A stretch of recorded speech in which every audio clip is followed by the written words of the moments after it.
Chapter 799 Skyhall Angels and Demons Grave. Michael quickly dashed toward the shore and landed comfortably on solid land. Even after landing, he vaguely saw the skeletons lurking deep within the swamp. These demon skeletons would wait for another one to drown. Their next victim might arrive next month or year, but they would wait because they had all the time in the world. An equally creepy forest surrounded the murky swamp. Dark and misty forest. The only way forward was through the forest. Unfortunately, gravity was still too strong for him to fly. "Should we go into the forest?" asked Sarba, but Michael shook his head. "Stay with me," said Michael. Once they had entered the forest, there was a high possibility for them to get lost. Even worse, they could get into trouble with another monster. Until he could cross the forest, he wanted Vidora to be with him. Vidora nodded before landing back on his shoulder. A bone-chilling breeze brushed past him. It was like something calling for him into the forest. Michael ignored these strange feelings. The trees in the forest were malady brown. Grains of poison begrimed the bark and gleamed like witch dust. The decaying air and stifling atmosphere provided the perfect abode for those who worshipped the darkness rather than the light. In the dense shadows, spiders clutched their snare strings. Their webs shimmered like meshed steel dipped in silver. Eyes aflame with hunger, they hoped to dine on weak prey and slurp on hot blood. The deeper Michael went into the forest, the darker it became. Everything in the forest seemed primordial. If this demon's grave was indeed his mistake, as the woman said, this place must be at least 5,000 years old. It was the only explanation for the primordial trees.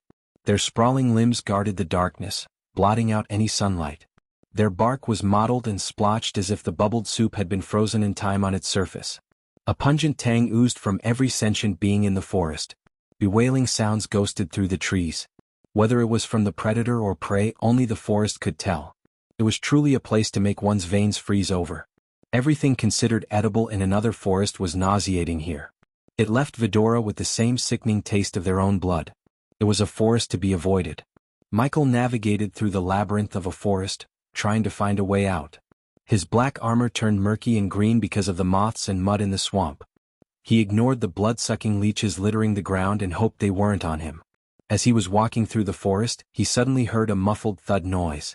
It sounded contrary to all creepy nature sounds. Michael quickly raised his hand as the Mark III grappling hook shot out of his wrist and coiled around the branch above him. Since gravity was too strong, Vidora grabbed Michael by his collar and added an extra boost to the grappling hook. Finally he reached the top. Thanks to the trees being so cluttered, Michael was able to walk on one branch to reach the other. He crouched and strolled without making a sound. Despite being immortal, Michael did not act so brashly.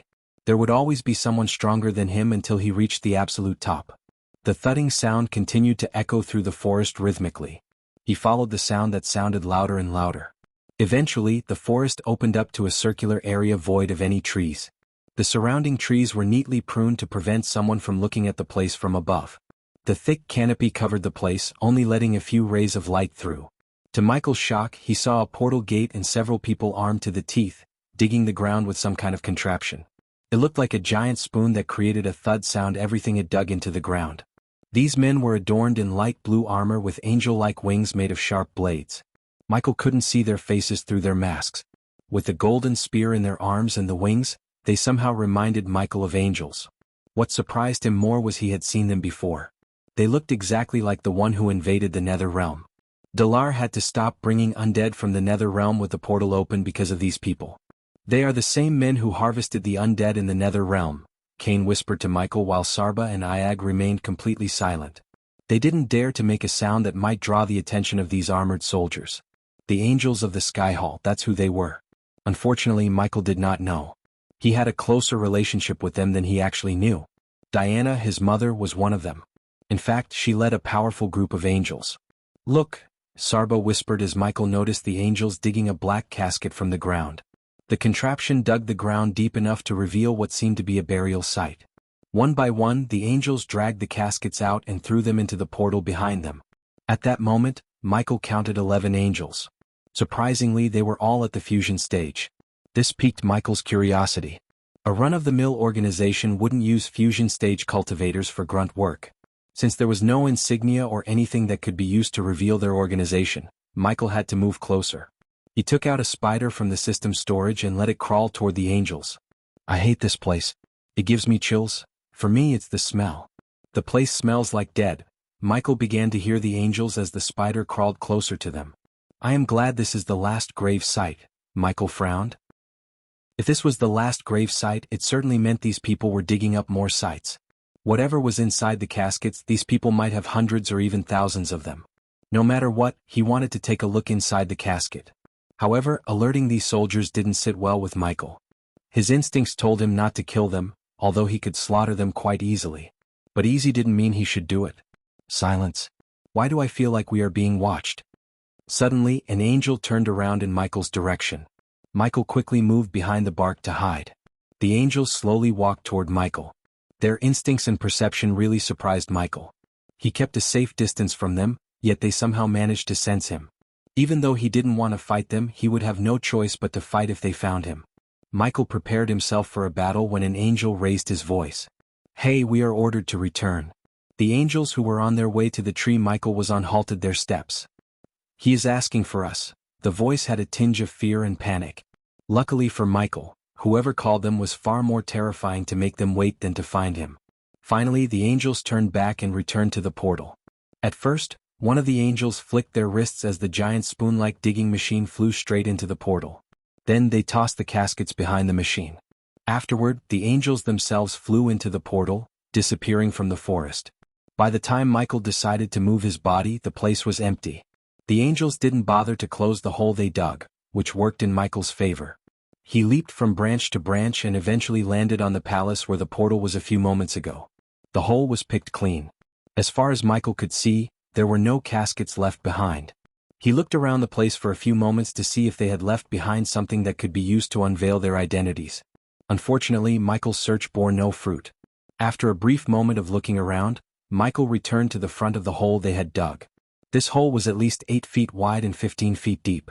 You can't jump down there, said Iag. She was right.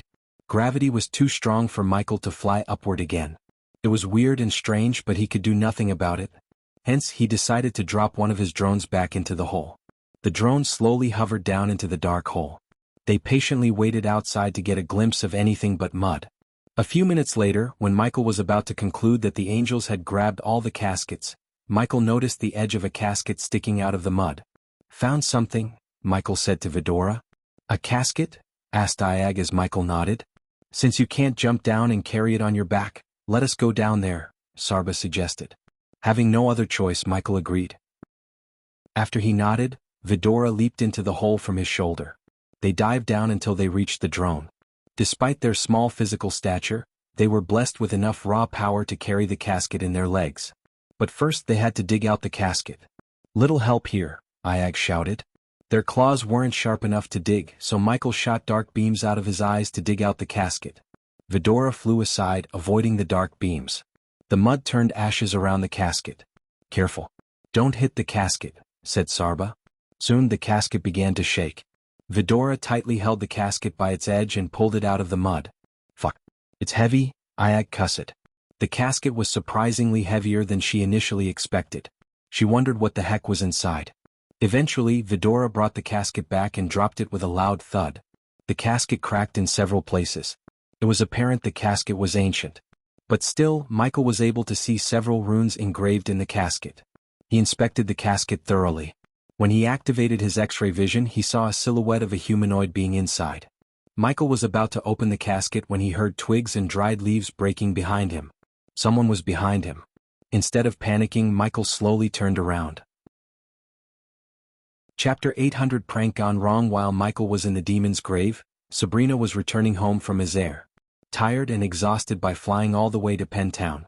The once salmon and lavender sky transformed into a vast expanse of jet black. The night laid down a blanket of darkness. When Sabrina tilted her head skyward, she could clearly see millions of bright stars dotted on the black sky at night as the thick gloomy clouds shaded over the luminous moon covering its entirety. Penn Town glimmered like a Christmas tree on the horizon. Despite the time, the streets were bustling with crowds and carriages. The baby shower of Princess Catherine and Prince Andrews was a hot topic in the continent. Almost every prominent figure in the world was invited to the event. Usually, coming across a fusion stage warrior was as rare as a four-leaf clover. But that was proven wrong in Penn Town. These fusion stage cultivators arrived at the Penn Town a month early to ensure security. In addition to powerful cultivators, several invisible arrays and runes covered the entire town. These specialized arrays were able to read one's thoughts and alert security if they bore any ill intentions. Only the Empress of Ar had these arrays. But thanks to Rowena, the Winstons could get them. As Sabrina flew toward the manor, she felt a warmth in her body. She didn't freak out as she knew the arrays were scanning her. In the distance, the Winston manor stood majestically glimmering. The servants went all out in decorations. They almost turned the manor unrecognizable. Rare and beautiful flowers waved their heads, welcoming the gates. Special orbs fired light beams, turning the fountain water a colorful rainbow. The servants of Winston Manor noticed Sabrina in the air and quickly bowed. Their eyes glistened with joy because of their young Miss' return. Young Miss Sabrina is back. Inform Lady Diana and Lady Imelda. The servants cheered as Sabrina flew straight into the manor through the roof door. Young Missy. As soon as Sabrina landed on the rooftop, she heard a wobbly voice. Surprisingly, she saw Samuel standing before her with his usually neatly combed hair messed up. He looked funny with his nervous smile. Judging by the smell of rum coming from him, Sabrina could guess what made Samuel walk clumsily and smile like a guilty child. Well, Sabrina amused. Are you drunk, Grandpa Samuel? The answer was obvious to Sabrina. Still, she wanted to mess with Samuel. No. Samuel quickly hid the mug of rum behind his back. Since the baby shower was just a week away, everyone in the Winston family enjoyed themselves. But it was surprising to see the stoic Samuel himself get drunk. What's that behind you? Sabrina asked, trying to hold the urge to laugh at Samuel. Young Mississippi. You must be tired. Samuel slowly talked. He found it difficult to stay still and find words. Samuel, where the hell are you? Suddenly, Sabrina heard Imelda shout from downstairs. Bring me another barrel? Sabrina couldn't believe what she had just heard. It was Imelda, there was no doubt in Sabrina's mind. Now everything made sense to Sabrina. The room behind Samuel was used to store booze for special occasions. It looked like Samuel came here to bring booze to Imelda. A light bulb lit up in Sabrina's mind. She slowly walked toward Samuel. Why don't you take a short nap, Grandpa Samuel? Sabrina whispered in a gentle tone as specks of golden light floated into Samuel's mind. Soon the old man dropped to the ground and began snoring. After putting Samuel to sleep, Sabrina opened the door behind Samuel. The door opened with a creak, revealing countless wooden barrels. The Winstons only opened these barrels for special occasions. Each barrel was at least 100 years old and engraved with a special rune. The air in the room itself had a tinge of sweetness. Sabrina walked toward a barrel and placed her hand on the side as a rune glimmered on the barrel. In a blink of an eye, the barrel shrank to the size of a mug. Sabrina picked up the mug and left the room. She headed to Imelda's room with an amused smile. The manor was just as cheerful inside as it was on the outside. Every corner of the house was decorated with rare flowers, antiques, and light orbs. Moreover, everyone was in such a good mood. Luckily for Sabrina, no one noticed her as they were all in the main hall, and Imelda's room was far from it. After taking a few quick steps, Sabrina reached an emerald green door with Winston family portrait hanging above. Sabrina couldn't help smiling looking at the portrait. She was 5 years old when they drew the portrait. Everyone looked so happy in the picture. To be honest, Sabrina missed those good old days. Nowadays, everyone in her family was going through a tough time. Letting out a heavy sigh, Sabrina opened the room. As soon as the door creaked open, Sabrina was welcomed with the strong scent of booze in the air. She saw Imelda rolling on the bed with a large mug of rum in her hand. Her hair was a mess and so were her robes. A wide, stupid grin from ear to ear was plastered on her face. Diana? Imelda mistook Sabrina for Diana. One couldn't blame Imelda completely. The older Sabrina got, the more she resembled her mother. Since Imelda was drunk to the throat, she thought it was Diana who entered the room. The prankster in Sabrina told her to go along with Imelda and pretend to be her mother. I brought you something, Imelda, Sabrina sternly said. She surprisingly sounded exactly like Diana. Hence, Imelda had no clue that it was Sabrina who was in front of her. Sit down. Imelda pulled Sabrina down, forcing her to sit down on the bed beside her. Imelda threw her hand around Sabrina's neck and took a large gulp of rum. I'm so happy, Diane. After a long time I truly feel free. Why is that? Asked Sabrina. She liked where it was going and decided to pretend to be Diana longer than she initially thought. What do you mean why? Our whole family is coming together. When was the last time this happened? Said Imelda. Sabrina was about to ask something else when Imelda shocked Sabrina. Accept him, thanks to the gods I pray. Sabrina creased her brows as Imelda emptied the mug in her hand. I know I shouldn't say this, but he is a curse, Diana. Sabrina was utterly confused. The words that came from Imelda's mouth didn't make any sense to her. I even have to call you Diana because of him? Sabrina's instinct told her to refill Imelda's mug. With a flick of her wrist, she transformed the mug to its original size.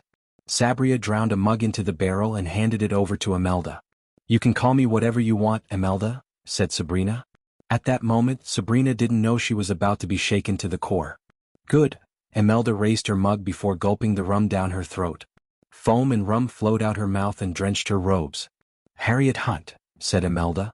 For a moment, Sabrina couldn't believe what she had just heard. Harriet Hunt was a legend among cultivators. As a student of Trident Academy, Sabrina studied Harriet Hunt and her adventures. It wouldn't be an overstatement to say Harriet Hunt was the most powerful and strongest cultivator of her time. It was really unfortunate that she and her sisters died in an accident. Even to this day, some people believed Harriet Hunt is still alive. Sabrina was one of them. Why did you call me that? Sabrina frowned. It's your name, silly. Imelda knocked Sabrina on the head. After hearing Imelda's words, Sabrina's mind went blank. Confused and bewildered, Sabrina stared at Imelda.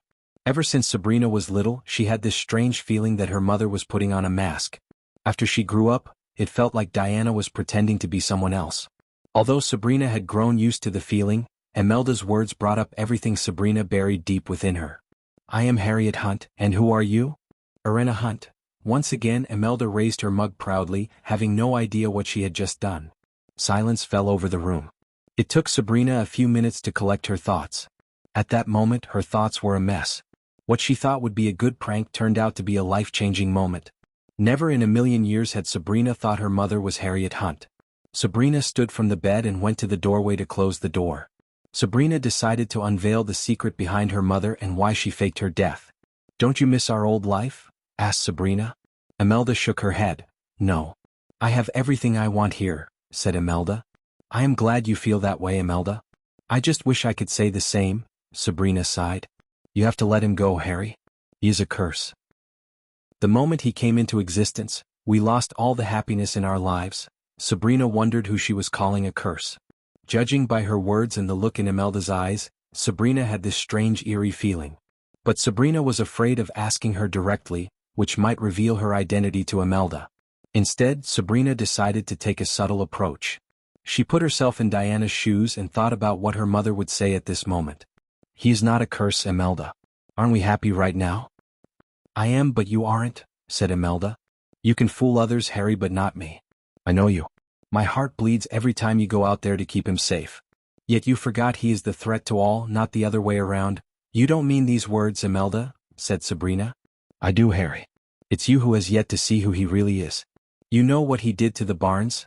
As soon as Sabrina heard these words, she learned who she was talking about. Ghost? Sabrina mumbled under her breath. Don't even say his name, Harry. It's bad luck. Also, don't do anything stupid like trying to invite him, Harry. He brings nothing but death and destruction. Why would I do that?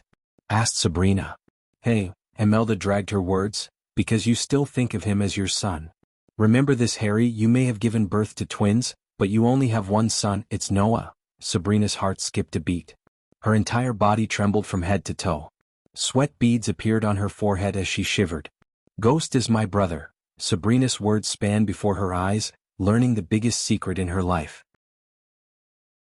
Chapter 801 Andor, God of Time and Space. Tears gushed out of Sabrina's eyes, knowing the truth. The Dark Lord was her brother. Everything fell into pieces in her mind. When she prayed for her brother to save her from the vampires, he arrived at her aid. Now she knew why she felt a strange connection with Ghost. The truth would change the Winston Manor forever. The images of Ghost's face flashed across Sabrina's eyes. She wanted to tell Rowena and Noah about the truth. If Noah and Ghost had learned the truth as she did, they might stop hurting each other.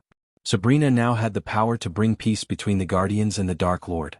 But first, she wanted to know why her mother hid the truth about Ghost from everyone. Imelda, Sabrina called Imelda. It became so difficult to keep pretending as Diana when her mind was in a shamble. Sabrina turned her gaze back to Imelda. Suddenly the door creaked. It slowly opened, revealing Samuel. The spell she cast on Samuel should keep him asleep for at least 6 hours. Yet Samuel somehow managed to wake up and reach the room. Moreover, Sabrina wondered what he was doing here. "Gramp," Sabrina's words stuck in her throat when she noticed the strange glow in Samuel's eyes. The pair of eyes glimmered like diamonds. It wasn't the same man Sabrina had seen upstairs. He walked with a certain grace. At that moment he radiated a kingly aura as he walked toward them. "Samuel," Imelda raised her mud, wordlessly asking for a refill from the butler. However, Sabrina didn't think the man before them was their butler. He seemed different. But before Sabrina could question the man, an energy pulse shot out of Samuel's eyes and knocked out Sabrina and Imelda cold. The two ladies were lying flat on the bed. With a flick of his wrist, Samuel closed the door. Without wasting any time, Samuel moved their unconscious body to the floor and put them next to each other. He then squatted beside them. Silence fell over the room. The cheerful laughter and songs sung by the servants barely reached the closed room. "The drunk always spills the beans," Samuel sighed. As Sabrina sensed, it wasn't Samuel in the room. On the contrary, Samuel was possessed by Andreas' sliver of soul. The last time he took over Samuel's body, Andreas wiped off the memories of Ethan, Imelda, and Sabrina. This wasn't the first time Sabrina had learned the truth about Diana's real identity and her connection to Ghost. Previously, Ethan told Sabrina about Diana's real identity when she returned from the Shadow Realm. If it wasn't for him, Sabrina would have told her entire family about Ghost and his connection to the Winston family. Andreas couldn't let that happen because he cared about Noah and his family more than anything. Revealing the truth about Ghost being Noah's brother would bring nothing but destruction upon the Winston family. Only the death of the Dark Lord could ensure the Winston family's safety from the Sky Hall. But killing him was not an easy task. Only Noah could take the Dark Lord's life. A mere moment of hesitation to kill the Dark Lord would bring calamity upon the world. If the Dark Lord managed to kill Noah, there would be no one to stop him. At that time, the world would turn into the Dark Realm, which Lady Qingjiu desperately wanted the Great Eight Clans and the Sky Hall to stop. All of her sacrifices and struggles would be meaningless if Noah failed to fulfill his destiny. The fate of the entire world was resting upon Noah's shoulders. Hence, the last thing Andreas wanted was Sabrina to change his mind about taking the Dark Lord's life. Andreas gently placed one hand on Sabrina's forehead while the other on Imelda's. His hands glowed, radiating a gentle white light from within. The light enabled Andreas to access both of their memories of the last hour. Every time Andreas used the spell, it cost him a bit of his soul. But it had to be done. Andreas didn't think the Dark Lord would spare the Winstons if he knew the truth. Knowing Noah, Andreas was sure Noah would drop his guard against the Dark Lord in case he learned that the Dark Lord was his twin brother. "Expelliarmus," mumbled Andreas, wiping off Sabrina and Imelda's memories of the last hour. Gradually, the light in Samuel's hands dimmed out. Then he left the room as if nothing had happened, leaving Sabrina and Imelda behind. They would have zero memories of what had happened once they woke up. Knowing the secret of the Winston family was safe, Andreas could rest easy. Being stripped away of their memories, Sabrina and Imelda slept on the ground peacefully. Read chapter 587 to refresh your memories. Meanwhile, somewhere else in a pocket dimension, a lone castle stood gracefully under a starry sky. Trapped between inviting lush green hills and intimidating jet-black, snow-capped mountains lay the castle. The castle resided peacefully at the top of a hilltop, not making a sound. No one knew why it was there or who built it. But indeed it was something quite unique. As the sparkling blue light beamed upon the golden walls of the castle, it revealed the splendor and majesty of the castle. The starry sky revealed the ceramic pavements, the golden statues, and the most beautifully engineered towers that touched the clouds. If one were to look at it from a neighboring hill station, the castle size itself could be convincing enough of that of a city. Covering hundreds of hectares of verdant land. The view was simply breathtaking. Cyan blue lakes fainting the thousands of trees lined up against one another, tainting the land with various shades of blue, red, and whatnot. As much as the golden castle looked grandeur, it was also quite intimidating. Its hundreds of foot-high walls and glistening ruins and arrays were enough to scare the most daring of enemies away. Only one being was living inside the castle, a god. Not only in the castle but even in the entire dimension, he was the only living being. He had been in the castle for thousands of years. The inside of the castle was just as grandeur as the outside. Bulky braziers hung from each of the 12 obsidian columns. These columns lit up the lower levels of the throne hall and allowed shadows to play and dance where light could not reach. The illustrations of a golden-haired man on the rounded ceiling danced in the flickering light while sculptures resembling the man looked down upon the maple floor of this grand hall. A Viridian rug ran in a circle around the hall, with 2 paths at the throne and the main entrance, while ribbon banners with adorned embroideries covered parts of the walls. Draperies edged massive, tinted glass windows colored the same Viridian as the banners. The curtains had been adorned with gold leaves and embellished borders. In the middle of the throne hall, on an elevated platform, sat a radiant throne made of sapphire and gold overlooking the statues resembling the man sitting on the throne. The man had silver frizzy hair tied in a ponytail, revealing a fresh, gloomy face. Glittering hazel eyes sat narrowly within their sockets, watching wearily over the empty throne hall. Freckles were spread charmingly around his nose and cheekbones. A sword left a mark reaching from just under the right eyebrow, first running towards his small lips and ending above his right eye. This scar kept him awake for thousands of years. While the man was resting on the throne, a cloud of dark smoke rose from the ground before him. He stood up from the throne and climbed down the stairs to reach the ground. Andor, the cloud of smoke talked in a terrifying otherworldly voice. How long do you have to wait for him? The cloud of darkness asked Andor. He has started to build his stupid castle. Compared to the last time, he is progressing much faster than I initially anticipated, said Andor. For some reason, his eyes glimmered with killing intent, and his voice oozed hatred. Just thinking about him made Andor's blood boil. Do you feel the same hatred and anger toward him as you did 5,000 years ago, Andor? The dark cloud asked Andor. No, Andor shook his head. What I felt 5,000 years ago was just a seed. It has grown into a giant tree of hatred in my heart. I want his blood more than I want a way out of this pathetic mortal realm. Patience is a virtue, Andor. As the god of space and time, you should know this more than anyone, said the dark cloud. I have all the time in the world. He made sure of that, Andor snarled. That was his mistake. Now, you know everything he would do before he does? A devilish grin emerged on Andor's face. He forgot who controls the time. Soon he would pay the price for it, Andor chuckled devilishly. Every fiber in his goldy body was filled with hatred toward his fellow god, the god of darkness. How could Michael have reset the time without meddling with the god of time and space? Their battle shook the universe itself and created tears in reality. The god of darkness proved to be the most powerful of the two. As a result, he successfully reset the time using Andor's blood. Because Andor was the god of time and space, he was able to escape the time array created by the god of darkness. By resetting the time, Michael closed the portal to the higher realm, the world of the gods. The portal could only be opened again by the one who closed it in the first place. But to do that, Andor had to wait for the god of darkness to get stronger. Certain things must happen to the god of darkness in his life. Otherwise, the timeline would change and his way out of the mortal realm might become a dream. That was the main reason why the Sky Hall didn't send their entire army to destroy Michael in the first place. Because the Sky Hall was controlled by none other than Andor himself. Chapter 802 The Realm of Gods. Eventually, the cloud of darkness faded out of existence, leaving Andor alone in the giant castle. It was time for Andor to see what his minions were up to.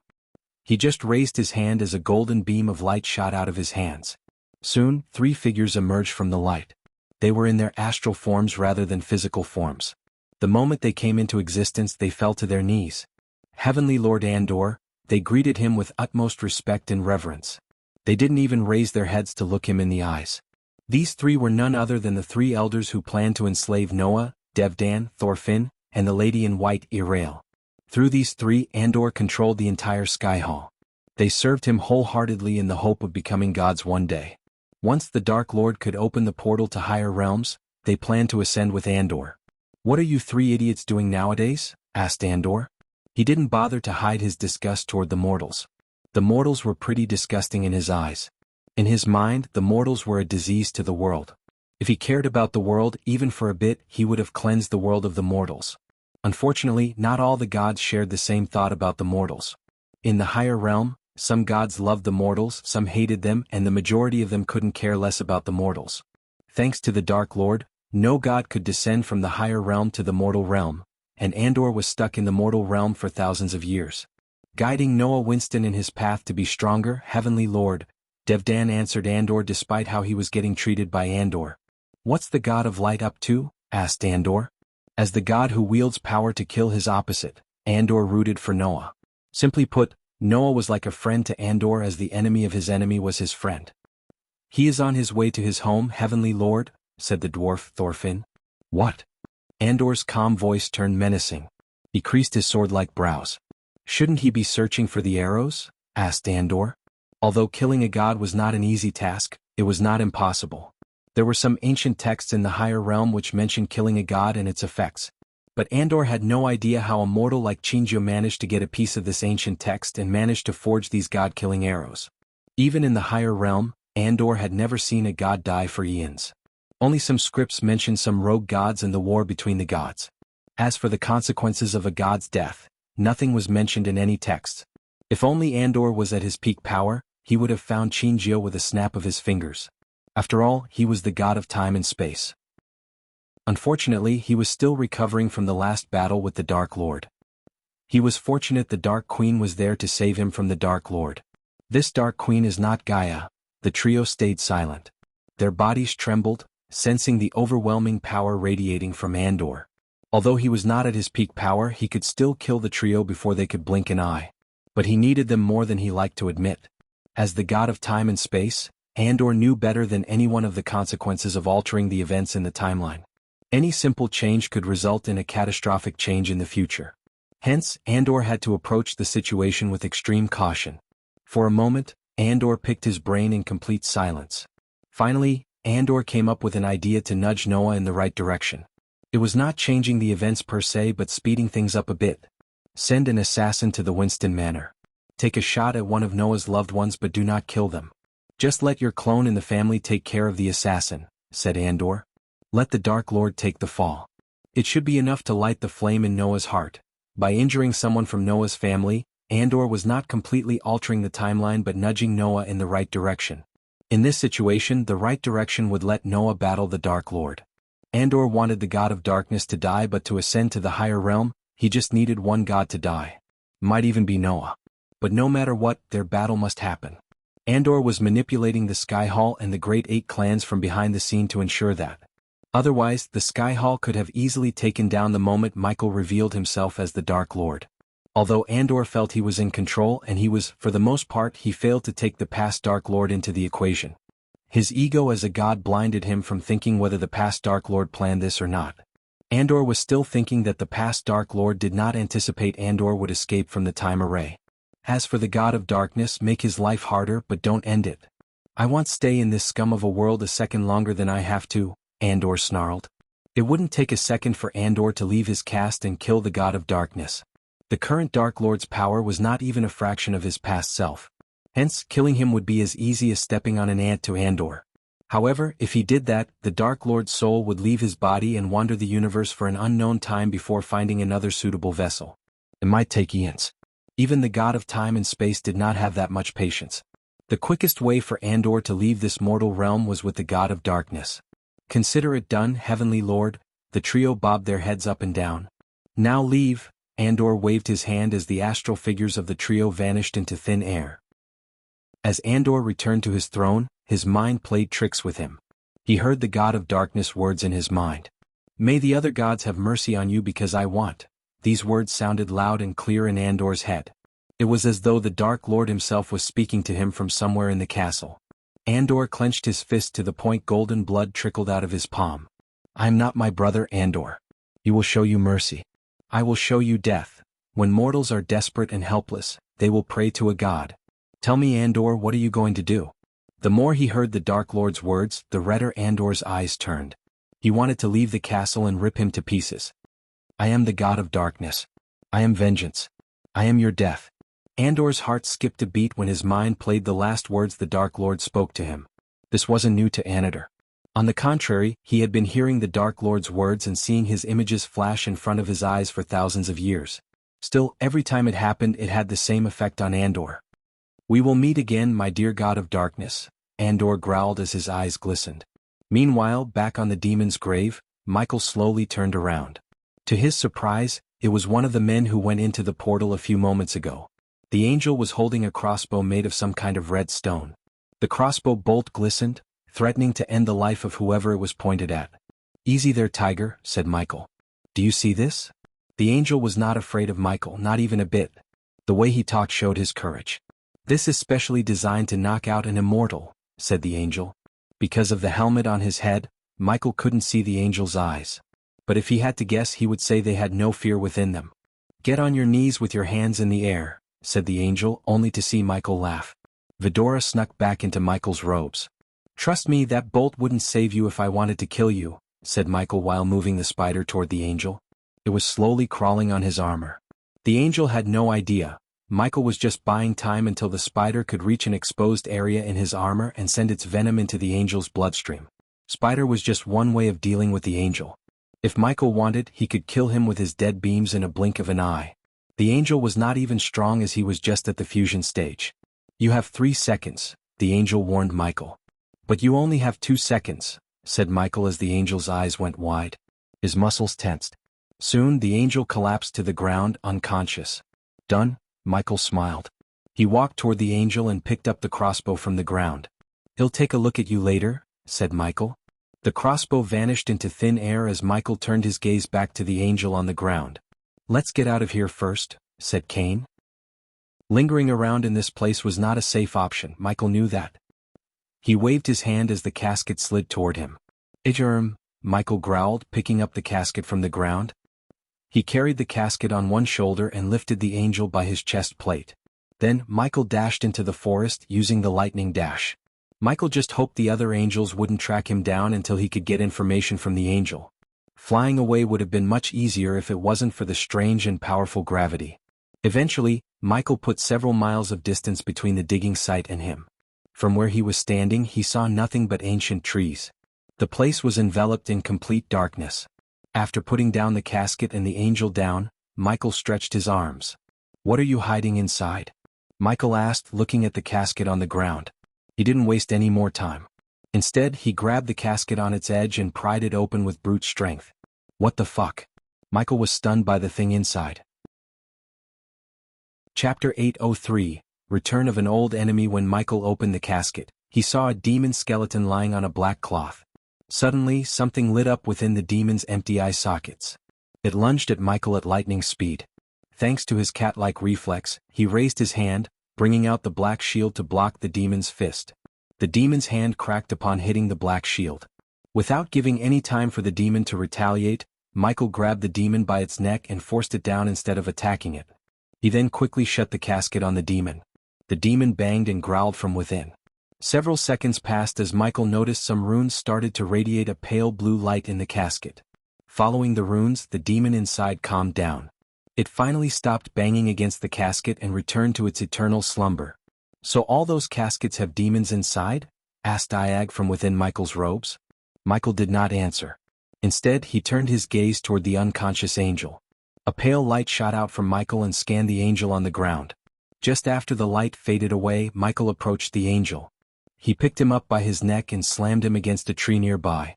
The force substituted the need for water to wake up the angel.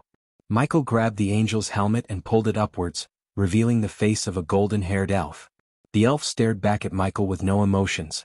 One would expect the angel to be scared shitless, yet Michael saw no signs of fear in the angel's eyes. He doubted the angel was oblivious to the fact he was the Dark Lord. The entire world knew his face. Either the angel was really courageous or he didn't know Michael's identity. There were other explanations. "You shouldn't be here," said the angel. "If I were you, I would worry about yourself," Iag said as they leaped on top of Michael's shoulder. A three-headed hydra. Finally, Vidora brought a sliver of a surprise to the elf's expressionless face. "Here's the deal. I'm going to ask you some questions.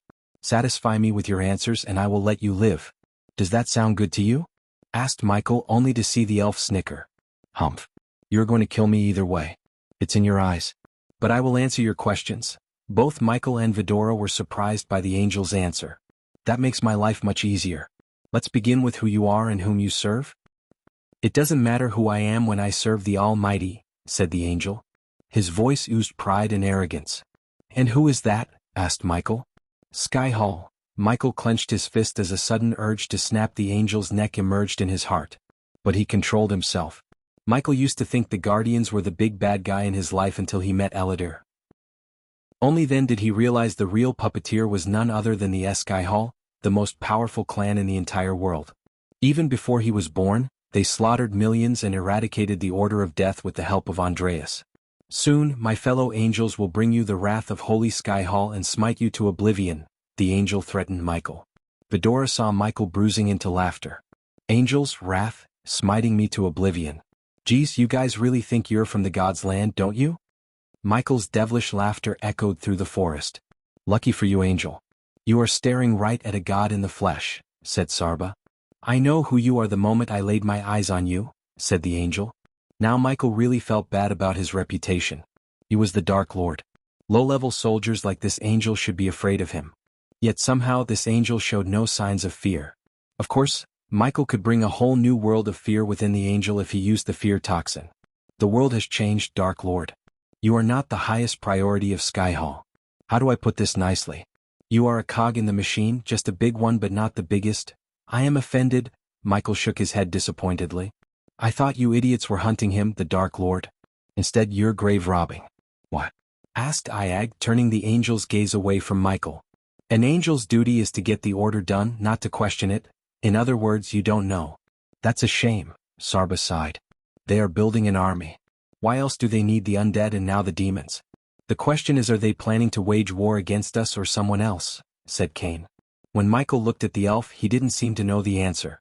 As he said, the angel was just a soldier. Michael doubted that even if he interrogated the entire angel unit, they would know something about the harvesting of demons and the undead. Who's giving you these orders? Asked Michael. It would be better if I showed you, the angel smiled. Soon Vidora heard the trees rustle around them. The dried leaves and twigs broke under heavy footsteps. Michael let go of the angel as a strange light fought off the darkness around them. As Michael expected, 5 angels came out of the dark woods and stepped into the light. A hovering ball of light lit the place, revealing the glistening runes in their armor. They all spread their metal angel's wings and took out their golden spears to end Michael's life. Even the angel Michael interrogated, quickly dashed away and joined his fellow angels. Poch! To Msihil's shock, an angel stabbed the elf right through his chest with the golden spear. The elf coughed up blood as the angel lifted his body into the air. You are tainted by evil. Begone and find the pure light in the next life. The angel talked in a strange otherworldly voice that was capable of tearing a man's eardrum. The high-pitched voice even hurt Sabra's ears. Soon the elf's body turned into nothing but millions of specks of light. These golden lights shone in the air like fireflies. Gradually they faded out of existence. Michael was stunned by this act of the angel. I thought the angels were merciful, said Michael. He slowly walked to the center of the light while the angels surrounded him. Despite their weak soul-refining stage cultivation, they dared to raise their spears against Michael. These angels certainly have a death wish.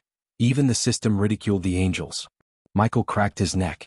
The angels thought they caught him off guard. However, Michael knew the elf had a rune engraved on him, which emitted some kind of signal to the other angels. Simply put, Michael wanted these angels to find him. Not that Michael wanted to capture these angels and interrogate but to kill them. In his eyes they looked like sacks of experience points, but what surprised him was how courageous these angels were. Any other soul refiner would have trembled to the core in front of an immortal. Yet these angels were fearless. 5 angels. Michael slowly looked around. The angels were poised to attack him any second. Suddenly the orb of light hovering above the angels exploded into bits. Darkness returned to the place. The Angie's eyes glimmered like diamonds in the darkness. They all dashed to the center where Michael was standing. Ding! The sound of metal clashing reverberated through the forest. Unlike the angels were expecting, they hit nothing. Arg! An angel growled. Michael grabbed an angel by his wings and ripped them off with his bare hand. His dark beams shot out of his eyes, ending the struggling angel's life altogether. He dropped the dead angel. Ding! Congratulations to the host for killing a soul-refining stage level 6 angel. The reward is 300,000 experience points and 6,000 badass points. Ding! Congratulations to the host for successfully being a badass. The reward is 7,000 badass points. Before even the other angels could hear the sound of his body hitting the ground, lightning flashed across the dark forest. In the light that lasted for a moment, the angels saw the bloodied metal wings on the ground. Then another angel groaned. Ding! Congratulations to the host for killing a soul-refining stage level 5 angel. The reward is 300,000 experience points and 6,000 badass points. Ding! Congratulations to the host for successfully being a badass. The reward is 8,000 badass points. In a blink of an eye, Michael ended the life of 2 angels. They weren't even a challenge to Michael. When the remaining 3 tried to cast a spell, their golden spears radiated eyes blinding golden light. However, their casting was abruptly stopped by a wave of dark flames that shot out of Michael's body. The ring of dark flames reduced the angels to ashes. Even their rune-engraved armors were melted like candles. The almighty angels were turned to a hot pile of ashes. The system continuously rang in his mind, awarding him with experience and badass points. At that moment, a person with cat face and black fur was watching Michael from far away from Michael's environmental scanning range. This cat was the same person who was tasked to protect Tanulia Vaurin and the brother of Jacobi who tracked down and almost killed Gaia. He was stalking the Dark Lord for years and finally came to the demon's grave to seek revenge for his brother's death. Dark Lord, the cat clenched his fist. His black fur made him blend with the night perfectly. It took everything he learned to find that his brother Jacobi was killed by Ghost and Gaia. Even to this moment, there was no solid evidence to prove his theory. But his gut instincts told it was Ghost and that was all he needed. No matter what, he would either kill the Dark Lord or die trying. That was certain. From afar he saw the Dark Lord teleport the casket to somewhere else. Afterward, the Dark Lord dashed into the forest, disappearing from his sight. The At leaped to another branch and started to follow the Dark Lord. Chapter 804. City of the Dwarves. The country of Dalgarum is an enormous country with a population mainly consisting of dwarves. Bordered between wasteland to the north, a canal to the south, tall mountains to the east, and a huge sea to the west, the country of Dalgarum mainly lived off blacksmithing and wood crafting. Dalgarum itself was mainly covered in large hills and had a hot climate, which had led to a freely spread population. Despite the number of dwarves, most of them lived in small villages. The country's landscape was quite frightening. Withered flower fields, bleak, bare forests and smelly, overgrown ponds were just a sliver of the harshness Dalgarum had to offer, which was why the country was unpopular among foreigners. The dwarves of Dalgarum were unwelcoming towards foreigners, especially toward the elves, and tended to welcome them with bitterness. They felt foreigners were a disease to the kingdom. At that moment, a young lady with golden hair left a black carriage and headed deeper into the forest. A long sword dangled on her back, complementing the silver armor she was wearing. "Don't take too much time," a thick, bitter voice resonated from the carriage. Yeah, the woman rolled her eyes as she walked into the forest without giving a damn about the carriage or the person inside. Annoying little twat.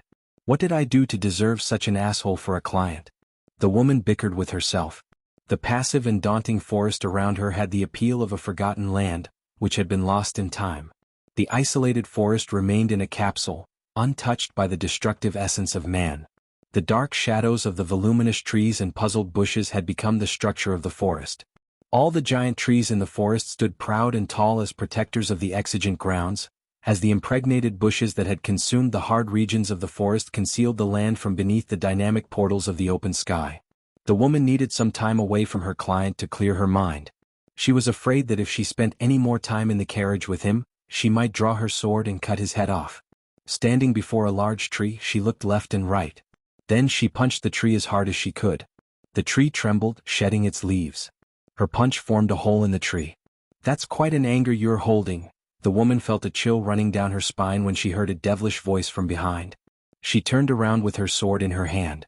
To her surprise, a figure dressed in complete black stood before her. The power that radiated from her body made the woman tremble. "A half-immortal," the woman mumbled. Her grip around the sword loosened. Their cultivation gap was huge as she was at the soul refining stage, and the black figure was at the half-immortal stage. If they fought, there was no chance for her to defeat the black figure. "I am not here to hurt you," said the black figure. "On the contrary, I am here to make a deal with you. A deal you might gladly accept." As a mercenary for hire, the woman liked the sound of the word deal. Controlling the overwhelming fear in her heart, the woman managed to speak. "What kind of deal?" "Simple," the black figure shrugged. "I will give you 300,000 gold coins for you to leave and never turn back."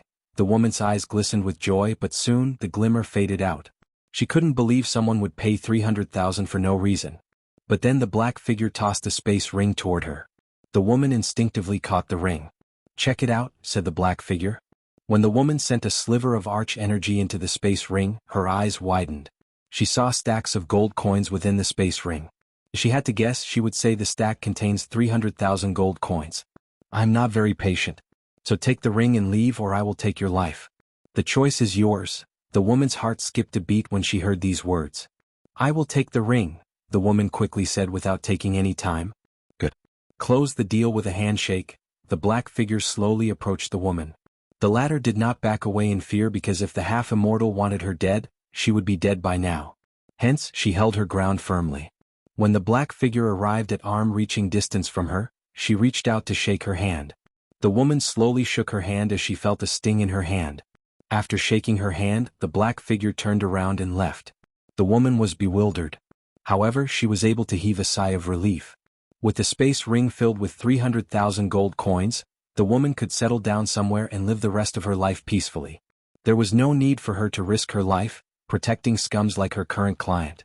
The black figure then slowly removed the cloak and hood, revealing her face. It was none other than Gaia. She then flicked her wrist as a ceramic mask appeared in her hand. When she shook the woman's hand, she took a drop of blood from her hand.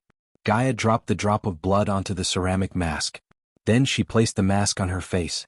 Soon, the ceramic mask trembled as it merged with Gaia's face, turning her into a woman who resembled the mercenary Gaia met a second ago. Gaia planned to take the woman's place from the beginning, one way or another. Now that she had changed her face, she then proceeded to look the part. Thanks to Titus and Optimus, who were in charge of acquiring items for the Order, Gaia managed to get a replica of the woman's silver armor. With a flick of her wrist, she changed the black armor. Eventually, Gaia returned to the carriage she was following behind. Inside the carriage, there was someone who could get her in touch with someone from Han Torum. To pretend to be the mercenary, Gaia needed one last thing to change: her cultivation. Thanks to Michael, she had a special rune that could mimic the energy radiation of a soul refiner. It was a pale blue rune that glistened on her palm before fading away. After everything was said and done, Gaia returned to the carriage, where she met a couple of dwarves drinking and pissing. They seemed to have no shame or care. The dwarf she was about to meet was called Valmos. According to Gaia's sources, Valmos was a weapons dealer and was on his way to Dalgarum to get his hands on the new contraption the dwarves of Han Torum had built. The dwarves snickered and spat on the ground, showing their hatred toward a human. Gaia paid no mind to the dwarves as she opened the carriage door. Inside the carriage, a beefy dwarf with hardly any neck drinking to his throat. He used his long bushy brown beard to clean his hand. When he noticed the woman, a strange smile emerged on his face. As far as Gaia trailed the dwarf, she could tell the dwarf had no interest in women as he had in gold coins. Simply put, the dwarf loved gold coins more than anything. He was even fueling several wars so he could trade weapons with them and get rich. "There you are. Took your sweet little time, eh? I am not paying you to protect the tree's love," said the dwarf. Spit and ale splat out of his mouth as he talked. "If I am protecting something else and not you, you would have been dead by now." Gaia rolled her eyes. Since she was following the carriage and the woman for 5 days, she knew how the woman would have responded to the dwarf's comment. "Ha!" The dwarf burst into laughter after hearing her answer. Then he wiped off his mouth with a cloth and gestured at Gaia to climb inside the carriage. "Move your asses. It's time to resume our journey toward Embercrest." The dwarf raised his voice as Gaia sat beside the dwarf. The carriage slowly moved. Gaia took out the silver sword resembling the woman's and sharpened it in the carriage. Looking at the shiny blade, the dwarf kept his distance from Gaia. Their journey was uneventful as no one targeted the dwarf. Eventually they arrived at the city of Embercrest. The city of Embercrest was built at the base of a mighty mountain and was truly a true modern curiosity. Its appearance was matched by the backdrop of majestic mountains, which have helped shape the city into what it is today. The riches these mountains and the mines in these mountains brought were of great importance. Still, they were also influential when it came to architectural designs, as the vast majority of buildings had been built alongside the mountains and often incorporated many different ores from the mines. The skyline was packed with unique buildings, and a lot of them seemed to have evolved throughout the ages. Daily life wasn't too stressful in Embercrest despite the lack of powerful cultivators. The dwarves substituted the cultivators with contraptions and engineering marvels. As Gaia looked through the window, she noticed the dwarves carrying rocks in a bag on their backs. These dwarves were heading for the city from one of the mines. Since the pavement was paved with stones, their ride was smooth and bumpless. Stone walls surrounded the entire city. In the distance, she saw some giant gears rotating under the waterfall. She read and heard that the dwarves produce lightning energy to power up the city instead of runes and orbs like the rest of the world.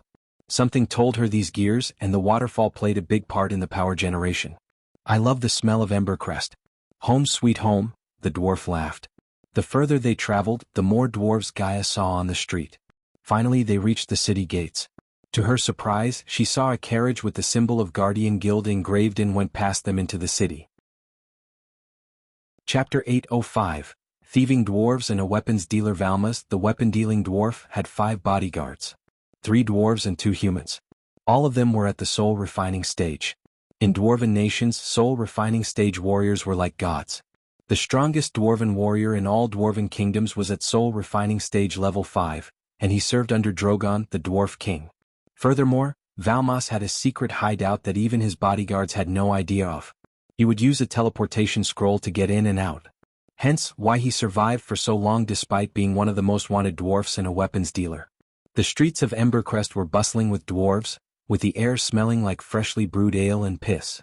Everywhere Gaia turned, she saw the dwarves in clusters, drinking and laughing like it's none of anyone's business. Contrary to the elves, the dwarves seemed simple and honest. The dwarves were hot-headed and honest folks compared to the elves, who were always scheming and using curses for hunting down their enemies. But that didn't mean all the elves were bad and all the dwarves were good. Both sides had bad apples, really bad apples. As Gaia was following behind Voms while keeping him close like a good bodyguard should, she noticed a couple of people following them. Even in the crowd, Gaia was skilled enough to spot her followers. Did I say how much I love the smell of the air? Feels like home. Now who should I kill to get some freshly brewed Embercrest ale? Valmas joined the dwarves in laughing out loud. Hold your horses, Valmas. We've been followed. Gaia's words immediately stopped Valmas' laughter. She felt good ruining his jolly mood. The 3 dwarven bodyguards looked dumb while the other human man with rune-engraved bow and arrows looked vigilantly around him. Don't look back, Gaia warned the others. Are they stronger than you dimwits? Asked Valmas. It'd be better if we find your room soon, said Gaia. It's just around the corner. The place is called the Drunken Whore. Fucking hell. Gaia rolled her eyes as they turned around the corner to see a dazzling place totally opposite to its name. The place glistened with neon light and toe-tapping music. Although it was daytime, the dark rainy clouds gave enough darkness for the neon lights to really shimmer. Countless dwarves stood in neat lines to get inside with their dates. In between the 2 lines was a red carpet and a few people received the VIP treatment by entering the Drunken Whore without waiting. Simply put, this place was the fantasy version of nightclubs. Apparently, Valmas seemed to have the VIP card. He flicked his wrist as a golden plate appeared in his hand. But he stopped before getting closer to the place. Where are you coming, darling? Valams turned around and asked Gaia. Inside. She tilted her head. Nope. You are going to deal with those assholes who've been following us, or do you say? I want their heads. Valmas' eyes glistened with killing intent. What are you waiting for? I am paying you to do what I say, not to gawk like a dumb chicken. Gaia wanted to strangle the dwarf, but she managed to control her inner rage. The rest of you follow me inside. Valmas gestured as the others followed him behind before throwing a you deserve it look at Gaia. Azazel, I am moving away from the dwarf. Monitor him, Gaia said to Azazel through the earpiece while walking away from Valmas. Got it, Dark Queen? Azazel acknowledged her order and focused on the spider on Valmas himself. After separating herself from Valmas, Gaia entered a dark alley between 2 tall buildings. She noticed several dwarves on the ground, too drunk to get up. With quick steps and leaps, Gaia reached the top of the building. As a human among dwarves, she stood out like a watchtower. Trailing her followers in her current state would only put a bigger target on her back. That was the reason she chose to get on top of the building. Regardless of the size of the dwarves, their buildings were surprisingly tall and unguarded. Thanks to the buildings being in a cluster, she leaped from one building to another. Eventually, she spotted the dwarves who had followed her earlier. The dwarves were gathered in a group and gawking at the Drunken Whore from a safe distance. Poor souls failed to notice Gaia straight on top of them, watching them like a hawk. How do we get inside? I for one cannot stay in the line. No shit. By the time we get inside, he would disappear like he always does. Gaia saw 5 dwarves conspiring against Valmas. Yet she didn't know the reason. To be honest, these dwarves seemed harmless to her. The one who looked like the leader had straps of white in his long bushy beard, and he was the strongest among them, a core formation level 3 warrior. Even if the entire group went against Valams, they would stand a chance against a single bodyguard, let alone all of them. We cannot let him sell the blueprints. Once they get out, who knows how many people will die. The leader dwarf stuttered. Judging by their looks and words, Gaia thought these dwarves were innocent and almost formulated a lie to tell Valmas about their bodies. However, her thoughts were shattered by what they said next. Who cares? We aren't here to save people. We are here to get our money. I almost died snatching those plants. If anything, I should have gotten a bigger cut. Don't be ridiculous. I was the one who found the location of his workshop, said another dwarf. Stop following around, you morons. None of us got paid, not a single coin. That bastard has to pay us with coins and with blood if we played our cards right, said the leader of these little dwarven thieves. Let's get to our safe house and plan our next move. I have someone on the inside who could tell us where Valmas would be next, said another dwarf. Azazel, anything hot happening with Valmas? Asked Gaia as the dwarves began to dismantle their group. Nothing so far, my lady. He's just drinking and dancing with dwarven ladies. I don't think he would be able to do anything for a few hours judging by the amount of booze he drank, said Azazel. The demon was quite surprised by Valmas' ability to drink gallons of ale and stay awake. Good. I am trailing some dwarves who might have some interesting insights. Happy hunting, Dark Queen.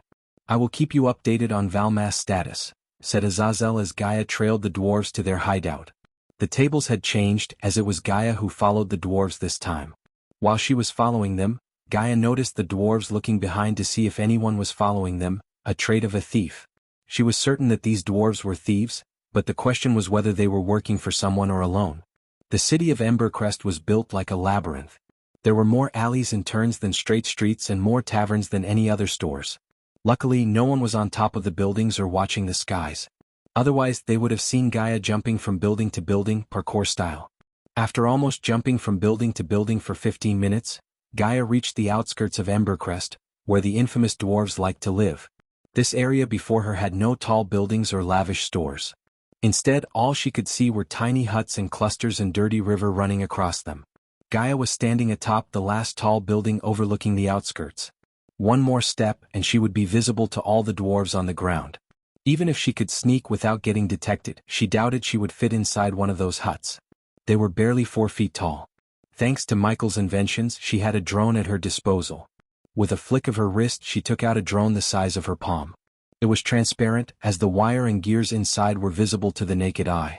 The back of Gaia's neck let out a dim light when the drone started to fly upward. This glimmer of light was a chip that allowed Gaia to control the drone without his or Azazel's help. On top of that, this tiny drone was specially made for her as his gift. It was fast, soundless when flying, and equipped with various types of gases to deal with enemies lethally and non-lethally. Fly, my beautiful night owl. Gaia controlled the drone to fly ahead. I need to work on my naming skills, said Gaia, watching the drone fly toward the dwarves. Suddenly, everything the drone saw popped up in the corner of her vision. This is how he feels, ha. Gaia thought about Michael controlling several drones at the same time. The drone swooped into the hut through a fist-sized hole. The dwarves were too busy searching for mugs and booze. A sane person wouldn't live in the hut for a minute. It looked shabby, dirty, and housed countless cockroaches. Yet, the dwarves didn't seem to mind their house guests. Instead, they filled their mugs and took them to the only piece of furniture that looked relatively new, a table. The dwarves sat around the table to discuss their future plans. They had no idea a drone was hovering above them, listening and watching them. Before they uttered a word, each took a large gulp of ale and didn't bother to wipe their mouths. When will we receive intel from your source? A dwarf asked. He can't fly here, moron. He has a pet owl that would bring the intel to us. We just have to wait, said the leader. Let me guess. Your source is a human. A damned elf would use magic mumbo-jumbo. Any decent dwarf would use a crawler. But only a human would do something so stupid. The dwarves laughed. Don't be too hard on my contact.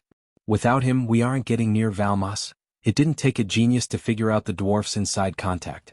Because the only human Valmas had around him was her and another bodyguard. But Gaia could care less about him. The only thing she needed from the dwarves was what they sold to Valmas. Chapter 806. Death Kiss Crossbow's Eye. After waiting an entire hour for the dwarf's contact to arrive, Gaia lost her patience. Azazel had already warned her that Valmas was cleaning himself for some reason. Time to deal with the dwarves, Gaia sighed as she stood up from the floor. With a single leap, she shot into the air and dived down like a breezing wind. No dwarves were able to see her until she broke through the roof. The dwarves were completely caught off guard. They squealed and jumped back like scared cats. "Which the fuck are you?" "You are trespass dash," The dwarves' words choked as they sensed her cultivation. Gaia waved her hand as a translucent dome appeared around them. The shield prevented any sounds from getting out. She didn't want the dwarves to scream for help. Although she could take down the entire kingdom single-handedly, it was neither her intention nor worth her time. So which one of you assholes is going to tell me what you sold to Valmos? Gaia scowled. The dwarves gawked at each other, slowly reaching for the short axes dangling on their waists. 4 talented builders, the dwarves were stupid when it came to battle. They would rather fight an unwinnable battle head-on without a strategy than keep calm and plan ahead. Gaia's experience was limited when it came to dwarves. The longest conversation she had with a dwarf was about how to build a defense tower in the floating mountain. Instead of warning the dwarves, Gaia waved her hand as a mighty wind blasted off the dwarves into the walls. The dwarves hit the wall with a thud and fell down, coughing and groaning in pain. Her figure quickly turned blurry. The dwarves saw her completely disappear from their sight. When she returned to where she was a moment ago, the dwarves felt something off. They instinctively reached for their axes but didn't find them. To their surprise, Gaia dropped their axes to the ground. Then she dragged a chair and sat backward, looking at the trembling dwarves. Their big round eyes glistened with anger and shock. But despite their cultivation difference, the dwarves didn't show any fear like anyone else would have. The man I am working for wants all of you dead. But I am a merciful and reasonable person. Give me what you sold to Valmos and we pretend like this never happened. Gaia talked calmly as the dwarves gawked at each other. They were startled, having no idea how the hell did she know about Valmos and the blueprint they sold to him. Also, Valmos wants you all dead. He would pay me handsomely if I brought him your heads. Either way I am getting paid. The question is, do you want to live or die? Gaia's voice became menacing. Still the dwarves kept their mouths shut. As a result, Gaia lost her patience.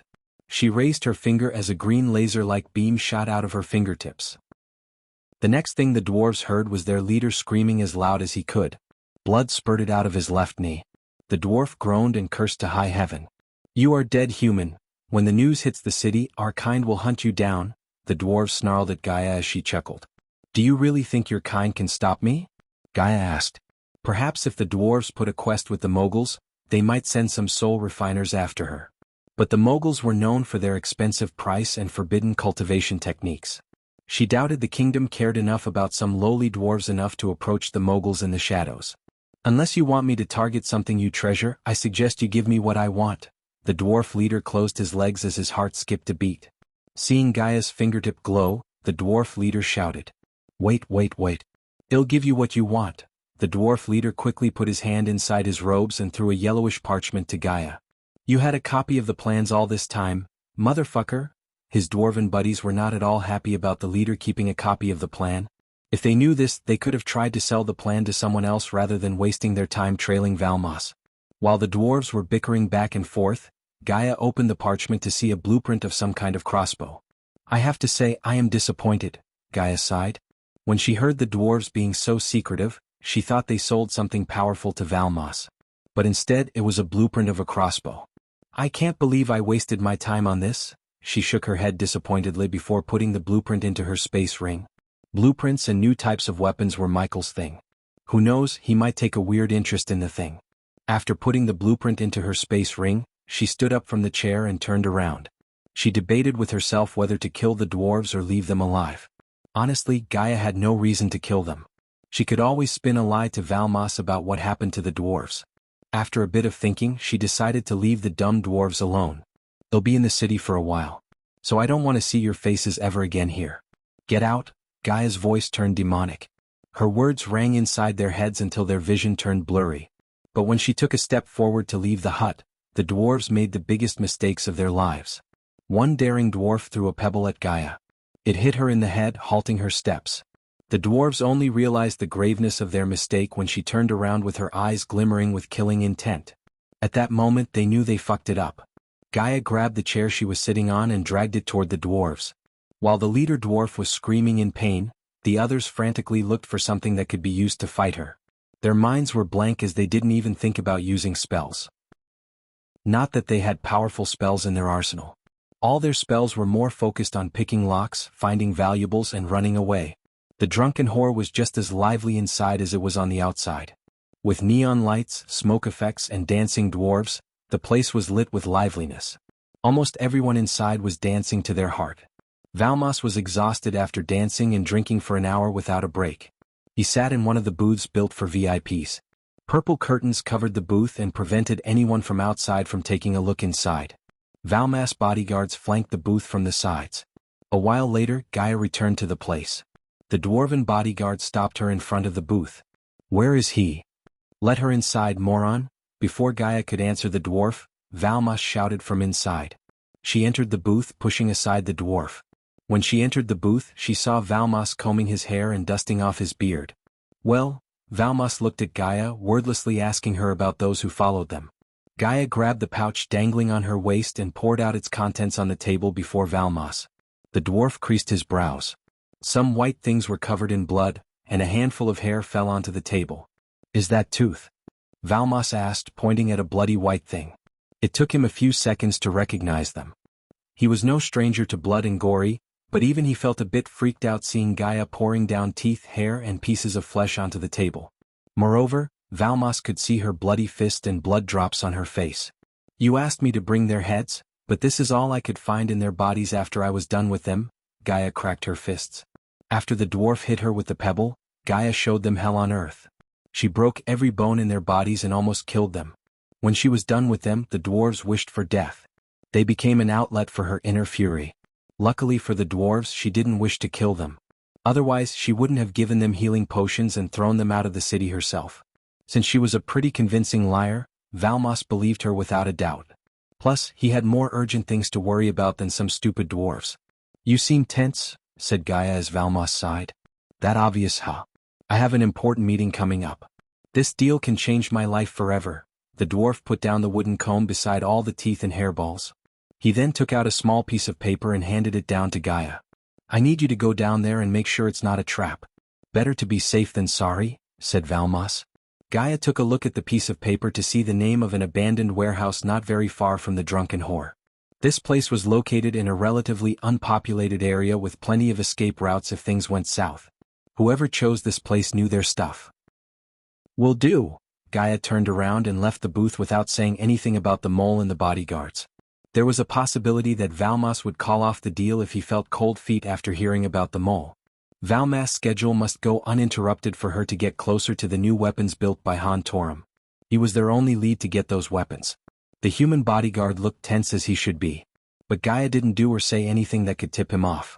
After leaving the drunken whore, Gaia headed straight to the meeting spot. Valmos wanted her to make sure it wasn't a trap, and she wanted to equip the place with enough spiders to record their secret deal. Since the streets were filled with dwarves, she could see to the end of the streets. To her surprise, she noticed the carriage with the Guardian Guild crest parked on an alley near a tavern. Coincidentally, the tavern was called the Mountain Guardian. She would have been more surprised if she knew who was staying inside. Noah Winston. Chapter 807. Death Kiss Crossbows. II. Black ominous clouds blanketed the naked sky, with rackety thunder rumbles in the distance. Deafening gusts of wind swept across the grassy plains. The dense, mossy foliage writhed in the murky darkness. The cold wind lashed the oak trees, making them wave left and right.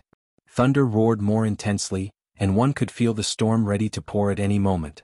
The place Valmos asked Gaia to check out was an abandoned warehouse used to store steel beams. After navigating through the labyrinth of streets, Gaia could see the building as well as the smashed windows, splintered wooden doors, and a sea of wilting moths all over the walls. The building towered like a dormant volcano amidst the wilderness, surrounded by an aura of misty malevolence. As she walked closer to the warehouse, she noticed more and more cracks in the wall. It was a miracle this place was still standing. Again, the buildings built by the dwarves were known for their resilience. Even natural disasters had a hard time destroying the dwarven buildings. The meeting was not till midnight. Hence, no one was around the place, which gave Gaia enough time to prepare and rig the place with spiders. The rusty, iron gate creaked loudly as she pushed it open. Rotten planks and rusted steel beams lay on the ground like withering corpses, shrouded by layers of soot and mud. Meanwhile, the sky split open as the heavy downpour throbbed against the thatched roof. The echoing sound of water dripping cut through the eerie silence. Gaia covered her head with a hood. The several holes in the roof let the rain droplets find their way into the building. A fallen wooden beam used for the ceiling hung from the roof, swaying in the wind like a pendulum. The wooden floor snapped and creaked every step of the way. Gaia noticed an open space in the middle of the warehouse, surrounded by various machines. All of them were rusted and on the verge of crumbling down. Dried leaves and spider webs decorated these once great machines. With a flick of her wrist, Gaia let out a bunch of spiders. They crawled into every corner of the building. She looked around the warehouse for a few minutes to see if anyone was hiding to ambush Valmas. Her senses and eyes found no one in the building. Only then did Gaia exit the building. The rain was picking up its ferocity. She barely saw the buildings in the distance through the heavy rain. Since she had to report back to Valmas, she flew straight back to the drunken whore. By the time she reached the place, Valmas' carriage was waiting for her. Gaia had a shield around her that prevented her from getting drenched in the rain. She climbed into the carriage. "There you are. Any hiccups?" asked Valmas. "No. The place is clean as far as I can tell. Just keep the teleportation scroll close to your chest in case things go south. I pay you to keep things from going south. What good are you if I have to use a precious teleportation scroll every time there is trouble?" Valmas growled. "You pay me to keep you alive. By the look of it, I am doing a good job. Besides, you can't bitch about trouble when you are one of the most wanted weapons dealers in the continent." Valmas couldn't argue with that logic. After some bickering, the carriage headed toward the abandoned warehouse. The clattering sound of rain hitting the carriage roof kept them company. Thanks to the paved roads, the ride was quite comfortable and less bumpy. Eventually, the party arrived at the warehouse, and this time, there was another carriage waiting in front of the building. "They are here," Valmas mumbled after stepping out of the carriage. Gaia saw no crest or words on the carriage that could be used to identify the party inside. Instead, the carriage was painted with pure red and no words. She walked beside Valmas along with the other bodyguards. As she got closer to the warehouse, she sensed more and more powerful beings inside. They were too powerful to be dwarfs. Gaia quickly willed her mind to show the feed coming from the silent drone inside the warehouse. To her surprise, she saw a group of orcs waiting for them inside. Not in a million years she expected the orcs to come to a weapons deal. Despite their grotesque, terrifying looks, the orcs were a peace-loving race. So Gaia wondered what made the orcs meet Valmas of all people. The door creaked open as the dwarves pushed the steel door. There were wooden crates stacked upon each other beside the orcs. These orcs looked different from those she had met in her life. The orcs tend to keep their bodies void of any inks or tattoos. On the contrary, the orcs in the warehouse filled their bodies with paints and weird designs. In addition, they had piercings on their noses, ears, and even their nipples. They also looked beefier and bulkier than typical orcs. If their looks weren't surprising enough, they were all at the peak of the soul-refining stage except the orc, who had painted his entire body red. Gaia noticed a strange fear on Valmas' face. Although she didn't know Valmas for long, she knew he wasn't the type to get scared quite easily. He couldn't afford to be soft-hearted in his line of business. "Took you long enough," the red orc growled. He literally puffed out smoke from his nostrils like a dragon. It was quite strange and terrifying. Gaia hoped these weird orcs wouldn't find out her true cultivation level. Not that she was afraid of them, but she didn't want the deal to go sideways until she learned more about the weapons built by Han Torum. "My dear friends, I hope you had a pleasant journey to Embercrest." Valmas laughed with open arms. "Stop with the pleasantries, dwarf. Show me the weapons." The orc did not beat around the bush. He cut short Valmas' pleasantries and growled. "Straight to business, eh? I like it." Valmas shrugged off the orc's comment and gestured at them to follow him. The orcs followed Valmas to the wooden crates. When Valmas touched the crate, several runes and chakras glimmered on their surface. For a dwarf who hated elves to the core, he was using elven runes to protect the wooden crates. It didn't surprise Gaia.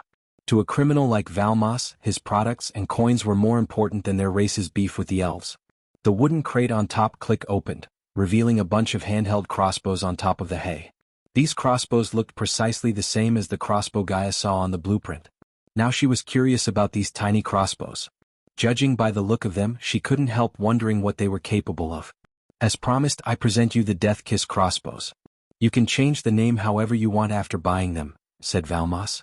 10,000 apiece. I have a total of hundreds of them made for you. As I said in the letter, the blueprint is sold separately. It will cost you 10 million. Before that, I need to see if the weapon does what you claim it would," said the orc. Valmas creased his brows. "I didn't bring any poor saps," said Valmas as a strange devilish grin emerged on the red orc's face. "Let me take care of that," said the orc. He then clapped his hands as the steel door opened once again. They all turned their gazes at the door to see two orcs dragging a few sacks through the muddy ground. The sacks moved and groaned. Each sack contained something alive, squirming inside. For some reason Gaia had a bad feeling. The orcs picked up the sacks one by one and tossed them a few meters away from Valmas and the orcs. One of the orcs who stood behind the red orc went to the sacks and untied the top. What jumped out of the sacks was none other than the dwarves Gaia almost beaten to death. These stupid dwarves managed to get caught by the orcs. She explicitly made it clear to go through the forest and escape the kingdom. Valmas frowned, looking at the 5 dwarves. They claim they stole the blueprint that you used to build these crossbows. Let's just say I believe them, said the orc. What do you have to say for yourself, dwarf? The red orc asked with his eyes glimmering with murderous glee. They speak the truth, they stole the plans for me. I am a weapons dealer, not a weapons builder. They don't have the blueprint anymore. I possess the blueprint now, Valum said, throwing his hands in the air. The thieving dwarves were shocked to see Gaia. Fortunately, their mouths were tied with cloth. They are loose ends that need to be taken care of, the orc spoke in his thick, murderous voice. Then the orc picked up a crossbow and placed it on Valmas' hands. Take care of them, said the orc before looking over his shoulder at the other orcs for some reason. One of the orcs nodded and went to the dwarves, who were on their knees. The orc murmured something under his breath as a golden shield appeared before each dwarf. Gaia's curiosity was piqued. She didn't worry about the dwarves exposing her identity because if things went south she could always kill them all. But fortunately, Valmas had no idea the dwarves who followed them and the dwarves before him were the same. Otherwise, he would have been pissed at her for lying to him. Whoa, Valmas threw a fit. I don't get my hands dirty. That's why I have these morons. Valmas' gaze swept across the bodyguards. Let one of my underlings pull the trigger, said Valmas. I don't see any problem with that, said the orc. The thieving dwarves groaned, but no words escaped their mouths. Here, Valmas handed over the crossbow to Gaia. Then he looked at the orc as he nodded. Only then did Valmas take out a steel ball the size of a grape and give it to Gaia. Put that in here. Valmas pointed at the hole on top of the crossbow. When she brought the steel ball close to the hole, an invisible force pulled the steel ball inside. Kill them all, said Valmas as the thieving dwarves groaned louder. The fear for their lives flashed across their eyes. Gaia raised the crossbow, aiming at the dwarves. The crossbow was surprisingly lighter in weight and she really wanted to know what it could do. Come on, pull the trigger, Valmas urged Gaia.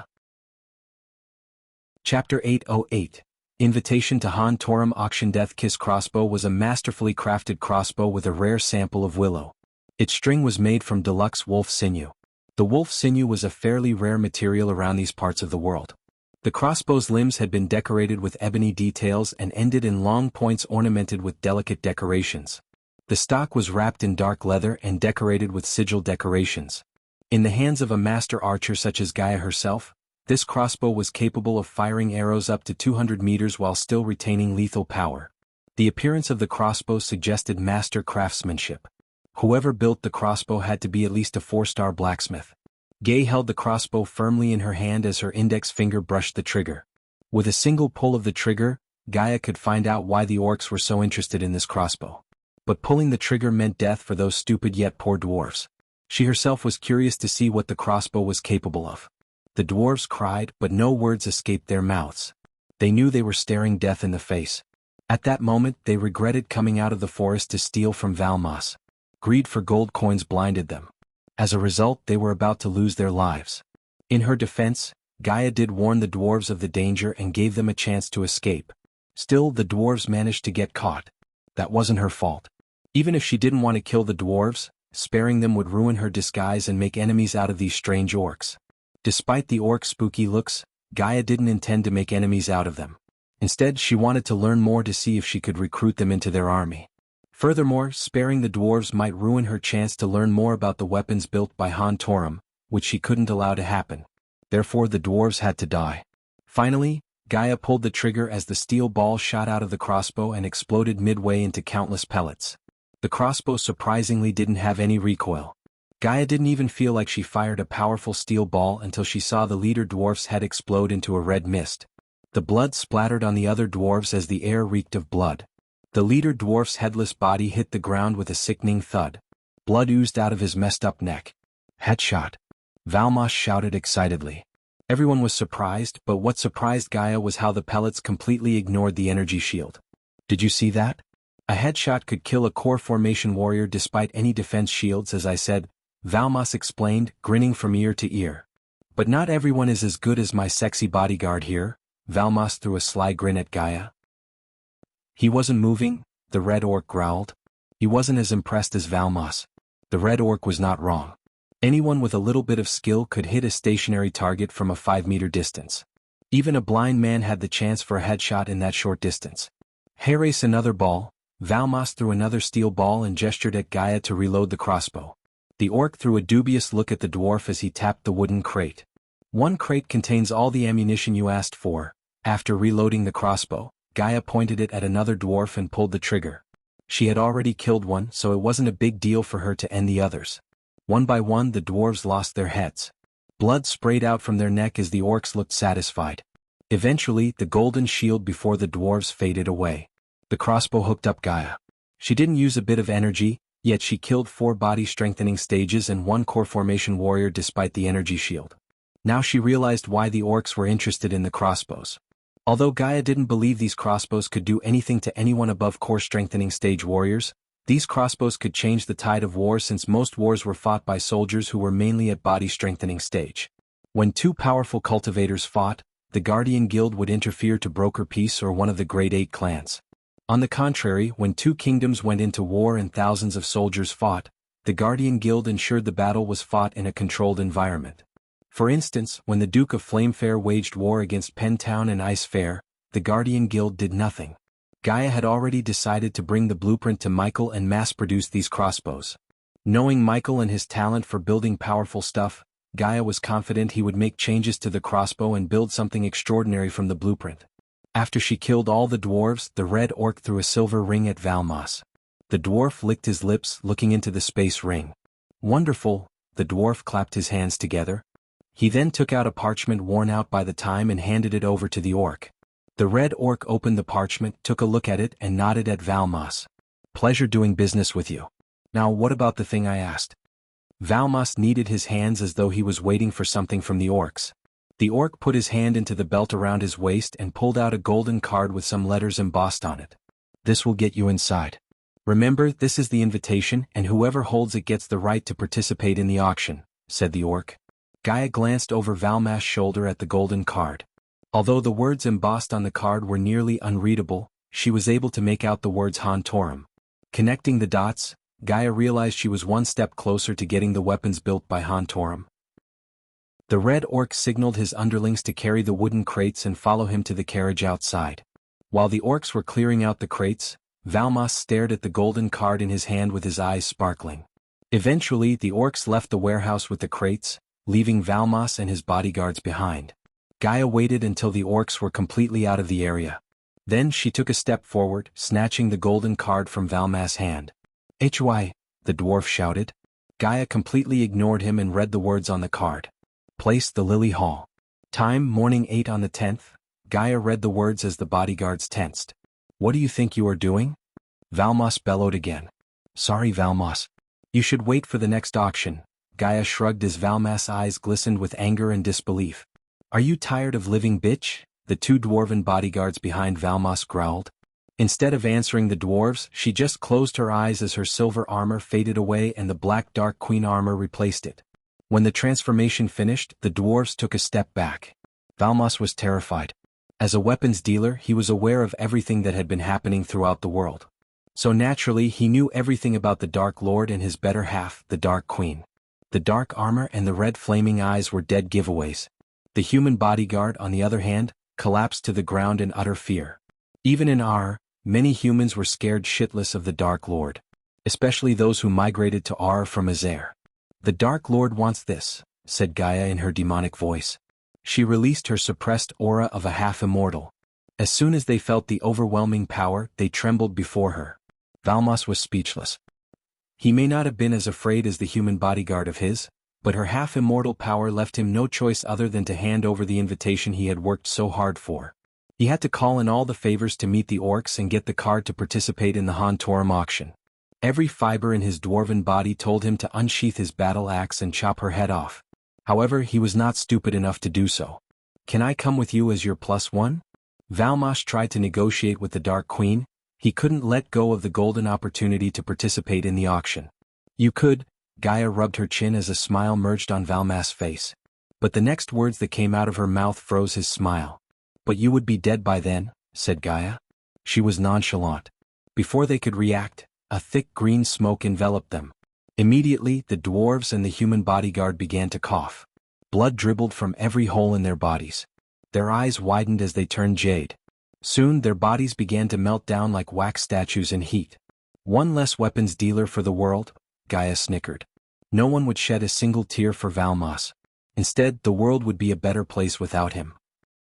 From this point onward, there wouldn't be anyone to sell weapons to both sides and kindle wars between kingdoms. After killing them, Gaia put the invitation into her space ring. "Azazel, it's done," said Gaia to Azazel through the earpiece.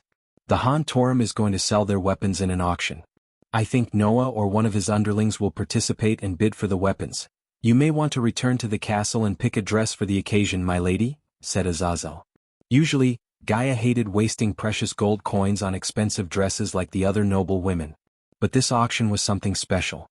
If Noah or the Guardians were attending the auction, she needed to be there. For some reason, she doubted she could steal or destroy the weapons built by one of the Great Eight clans. She must attend the auction and see who buys the weapons. Unfortunately, the Dark Lord's castle was short of gold coins. Therefore, Gaia planned to steal the weapons or destroy them from whoever buys them in the auction tomorrow. Meanwhile, inside the demon's grave, Michael was sitting before a campfire with Vidora by his side. The demon's grave darkened as he heard countless creepy noises in the distance. After roaming around the place for 2 days, he had grown used to the sounds. "Get some sleep. I have a feeling tomorrow is going to be a long day," said Michael. Chapter 809 Armored Salamandipede. After resting at the fire for a few hours with Vidora, Michael resumed his journey through the demon's grave. Instead of buying the map of the demon's grave, Michael wandered aimlessly. Eventually, he came across a meadow once that looked as if it was stripped out from the pages of a storybook. The grass was Eden green and thigh-high to a thrush. There was a volcanic mountain in the distance that had peaks that looked as cruel as a hag's teeth. The mountain looked off in some mysterious way. Yet again, everything in the demon's grave looked eerie, especially when a thin veil of mist was covering them. Compared to the swamps and the dark forest Michael came through, the meadows were a paradise. Except for the white mist covering the meadows, everything else looked peaceful. It wasn't just the sights that pleased the senses, but also the air had a tinge of sweetness to it. The pitch-black sky above the meadow added an extra charm to the place, and the only light source Michael had was the fuming volcanic mountain in the distance. The lava oozing out of the mountain dimly lit the meadows with its hue of orange. Michael walked through the meadows, gently brushing the grass and flowers with his hands. It was a feast for the eyes. The meadow stretched as far as the eye could see, with no monsters in the near vicinity. Vidora flew out from his shoulder and chased what seemed to be fireflies in a dance of life and death. Almost 15 minutes later, Michael noticed a neon-blue ribbon of river running through the meadow. The song of the river was very gentle as it went plinking and tinkling over the gravel bed. Michael halted his steps for a moment and bent down to wash his face with the clear river water. He immediately felt refreshed by the cold water. As he was washing his face, a cold breeze brushed past him. The grass waving with the wind, coupled with the river, sounded like music to Michael's ears. Since Sarba had enhanced senses, he could smell the sweetness of cherry blossoms and the soft caramel scent of flowers in the air. It was so soothing that he wanted to lie down against a mossy rock and drift into a deep sleep. The humidity rendered into dewdrops on the grass. For a few minutes, the sky drizzled. But the clouds soon passed, leaving the grass and earth to steam gently like druid smoke. Michael thoroughly washed his face, head, and the back of his neck. He even dipped into the river and came back to wash off the mud from his robes. The swamp really did a number on his outfit. Fortunately, the river was shallow enough for him to cross to the other side. His target was the volcanic mountain in the distance. The volcanic mountain held 3 items he needed to forge the dark swords. After getting those items, he planned to venture deeper into the demon's grave to change their financial status. But he doubted either of these tasks would be easy. He had the feeling the peace and quiet he was enjoying might come to an end soon. As he expected, he sensed a half-immortal being nearby. The being was on his way to the mountain. "Did you sense it?" Sarba asked Michael as Vidora flew back to Michael. Michael nodded. Instead of heading straight toward the being, Michael flicked his wrist as several drones materialized above him. All the drones flew in the monster's direction as Michael concentrated on their feeds. To Michael's surprise, he did not see any monster through the drone feeds. The meadows looked peaceful and quiet. "I am not seeing any monster," Michael said to Vidora. "It can't be. I sensed a powerful being." "Something is there, Ghost," said Sarba. He was absolutely certain that he sensed a monster near them. If he had to bet, he would say it was waiting for them 20 meters ahead of them.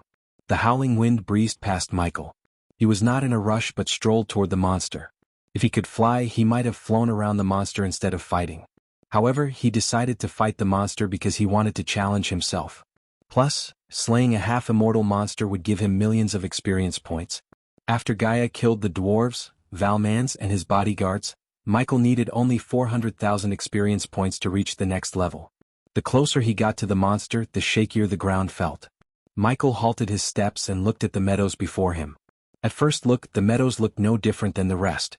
But when Michael looked closer, he noticed an unevenness on the ground, as though something was hiding beneath the meadows. Michael raised his hand as a pebble flew straight into his hand. He then threw the pebble at the ground where he suspected the monster resting. Thud. The pebble hit the ground with a thud, yet nothing happened. Michael threw another pebble, hoping to rile up the monster. He had a feeling the monster was waiting to ambush him. Poor bastard didn't have any idea that Michael had already sensed it. When Michael threw the third pebble, he heard a muffled roar. Brown dust storm emerged from the ground as Michael heard something heavily exhaling. Soon, the ground beneath him trembled. Michael took a step back. The monster hiding beneath slowly emerged from the ground, revealing his full body. It was a long reptilian monster that looked like a hybrid of a salamander and a centipede. The monster crawled out of the hole with its hundreds of tiny golden legs, sticking his long tongue out. Silver scales covered his body from top to bottom. The gigantic monster was at least 50 feet in length. It hissed at Michael, staring at him with its tiny blue eyes. Suddenly, the monster dived down, digging into the ground.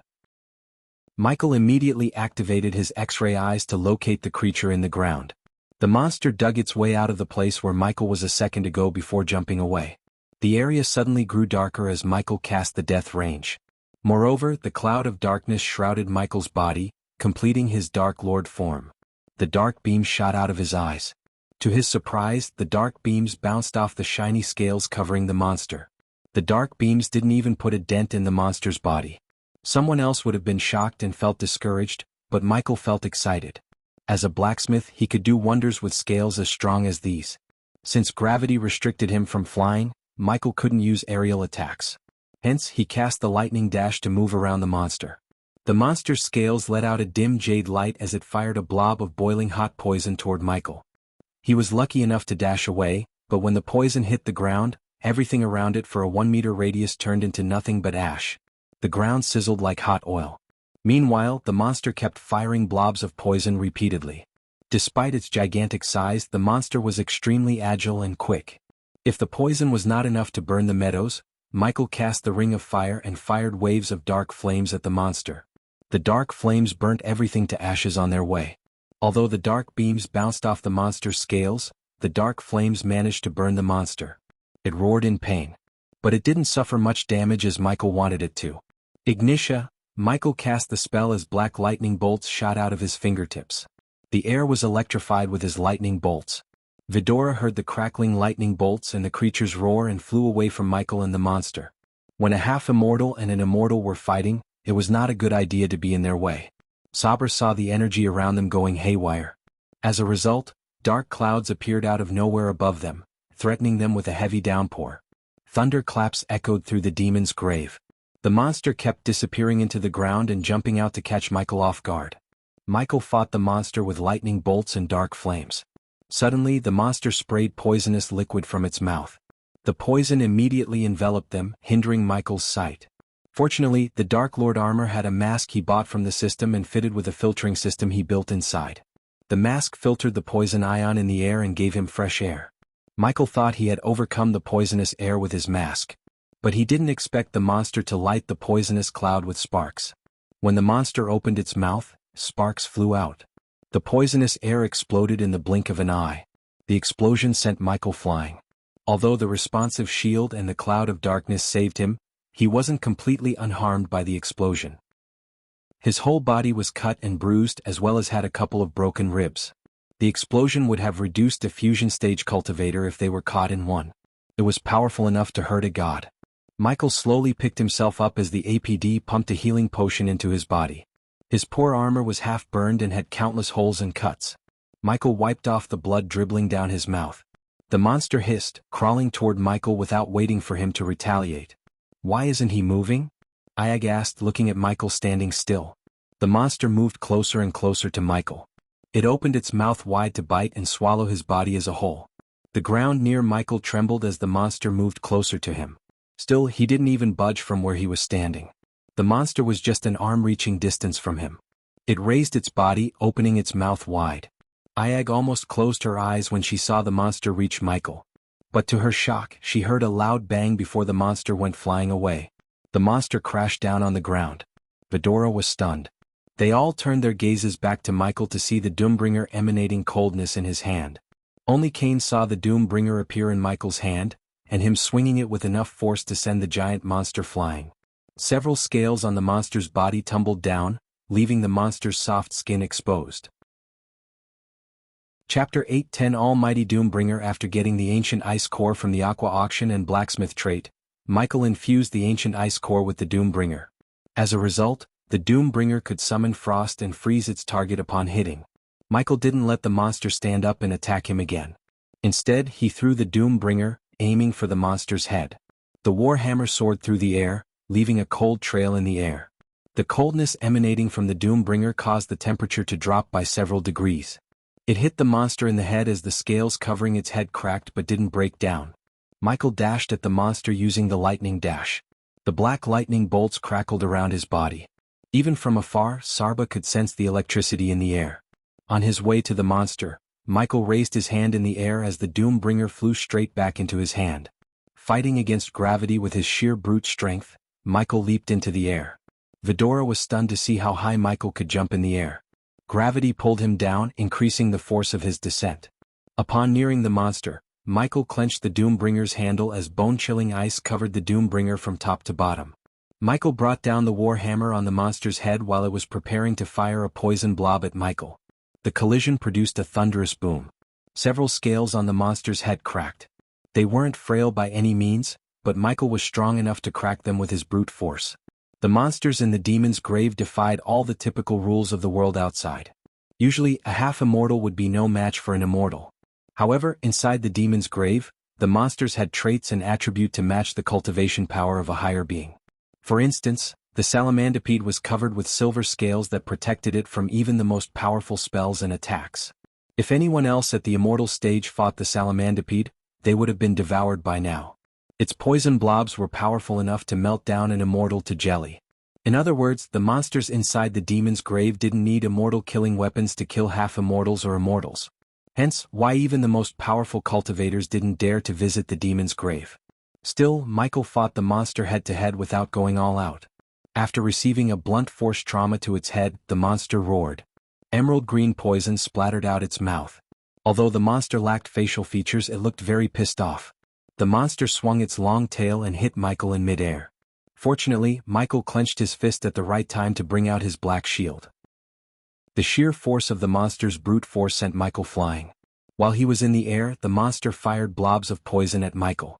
These blobs took the shape of arrows and soared through the air to hit Michael.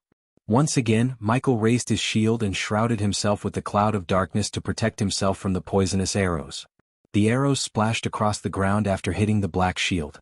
Unfortunately, a drop of poison hit Michael's boots, making a sizzling noise. Michael immediately swung his legs, throwing away the boots before the poison could touch his skin.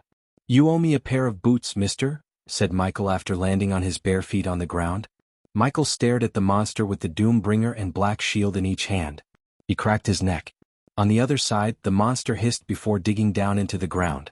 Despite its colossal size, the monster was quick to dig down and hide. Thanks to Michael's X-ray vision, he could see the tunnels down the ground and the monster. The monster was holding to catch Michael off guard, but he was waiting for the right movement to hit the monster with the Doombringer. He raised the Doombringer in the air as cold energy swirled around the battle hammer.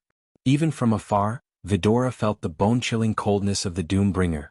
This was the first time Vidora had seen Michael use the Doombringer to its full potential. Typically, Michael would finish the battle without using any weapons. But the monster forced him to take out the Doombringer, which showed how powerful the monster was. The ground beneath Michael kept trembling. He waited for the monster as it crawled toward him underground. Michael took a few steps back as the monster raised its head out of the ground. The moment its head came out of the ground, Michael hit its head with the Doombringer once again. This time, he covered the Doombringer's head with a block of ice to add extra damage to the monster. The monster dashed out of the ground and squirmed in pain. Michael immediately followed up his attack with the Ring of Fire. The monster's head was already covered in a layer of frost, and when the dark flames hit the ice, the scales shattered. Finally, Michael figured out the monster's weakness. The sturdy scales were vulnerable to ice plus fire attacks. They could withstand one element but not both. Since the scales were shattered, the monster's head was exposed. But when he was about to fire dark beams, the monster spewed poison from its mouth. It formed a cloud of green mist around the monster. To avoid an explosion like earlier, Michael immediately dashed away from the monster. To Michael's surprise, a strange glow appeared in the monster's head. Soon the scales grew back, covering its exposed head. Michael creased his brows. Having a regeneration ability brought the battle to the next level. It was time for Michael to change his tactics. The cloud of poisonous mist gave Michael an idea. He dashed away and fired a bolt of lightning at the monster. As Michael planned, the lightning bolt lit the highly flammable poison cloud. The sound of the explosion echoed through the air, but the creature's roar overshadowed the explosion. Both Michael and the monster were blasted into opposite directions. Even a 30-meter distance between them didn't prevent Michael from getting blasted away. Luckily, he just suffered some trauma that healed up in a few seconds, thanks to the APD. The same could not be said for the monster. Dark smoke enveloped the area around the monster. Michael had to use his thermal vision to locate the monster. As far as he could see, the monster was squirming as green slimy blood oozed out of several places in its body. Furthermore, it lost several of its legs to the explosion. Instead of dashing at the monster headstrong, Michael clenched the Doombringer around its pommel and its neck right beneath the head. His grip tightened as he pointed the head toward the monster. The runes engraved in the head glimmered with icy blue color. Soon, a stream of frost energy shot out of the Doombringer toward the monster. Everything around Michael froze by the frost energy shooting out of the battle hammer. Crystal ice rocks formed around the monster, slowly freezing it from head to toe. The monster squirmed as the crystals forming around it crumbled down. Yet Michael did not stop freezing the monster. He poured more energy into the Doombringer, creating colder frost energy. The frost energy was cold enough to create a rain of snowflakes around Michael. The monster hissed as the frost covered its body with a thick layer of ice. If Gaze could kill one, Michael would have died by now. Squirming and hissing did not help the monster. Therefore it fired poison blobs out of its mouth. Michael slowly moved toward the monster while keeping the frost beam focused on the monster. Coldness ran down Michael's spine. Even he wasn't spared by the coldness as a thin layer of ice formed on his skin. Nonetheless, Michael chose not to conjure the dark flames. Gradually, the frost energy formed a thick shell around the monster, preventing it from digging into the ground or moving its body freely. By the time Michael reached 5 meters distance from the monster, the ice had covered every inch of the monster's body except its eyes. Without wasting a second, Michael cast the Ring of Fire. A powerful wave of dark flames shot out of Michael's body. At that moment, extreme coldness met its opposite. The ice crystal layer on the monster's body shattered along with its silver scales. Green slimy blood splattered across the ground as Michael raised his shield to protect himself from the poisonous blood. With no scales, the monster's pinkish body was exposed to the world. Fear and shock emerged in the monster's tiny eyes. It hissed with fear. When Vidora thought the monster's life was over, the monster pulled its trump card up its sleeves. The monster slowly opened its mouth as Michael felt a powerful force sucking him into its mouth. Michael was left with no time to react. In a blink of an eye, he was in the monster's mouth. However, the monster couldn't close its mouth. Michael held its mouth wide open with the Doombringer on its palate. "We have to help him," said Iag as Vidora flew toward Michael and the monster.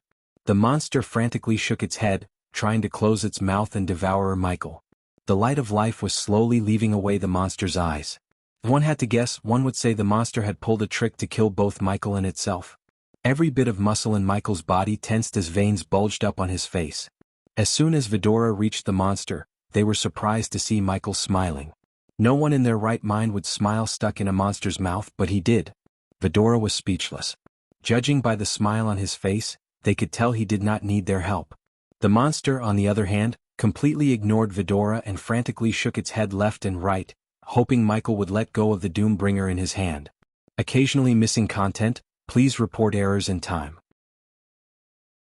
Chapter 8:11 Mount Hades. Standing inside the monster's mouth, Michael held its mouth open with the Doombringer in his other hand. Slowly, Michael moved the hand that was holding the Doombringer down. The monster almost snapped its mouth close, but Michael was strong enough to keep it open with one hand. He then raised the Doombringer as a bone-chilling frost beam shot straight down the monster's throat. Vidora heard the monster roar in agonizing pain. The monster went crazy. It swings its entire body left and right to throw out Michael.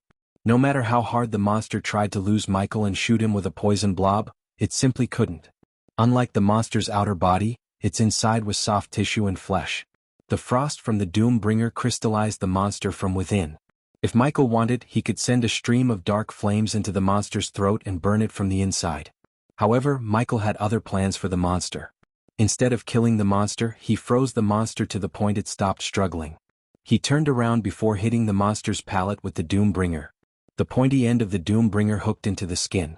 Michael moved the Doombringer slightly forward as the monster crawled forward like a remotely controlled toy. Vidora was utterly speechless. They thought Michael would kill the monster when he had the chance. Instead, he was driving the monster toward the volcanic mountain in the distance. No one would have dared to make such a daring move. But making such uncanny moves was what made Michael the Dark Lord. The monster was already half dead. Its poison glands and organs were frozen. Vidora followed behind the monster while keeping a safe distance from it. Only while following the monster did they notice several others, like the monster Michael was riding from its mouth. Some of the salamandipeds were bigger and stronger than the monster before them. Even if Michael had killed one, he would have faced several on his way to the mountain. As much as Michael liked to hunt these monsters down and earn experience points, he valued his life and everything he had achieved till now more. Until the system reached level 10, where he could construct a body for himself in case he was killed, he had to keep himself safe. The meadows were littered with hundreds of salamandipeds. Coupled with weird gravity that prevented one from flying, even a group of immortals would be slain in the area. The more time they spent in the demon's grave, the more Vidora learned the dangers lurking in the realm. This was why even the seasoned immortals dared not to venture into the demon's grave despite the rare and priceless treasures within. A few weeks ago, Noah prepared himself to venture into the demon's grave, hoping the place would temper him and enhance his battle prowess. However, Andreas outright stopped him without giving Noah a choice. Andreas didn't think Noah was ready for the dangers in the demon's grave. To be honest, Andreas was right. Noah would have lost his life in a few hours if he had chosen to enter the realm. God or no God, one must be at least at the immortal stage to survive the demon's grave. The past Dark Lord made sure of that. Although the demon's grave was one of the past Dark Lord's regrets, only Michael could survive and close the realm. For some reason, the monsters in the demon's grave didn't attack Vidora. Some of the monsters dug into the ground the moment they saw Vidora. Looking at this weird behavior of the monsters, dark lines appeared on Iag's forehead. She turned her gaze toward Cain since he was the smartest among the three of them. "Hey Cain, did you see how they went inside the ground when they saw us? It's weird, right?" said Iag. After hearing Iag's remarks, Sarba shared his thoughts with Cain. "I also have this strange feeling that we in this place have some kind of connection." They weren't wrong to have these feelings. But the truth was far more than they could even dream of. Almost 4,000 years ago, before the Dark Lord reset the universe, a brutal world-ending war happened between two otherworldly races. The war had two sides. One side had thousands of demons and the other side had only one fighter, the three-headed Hydra, Vidora. "If so, we will get some answers before we leave this place," said Cain. He didn't let Sarba and Iag know what he felt about this place. Unlike him, they were influenced by emotions rather than their brain. Until Ghost figured out what had really happened in this realm, Cain didn't want to come to any conclusions. Eventually, Michael reached the volcanic mountain base. Dark smoke and ash littered the ground as well as the air. The smell of fire nauseated them. As soon as they reached the mountain base, the high temperature caused the ice layer on the monster to crack. After the ice shattered, Michael was afraid of the monster healing back to its full strength. Therefore, Michael cast the ring of fire and Ignitia at the same time. Black lightning bolts crackled around Michael's hand before hitting the monster's throat. Following the black lightning bolt, a stream of dark flames rushed into the monster's mouth, burning its flesh to well done. The monster roared and squirmed as Vidora's senses were overwhelmed by the burning flesh. Soon the monster lost its strength to squirm and collapsed down. Its body shrunk as green slimy blood oozed out of its skin. Ding. Congratulations to the host for killing a half-immortal level 7 monster. The reward is 1 million experience points and 10,000 badass points. Ding. Congratulations to the host for successfully being a badass. The reward is 15,000 badass points. Michael heard the system in his mind. Not even a second passed as Michael felt warmth throughout his body. This was a familiar feeling. He had leveled up. Congratulations to host Michael for leveling up. The current stage is Immortal Level 5. Vidora flew around the monster's lifeless body as Michael stepped out of its mouth. Without even looking around the mountain, Michael squatted down the monster's body and ran his fingers through its scales. After the explosion and fire plus ice attack, the monster lost most of its scales. He fired the dark beams out of his eyes, cutting out the few scales on its body. Vidora saw Michael peeling out the scales with a sickening screeching sound. He seemed unbothered by the blood and gore. On the contrary, he was whistling a strange tune and enjoying collecting the scales. It took him almost an hour to collect all the scales. At that moment he sat before a pile of scales. Kane counted 34 scales in total. Each of them was diamond-shaped in the size of a grown man's palm. They wondered what Michael could do with so few scales. But after seeing the sorry state of his current armor, their first guess was new armor. After stripping the scales from the monster's body, Michael raised his hand, firing streams of dark flames from his hands. Without the scales, the monster's body couldn't withstand the dark flames. It slowly burned down to a hot pile of ashes and bones. Michael slightly bowed, paying his respect to the monster. When Michael turned around, he saw Vidora staring at him with bewildered looks on their faces. "You have something in mind?" Michael asked, tilting his head. "We are wondering what kind of connection we have with this place," said Iag. Her words reminded Michael of the green glow in Kane's mouth that resembled the realm tear earlier. Just like Kane, Michael didn't want to say anything before he learned more about the demon's grave. Since the mysterious woman said the demon's grave was one of his mistakes, he had a feeling it might be related to Vidora somehow.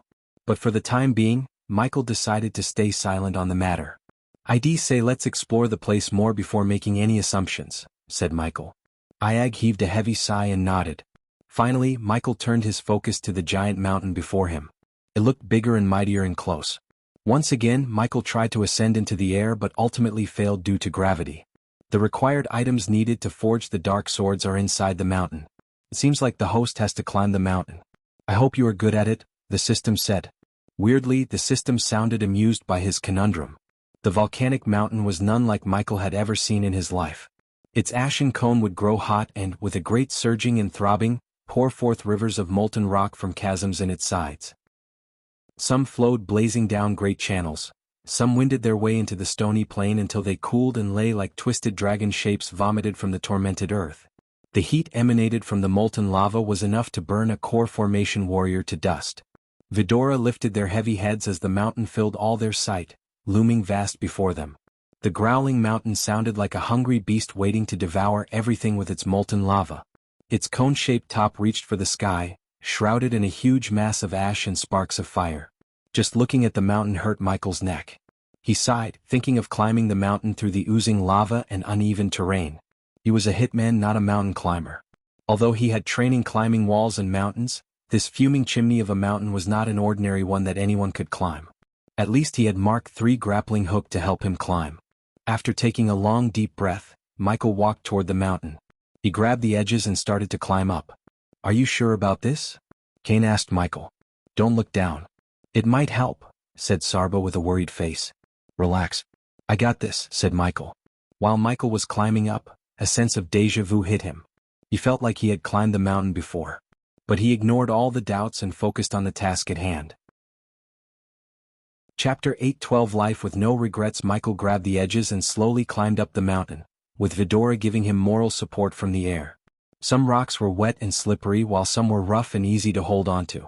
When Michael looked over his shoulder, everything on the ground looked eerily small. If climbing wasn't hard enough, the air was filled with ash that hindered Michael's sight. The higher he climbed the mountain, the stronger the wind breezed past him. It almost knocked him down every step of the way.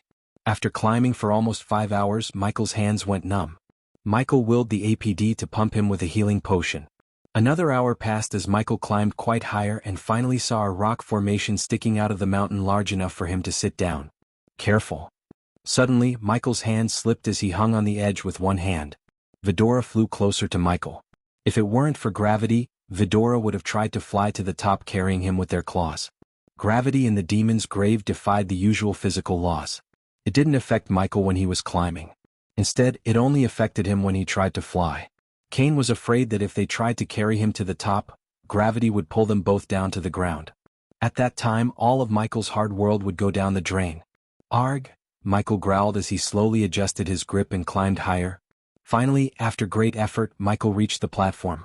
He slowly pulled himself up and sat on the edge. Michael breathed heavily. When he raised his head, his heart sank. The top of the mountain looked just as far as when he was at the bottom. There was still a long way to go to reach the top. Sitting on the platform, Michael was able to see most of the demon's grave. While he was riding the monster, he didn't clearly see how many salamandipeds were roaming the meadows. But now he could see them all. Hundreds of them raised their heads and hissed in the distance. As if the salamandipeds weren't enough, he noticed giant bats and a colossal-sized bull in the distance. Even from miles away the bull looked gigantic. The bull was easily the size of a 6-story building. No monsters dared to get near the bull while it grazed the grass peacefully. "Man, I hope we don't have to fight that monster," said Sarba. He gasped in shock at the sheer size of the bull. "Who knows? We might have to," Michael's words stunned Sarba. "This place tests everything in me. This mountain is just one of the many tests I have to go through," said Michael. He was certain that this place was testing him. Despite the cultivation gap between him and the monsters, he couldn't destroy them easily as he was used to. Not that Michael was weak or nerfed by the demon's grave, but the monsters defied the typical laws of cultivation. Even a fusion stage monster was strong enough to fight a half-immortal because of their attributes. It was as though the demon's grave had tempered them and made them evolve somehow. These monsters showed signs of intelligence. A monster with intelligence was far more dangerous than one with no intelligence at the same cultivation stage. With the right strategy, even a weak monster could defeat a stronger opponent. For a few minutes, Michael just gazed at the realm before him.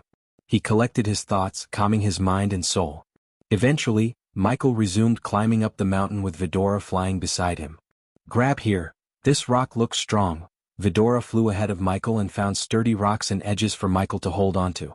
They continued climbing the mountain for another hour and then, Vidora noticed something peculiar on the mountain's surface. "Look here." Sabra hovered in the air, pointing at a small rock formation that was sticking out of the mountain with a dot of red paint on it. Soon they found another ledge with a red dot. One by one, Vidora found several rock formations that could be used as more than just holds. Before Vidora could inform Michael about their find, he fired his grappling hook onto the hold with a red dot. Surprisingly, the grappling hook coiled around the rock and let Michael pull himself higher. Since the place seemed not to have been affected by the past Dark Lord's time resetting array, Michael had a feeling his past self might have left something to help him on his way. Besides, he felt like he had climbed the mountain before. It was definitely his past self who climbed this mount and left these hook points. Did my past self really predict I would climb this mountain again? Michael questioned himself. With the hook points on the mountain's surface, Michael was able to climb faster and faster. But he didn't blindly trust the rock formations as they might have loosened with time. Therefore, Michael studied the hook points with his eyes before firing the grappling hook. Luckily, none of the hook points betrayed him, resulting in a very painful fall. Yet even with the grappling hook, climbing the mountain took Michael hours. By the time he reached halfway to the top, the place had darkened. With not enough light, Michael didn't dare to continue climbing. Coupled with volcanic ash in the air, Michael could barely see Vidora, let alone the hook points. So he decided to find a platform to rest until the light returned to the place. Right before the last light disappeared, Michael found a platform just big enough for him to sit on. His legs were hanging down along with one hand. The rock barely had enough space for him. But he was not in the position to be picky. Instead of trying to rest upon Michael's shoulder, Vidora chose to hover in the air. The last thing Vidora wanted was for the rock platform to break down when they sat on Michael. "Do you think someone else had climbed the mountain before us?" asked Sarba. "What kind of stupid question is this? Of course someone had climbed this before us. I don't know if someone had climbed to the top, but someone definitely tried. This place has been here for 5,000 years. That's a lot of years." Ayag rolled her eyes. Michael had to agree with Ayag. Although the demon's grave was treacherous to even immortals, One must be a fool to think the great 8 clans didn't dare to unveil the secrets of this realm. But he wasn't sure how farther they ventured. What must have happened here? The woman said this place was one of my past self's mistakes. Michael slowly spoke, looking at the realm around him.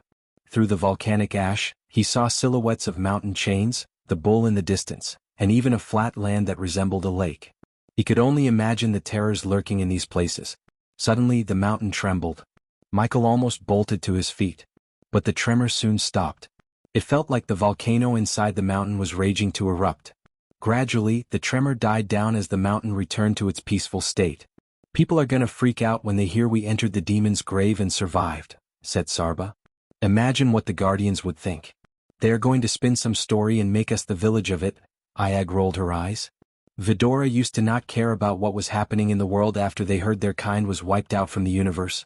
However, they slowly realized Ghost, Gaia, and Nightmare were their family despite everything. After feeling the familial bond with them, Vidora felt they were part of Ghost's life. They cared about the Order and hated everyone who stood against them. Besides, they were intelligent enough to see who the real enemy of the world is. Well, no matter what you do, there will always be someone to point their fingers and criticize you, said Michael. He leaned back on the mountain and gave Vidora a piece of advice about life. Thing is, you cannot satisfy everyone. If you live your life thinking about what others might think, you won't even satisfy yourself. Never look back and regret. Look back and smile at what you have done. Live like that, said Michael with a heavy heart. If what the mysterious woman said was true, his past self had little too many regrets in his life. Even when he saw his past self talk to him in an ethereal form, Michael noticed a strong sense of regret and grief in his eyes.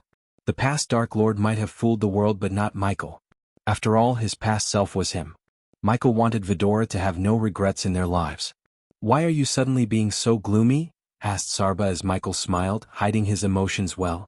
This place is one of my regrets, Vidora. It's not? Sarba shook his head. The Dark Lord who lived 5,000 years ago is not you, said Sarba. He's literally the same person who used Time Array to travel through time, said Ayag. There is no point in dwelling in the past. Whatever mistake my past self made, I have to own it and rectify it. Kane nodded, agreeing with Michael. Then he spoke what was in his mind. Your past self didn't seem like the one to make mistakes. He might have wanted this place to exist, for you perhaps. Kane's words made sense to Michael as they always did. Even if his past self made a mistake, he could have fixed it with the system. But since he chose not to, Michael knew there might be a reason behind his reasoning. For the time being, Michael had to climb the mountain and get his hands on the 3 items needed to forge the pair of dark swords. Without the swords, his battle potential was being suppressed. I think this place is strong enough. Get some sleep while you can. We will reach the top tomorrow. You need to rest, Michael said to Vidora. Soon, Vidora flew to Michael, landing on his lap. They slowly curled up into a ball and closed their eyes. Meanwhile, Michael couldn't close his eyes. This place had an unknown effect on him. His mind kept replaying the mysterious woman's words.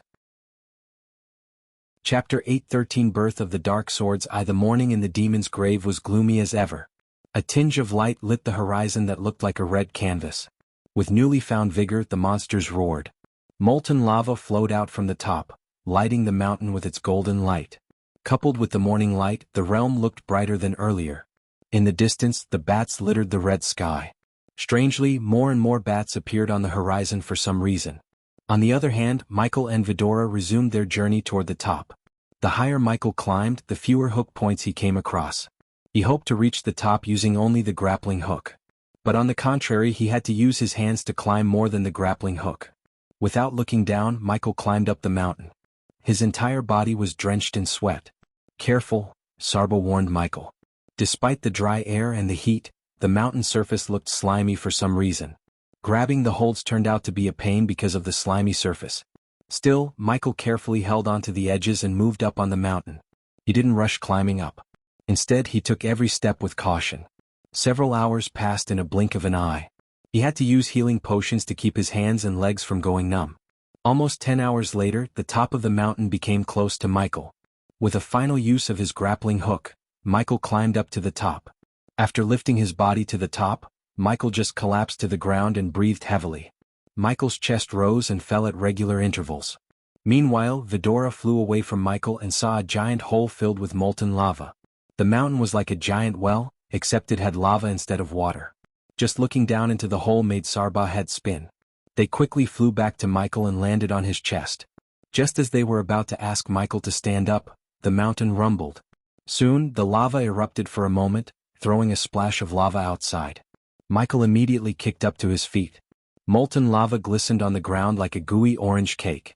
Ayag was tempted to have a taste, but she was not that stupid. Michael slowly walked to the edge and looked down at the boiling lava down. He felt like he was staring at the sun itself. The molten lava inside the mountain was too bright and hot enough to melt down a fusion stage warrior like a wax statue. The volcano remained dormant, hiding the terror and destruction within. Once it erupts, he could imagine how much damage it would do. Fortunately, the demon's grave was void of population. "Hey, look, your robes!" Sarba's shout broke Michael's concentration. He quickly turned around and saw his long coat was on fire due to the extreme heat in the air. Crimson-red flames engulfed his long coat as Michael immediately took it off and threw it on the floor. In a blink of an eye, the flames reduced his once stylish black long coat to nothing but ash. The long coat had been with him since his first day in this world. Vidora saw Michael squat before the pile of ash and grab a handful. "Rest in peace, old friend," said Michael. Even though it was just a lifeless piece of clothing, Michael shared a connection with it. After all, he bought it from the system when he first came to this world. At that moment he felt like a piece of him had left him. But he could only sigh and buy another one from the system store. For now he chose not to, as the heat would only burn it down again. At least his trousers escaped the heat, but Michael was prepared to lose them too. Once again Michael walked to the edge to look around the mountain. According to the system, the required items to forge his dark swords were somewhere inside the mountain. Dark volcanic ash hindered Michael's eyesight. To remedy the situation, Michael simply raised his hand as a powerful gust of wind cleared the area around him of the ash. As a result, he was able to see the mountain beneath him more clearly. Finally, Michael saw the narrow pathways around the crater. These pathways were just wide enough for one man to walk. But any misstep would lead straight into the boiling volcano. Instead of dropping down the pathways, Michael flicked his wrist as a drone materialized above him. However, the drone shattered into pieces due to the intense heat. Michael hoped it wouldn't happen, but it did. The only option Michael had was personally walking the narrow pathway. Seeing no point in lingering around, Michael slowly climbed down toward the pathway. He pushed his body against the wall and slowly walked down. Step by step, Michael walked the narrow path. "If I trip down, grab me by my collar and give me a second to use the grappling hook," Michael said to Vidora. Obviously, Vidora couldn't fly away carrying Michael because then gravity would pull both of them down. But if Vidora grabbed him by his collar, it would give him a second to react and use either the teleportation scroll or the grappling hook to escape the well of molten lava beneath him. "System, can you pinpoint the location?" Michael asked the system. "How about the host paying the system 100,000 badass points to show you the entrance?" "Do it." Michael immediately agreed to the deal. Normally, Michael would have preferred finding the entrance by himself, but the situation dictated otherwise. Any misstep would be life-threatening. So he was not in the situation to bitch with the system. After the system took the agreed amount, a glow appeared in the corner of Michael's sight. A part of the walls on the other side was glowing. "Try not to fall down, host," said the system. Michael sensed a bit of sick humor in its voice. If the crater containing the lava was a circle, Michael had to go to the opposite end to reach the glow. The narrow path was already crumbling down bits and pieces at a time. But Michael surprised the system by climbing back to the top. Vidora frowned as they had no idea why Michael suddenly climbed back to the top. "What happened? You got cold feet?" Ayag tilted her head. "What are you up to, host?" The system also seemed surprised and questioned Michael. "Using my brain, that's all," Michael thought. Then he started to walk around the crater to reach the glow instead of the narrow path. The mountain's top was broader and more stable compared to the narrow path. So why did Michael have to risk himself walking the narrow path when he had a much better alternative? Except for the strong wind that tried to push him down, the current path had no downsides at all. Vidora followed behind Michael, having no idea what had just happened. "Where are you going?" asked Sarba. "Well, see," Michael mumbled as he continued on his path. Eventually he reached directly above the glow. He took a deep breath before climbing down the mountain. In a few seconds Michael landed on the narrow path. The glow on the mountain surface slowly faded away. But to the naked eye, the mountain's surface had no strange symbols or runes. Instead, it looked brownish with the volcano ash covering its surface.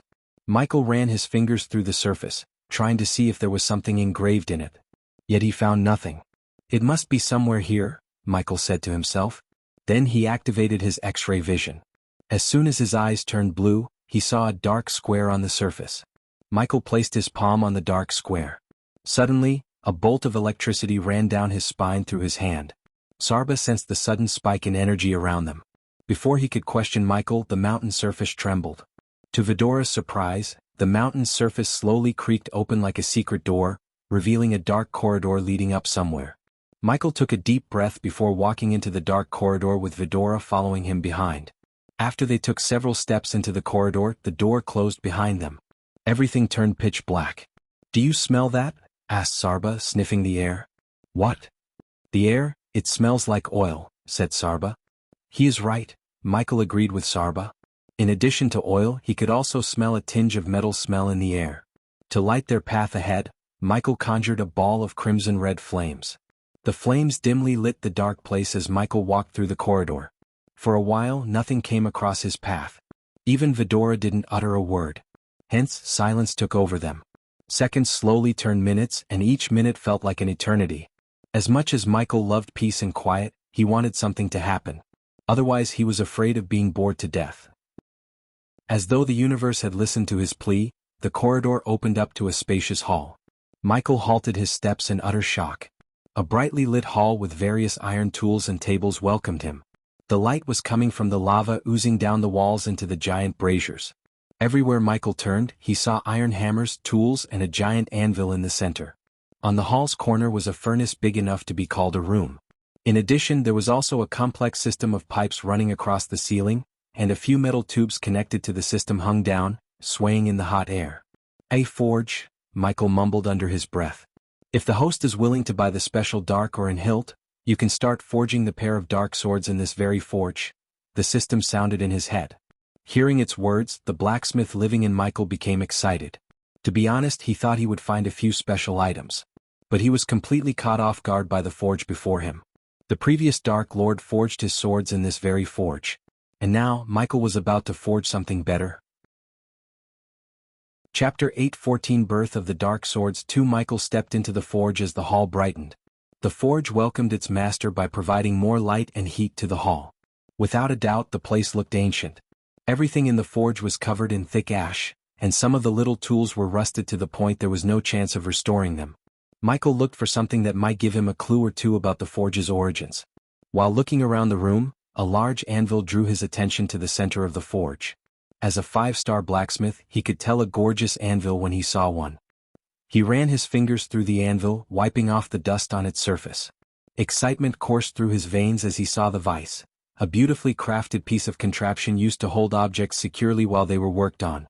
It was made of a darkish metal and seemed it could hold large and heavy objects as its jaws had a grip that could exert considerable pressure. This forge was a blacksmith's dream come true. Finally, Michael turned his gaze toward the heart of any forge, the furnace. Whoever built the forge chose to build the furnace in the wall and let the smoke go straight to the mountain's top. No one would be able to tell the difference between volcanic fumes and the smoke coming from the forge. Although the forge had many intricate gears and small contraptions inside to make it more efficient, Michael could only see the rectangle hole into which the metal ores or the iron works should be put. On the side, Michael saw a lever and a rotating button built into the wall. "Pull the lever and see what happens," said Iag. Her eyes glistened with curiosity just like Sarba. Michael already had a pretty good guess of what it would do. But he pulled the lever to confirm his assumption. The lever was considerably harder to pull. It took a bit of force to pull down. A normal person had no chance of pulling down the lever since even Michael had to use his strength. After he pulled down the lever, nothing happened for a while. Then the forge trembled slightly. The temperature in the air rose by several degrees. A gust of wind shot out of the furnace, pushing out the ash. The furnace suddenly lit up as gooey lava oozed into it from above. It was like hot chocolate except hotter and brighter like liquid gold. Michael immediately felt the intense heat from the lava.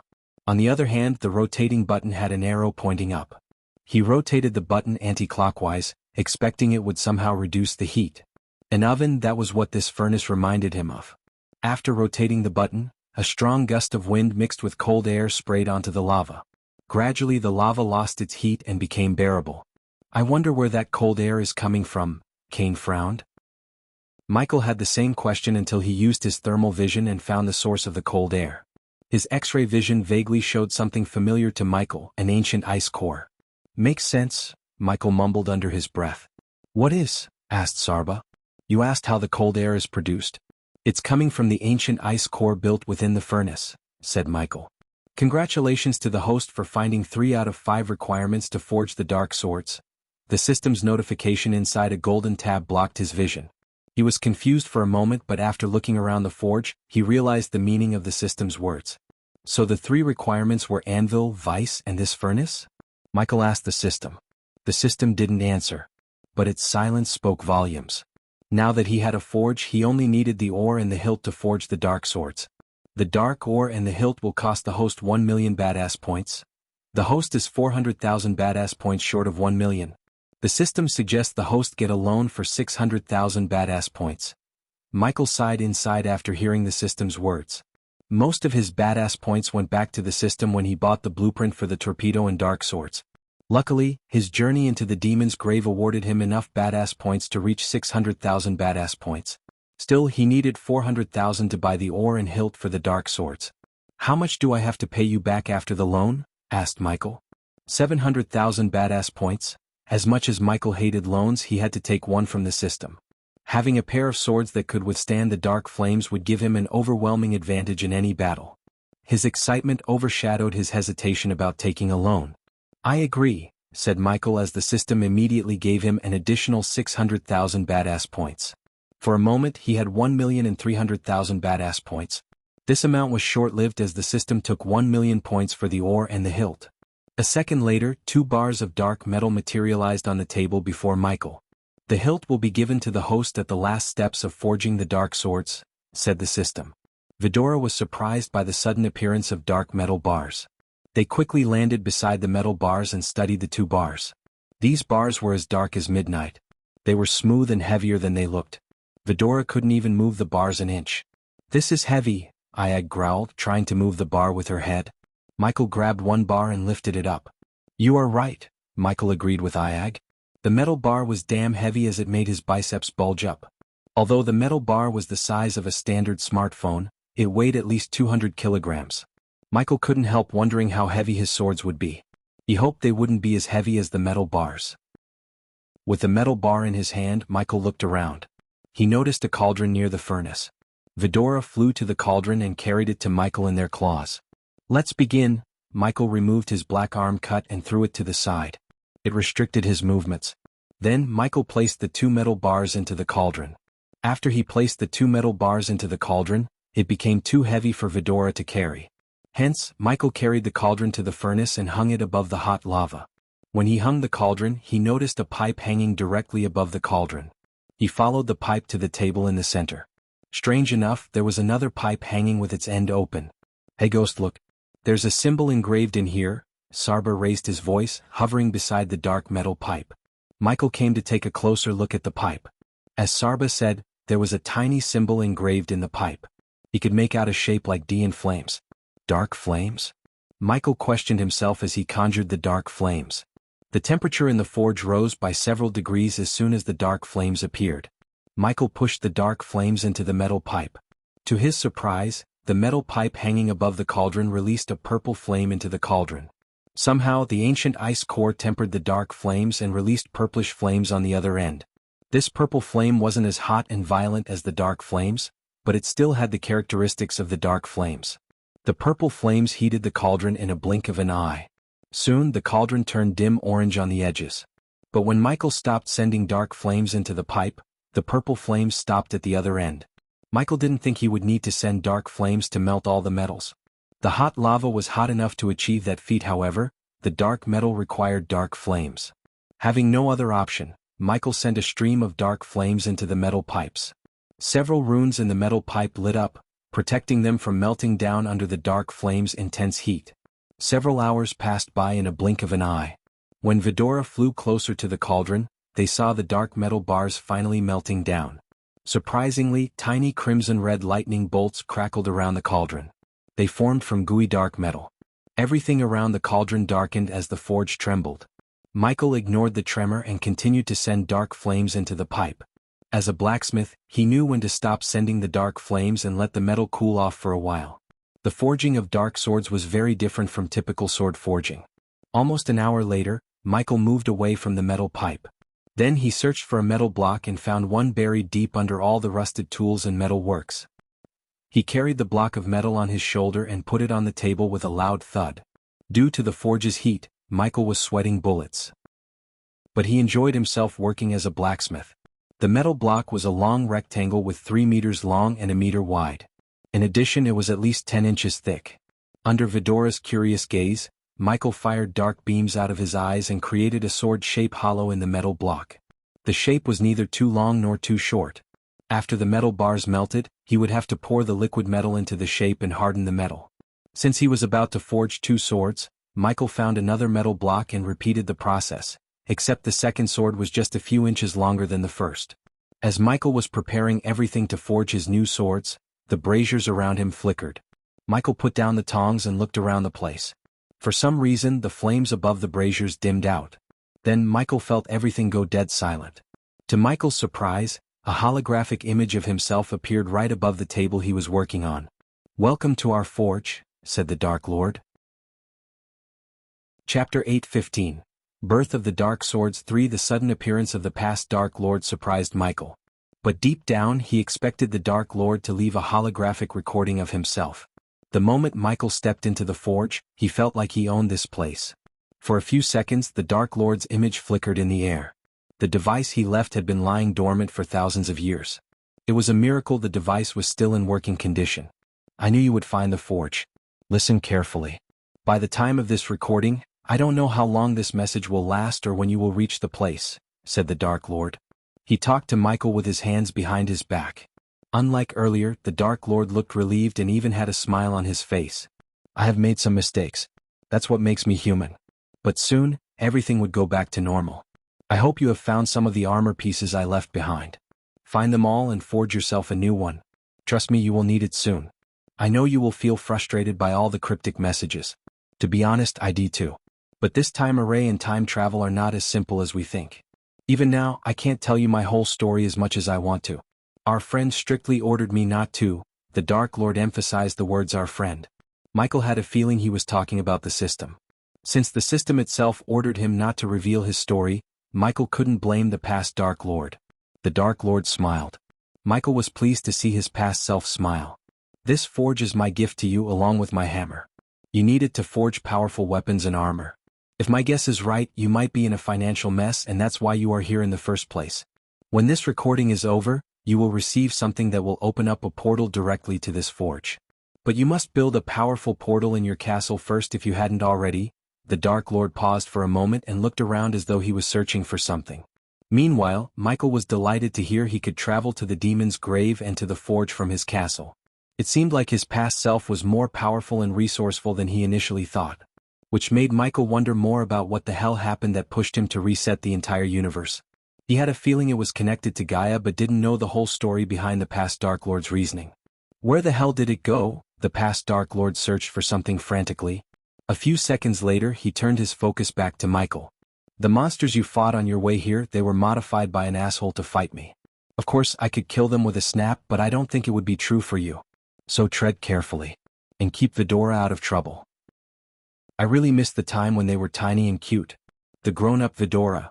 The past Dark Lord sighed and let out an exhausted smile. Vidora frowned as Iag almost hissed at the Dark Lord. "After your trip to the demon's grave, I hope they still call the place that. Your life will get a whole lot tougher. But here's a piece of advice from yourself to you, not everything is black and white. Also, don't always go for the kill. Some of our enemies are far more valuable alive than dead." As he said, the Dark Lord turned around and walked to his work table. Due to some reason, Michael couldn't clearly see the table or what he was working on. The time had corroded the recording and made it impossible to see anything other than the Dark Lord. "This array will fix everything," Michael heard the Dark Lord mumble. Then he turned around once again. "What else I thought about telling you?" The Dark Lord rubbed his chin for a moment. "Ah yes." The Dark Lord snapped his finger, showing his sudden realization. "Finish your castle as soon as you can and spare no expense. You have no idea how many tried to penetrate mine and lost their lives. Sooner or later, you will get tired of all the killings." The Dark Lord paused as his expression grew darker. "Don't get tired. Because you are just starting your life as the Dark Lord. Always provide a reason for the people to fear you, my lord. Suddenly Michael heard another voice. It sounded wise and elderly, but he had heard this voice before. Eladir? Michael frowned. He sounded old, very old. Are you recording another message for yourself again? Eladir asked the Dark Lord like a strict father. Unfortunately, Michael couldn't see Eladir in the recording. Hey, is that Eladir I am hearing? Iag asked Cain and Sarba in a husky voice. I think so, Sarba nodded. You cannot leave these messages everywhere, my lord. It will create unwanted branches in the timeline. You already took a big risk by breaking down your armor and leaving them behind. Who knows what catastrophe it's going to bring? Eladir yelled at the Dark Lord. Look on the bright side, Eladir. We won't be here to see it, the Dark Lord shrugged. Come on. Finish what you are doing. We have a lot to do in a short time, said Eladir. You became grumpier with age. Relax and give me some time alone with myself. The Dark Lord looked over his shoulder and winked at Michael. The Dark Lord waited until Eladir left the room. Huff, the Dark Lord sighed. I am going to miss many things, but grumpy Eladir is not one of them. Try to find a way to stop him from getting older because you do not want him to. Trust me, the Dark Lord chuckled. Who am I kidding? I'm going to miss that old elf. It feels good to have someone look you in the eyes and lecture you, said the Dark Lord. At the peak of his life, no one dared even look at him, let alone lecture him. Almost the entire world trembled at the mere mention of his name. Only a few people existed in his timeline who had the guts to speak their minds before him. Eladir was one of them. Just by looking into the Dark Lord's eyes, Michael could tell how much he would miss his world. The Dark Lord sacrificed everything so Michael could fix his mistakes and live the life he deserved. Soon the hologram began to flicker. Despite his advice, I will still leave some recordings for you. Take care of everyone and everything. Who knows, we might even meet at some point. After all, time is a mysterious thing and life is full of surprises. After these words escaped the Dark Lord's mouth, he vanished into thin air. As soon as he disappeared, the table before Michael trembled. A copper ring big enough to fit in his hand materialized on the table. With another tremor, a silver hammer with many intricate runes engraved in it appeared. At first, Michael gently grabbed it and studied the ring. Is that a portal? Asked Iag as Michael nodded. With this, we can get in and out of the demon's grave as we please, said Michael with a grin. Countless ideas popped into his mind and made him excited for the journey ahead. However, his excitement was doused by the Dark Lord himself when he appeared again above the table, once again in the holographic form. And forgot to tell you, the monsters in this realm aren't your typical XP farm. Every death makes someone I can't name strong. Don't make your enemies stronger, the Dark Lord warned Michael. Judging by the serious tone of his voice, Michael let go of the idea of farming experience points by killing the monsters here. What did he mean by XP farm? Sarba asked his siblings, but they seemed confused as a child lost in a parade. After warning Michael, the Dark Lord's figure completely vanished into thin air. The Dark Lord left Michael with more questions than answers. For instance, Michael wanted to know who created these monsters in the demon's grave, as well as how he would grow stronger with the death of each monster. The more time Michael spent in the realm, the more he realized there was more to this place than meets the eye. Finally, Michael took a deep breath and decided to clean the mess in the forge. Returning to the metal pipe, Michael sent a stream of dark flames and continued to melt the dark metal bars. Although he was focused on forging the swords and cleaning the forge, he couldn't help wondering about everything he had heard from the past Dark Lord. Michael lost track of time working the forge. While Vidora was asleep on the table, he continued to melt down the metal bars. After 2 days to be exact, Michael saw the metal bars completely melt and take a liquid form. He covered his palms with dark flames and lifted up the cauldron with dark metal liquid inside. Sweat beads formed on his forehead as he slowly carried the cauldron to the table. When he reached the table, he slowly poured out the black liquid into the metal block with the sword-shaped hollow. The black liquid ran through the hollow, slowly taking the shape of a sword. After filling both metal blocks, Michael placed the cauldron on the floor. A typical blacksmith would wait for the liquid to harden, but Michael was anything but typical. Hence, he took out his Doombringer and summoned Frost to cool down the black liquid. The black liquid sizzled as tiny red lightning bolts cracked around the metal block. Somehow, the dark metal created these tiny lightning bolts. These lightning bolts crackled around the black liquid like tiny guardians. Michael focused the frost beam toward the black liquid, tempering the metal. Even with the frost beam, the black liquid took hours before slowly starting to harden. He then grabbed the hammer, preparing to douse the dark swords into hot lava and shape it up. Chapter 8:16. The dark sword. Several hours passed in a blink of an eye. At that moment, the forge was filled with the sound of a hammer hitting the metal. Michael was alone in the forge, peacefully forging his dark swords. Vidora was asleep after helping Michael clean up the forge. After Michael spent hours sweeping the floor, cleaning up the walls, and destroying all the rusted metal works, the forge looked pristine. Almost all the tools needed to forge powerful weapons and armor were readily available in the forge except for ores and some other materials. Standing before the anvil, Michael raised his hammer and brought it down on the black sword. His muscles twitched and bulged up as he kept hitting the sword with the hammer. Michael was drenched in sweat as he looked like he had just bathed. Even after the dark metal cooled down, it radiated a strange heat that was powerful enough to melt a man's skin. Usually, a heated sword would be submerged in oil or water in some situations. On the contrary, Michael had molten lava in one metal barrel and bone-chilling ice created by the ancient ice core in another. The dark sword was slowly taking the shape Michael wanted it to. Its surface was crimson red after being hit by the hammer repeatedly. Finally, Michael raised the sword and submerged it in the lava. The sword remained submerged in lava for a while until Michael couldn't hold it by the end. His palms were bloody red due to the heat. When he took out the dark sword, hot lava oozed out from its surface. Michael immediately submerged the sword again in the frost beside the lava. The ice sizzled, turning into vapor because of the intense heat. As soon as he put the sword in the ice, countless tiny crimson-red lightning bolts crackled around the dark sword. Few more hours to go, Michael mumbled under his breath before taking out the second sword and repeating the same process. As though nature itself had sensed the birth of dark swords, the sky above the mountain darkened. Unknown to Michael, a lightning storm was raging outside. As a result, the monsters outside were terrified to the core. The demon's grave had never seen heavy rain or a storm in thousands of years. But at that moment, the storm raged outside, along with hundreds of lightning bolts striking the realm from above. Michael paid no attention to the weather outside. Iag slowly opened her eyes to the sound of rumbling thunder. The mountain trembled as thunderclaps echoed through the realm. Her vision was slightly blurred after the long nap. She shook her head, clearing her sight. Sarba and Cain woke up after her and saw Michael's back. To their surprise, they felt a strange, powerful energy in the forge. Moreover, they couldn't help hearing a strange buzzing noise. "Hey, you finished the swords?" asked Iag. Michael slowly turned around with his new swords in his hand. Just the simple look of the dark sword stunned them speechless.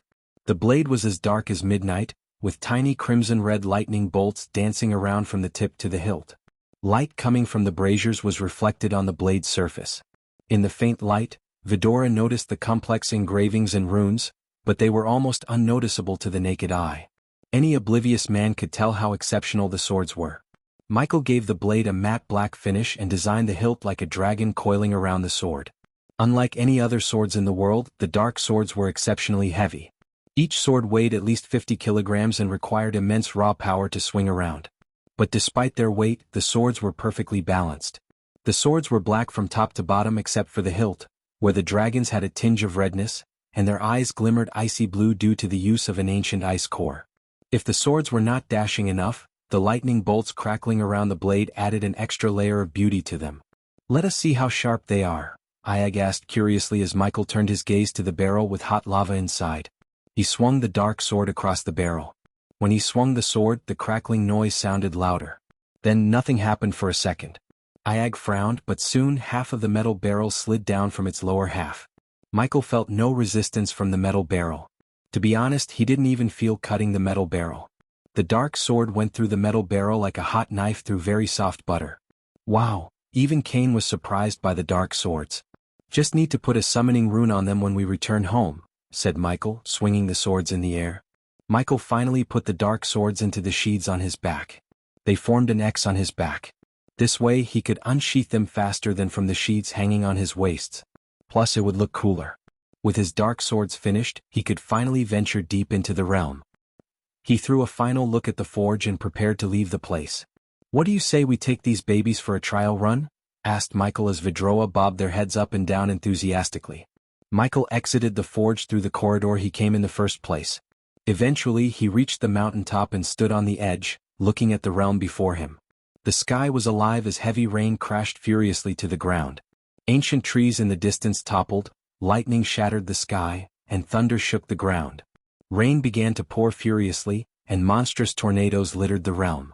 This storm was the worst Michael had ever seen. Rain fell like bullets, destroying anything and everything in its path. Out of nowhere, a loud thunderclap resonated in the sky. Michael stood there on edge, a step away from falling down.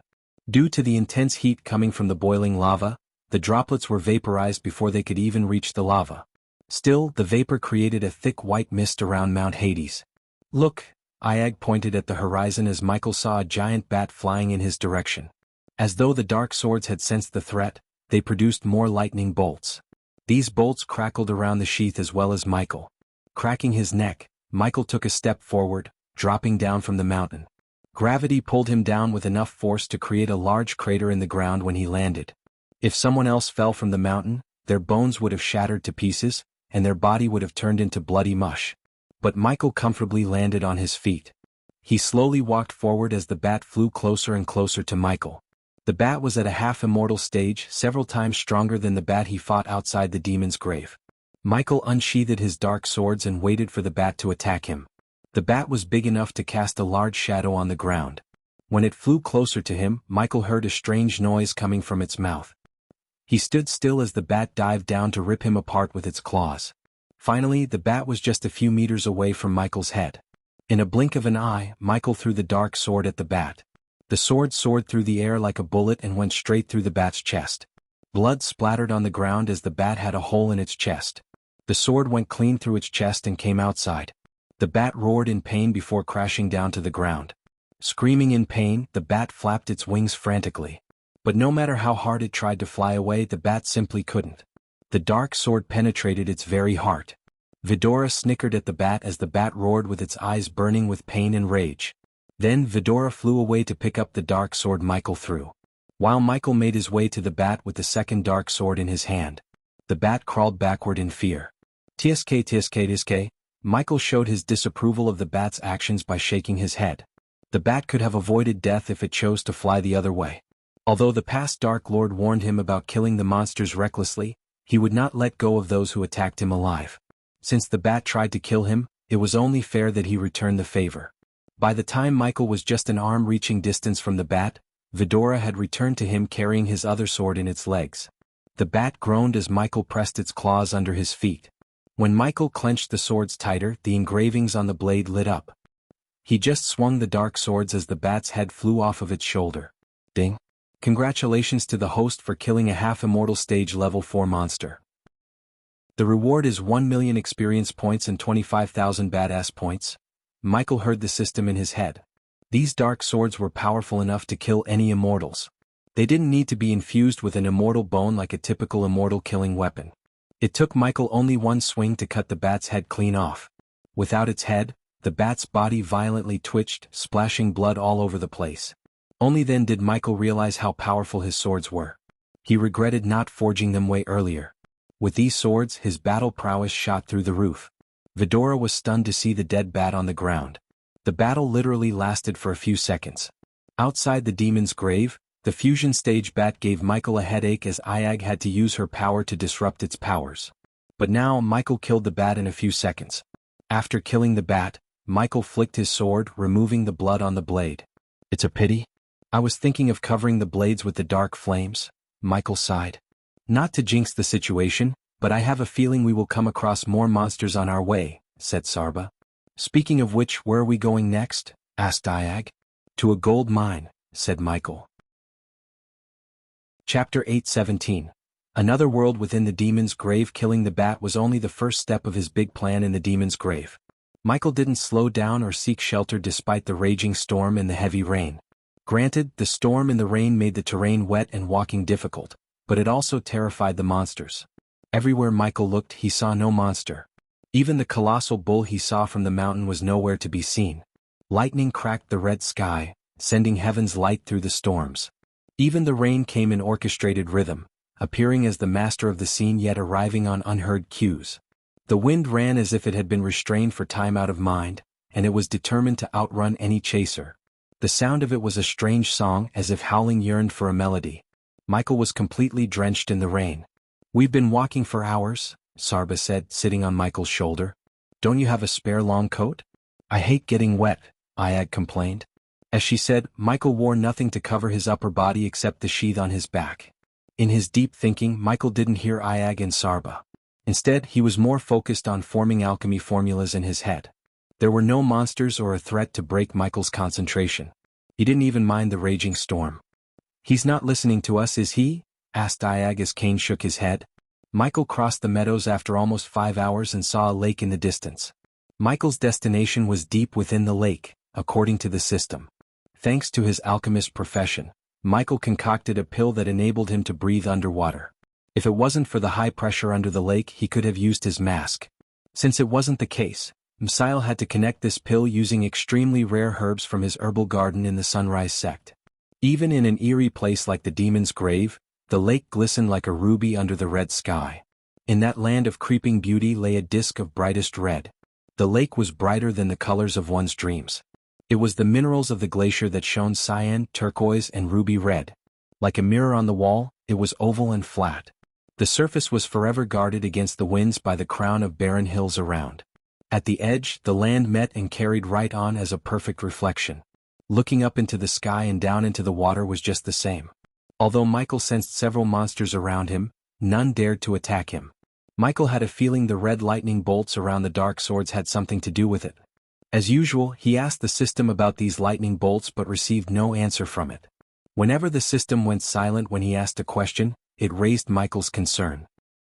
For instance, the system gave no explanation or answers about the mysterious woman he met outside the Demon's Grave. Sometimes, Michael had to figure things out on his own without the system's help. I hope you like getting wet, said Michael as Ayag rolled her eyes. I just said I hate getting wet. You are a jerk, ghost, she bit Michael's ear. Nibbling Ayag's head, Michael walked closer and closer to the lake. With a flick of his wrist, Michael took out a sapphire blue pill and tossed it into his mouth. His muscles immediately ached, especially the back of his ears. It felt like someone was burning his skin with cigarettes. The pain lasted for a few minutes. Then Vidora saw several gashes appearing behind his ears. Without wasting any time, Michael dived into the lake, swimming deeper and deeper. As his body moved through the clear water, he was surprised to see the golden sand and the sight around him. The first thing that caught his eye was the variety of sea life. Hundreds of fishes in every color of the rainbow and more swam past him without fearing him. Some big fishes floated lazily as others disappeared with a flick of a bright fin. For a lake in a demon's grave, it was artistic to say the least. Luckily, Vidora didn't need any pill or potion to breathe underwater. They swam along with Michael like expert swimmers. As they were following Michael, their attention turned to the expanse of a coral reef that stretched as far as one could see. They blanketed the golden sand like a colorful bed sheet. Surprisingly, everything underwater was full of color and life. The red light coming from the dark swords illuminated the closest section of the reef, highlighting a formation of corals. Each section of coral was beautifully formed, but none was quite like any other. Michael was tempted to harvest some and put them in the lake near the castle. However, Michael was the type of person who would rather see a flower in a plant than in someone's head. What is that? Ayag asked her siblings in telepathy, looking at an octopus. The creature peeked its head over through the coral and gawked at them with its big eyes.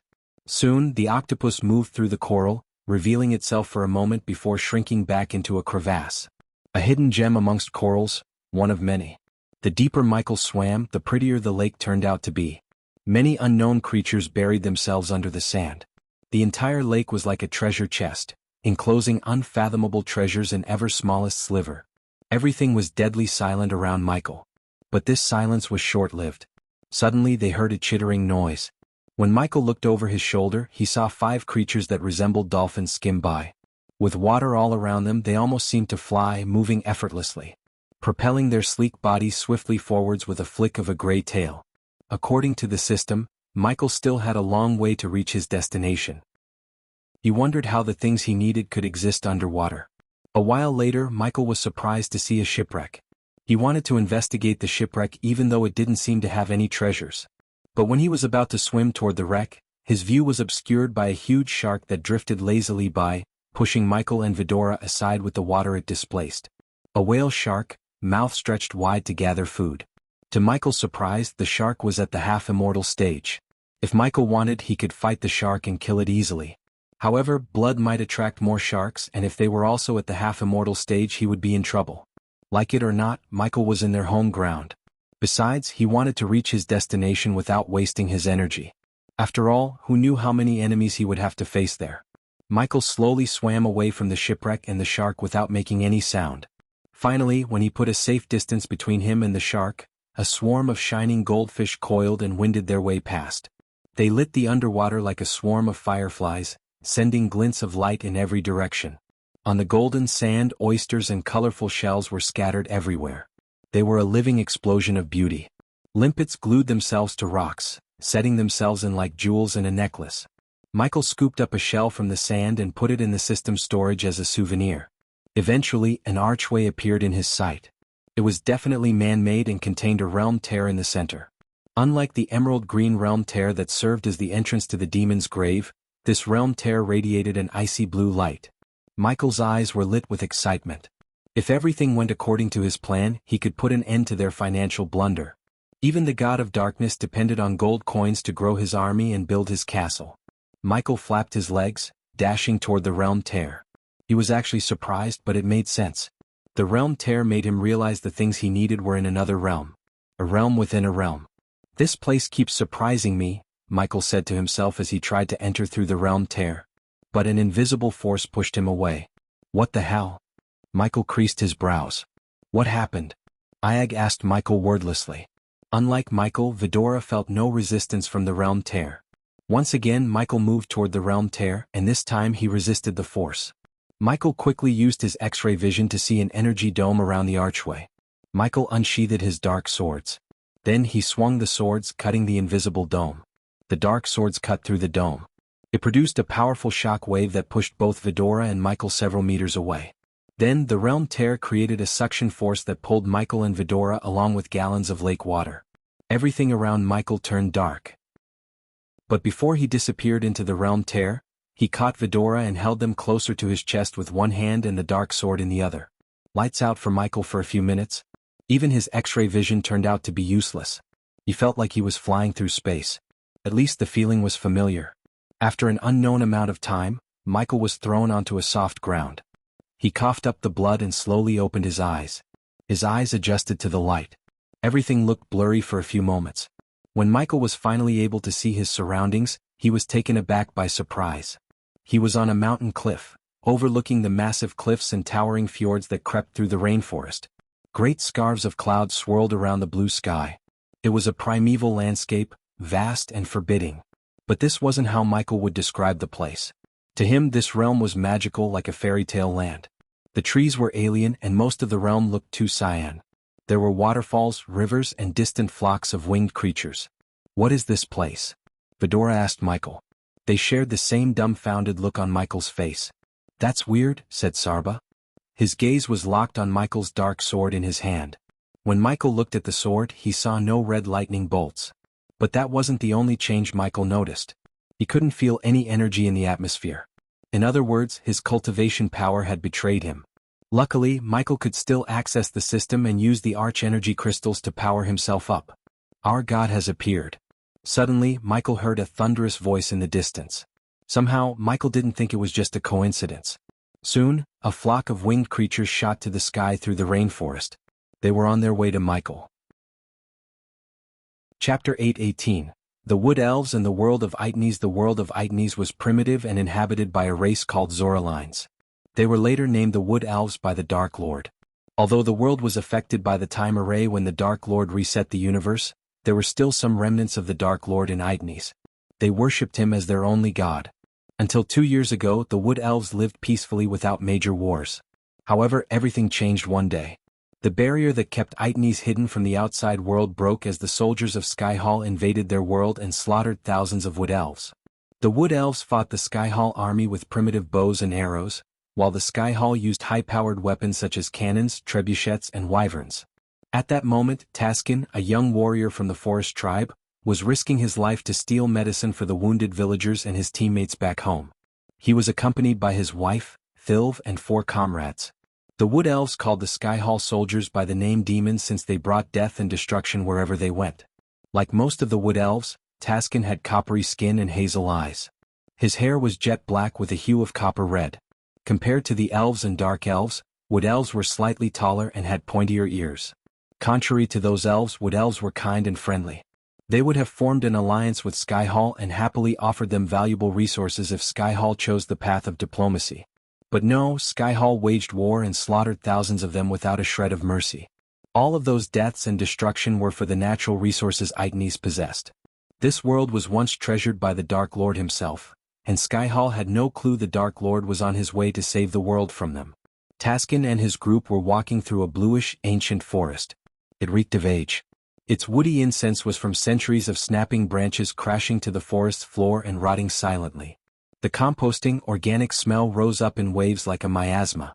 Every sprawling tree they passed under reminded Taskin of a watchful guardian, a silent sentinel of the groves.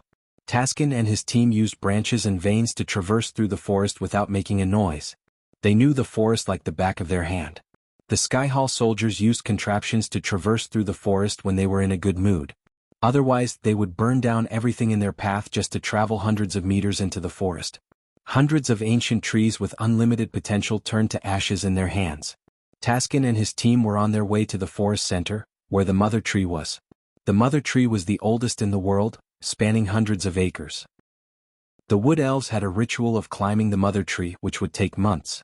Countless wood elves lost their lives trying to reach the top. The wood elves believed they could get the mother tree's blessing and hear their god's voice by reaching the top. The deeper Taskin and his team went, the more mystical and spellbinding the forest became. Huge roots spread-eagled the ground, twisting like the great backs of sea dinosaurs. The foliage became thick and lush, forming an arch of fairy-tale sapphire blue above their heads. Arthritic boughs, gnarled with age, dripped their bounty of nuts onto the path. Briars, brambles, and berry trees flanked the trail, making it impenetrable on either side. Shuffling noises came from deep in the interior, deadened by the cunningly woven web of leaves. A troop of winged badgers crossed the winding trail in front of them at one point. They were finishing up their early morning foraging and looked startled to see the wood elves. As if on cue, a blue feather bird erupted from the knot of trees. Soon, a few more of its beaked companions joined the flock, creating a symphony of song. The heart-haunting melody was an elixir for the soul. Their melody used to soothe the wood elves' souls. But after the demons appeared, these birds cried more often than they sang. Despite the ash and smell of blood in the air, the sap-sweet fragrance of the forest washed over them. Finally, Taskin arrived at a wide glade, where the ancient trees fell away, revealing the bespeckled blue sky. The last of the morning stars were glinting like silver earrings, luminous and bright. An ore-gold moon with a blue ring hung quietly in the distance, casting a honeyed sheen over the trees. Taskin and his men sat their backs against a lightning-blasted tree trunk and watched the demon castle in the distance. The demons scorched hundreds of trees, and everything lived in the area to build their castle and the surrounding buildings. Taskin could still hear the cries of his people when the demons first arrived. They built the castle with the wood they got from the mother tree's branches and the roots as defensive walls. Once, a holy site turned into a burial site for thousands of wood elves.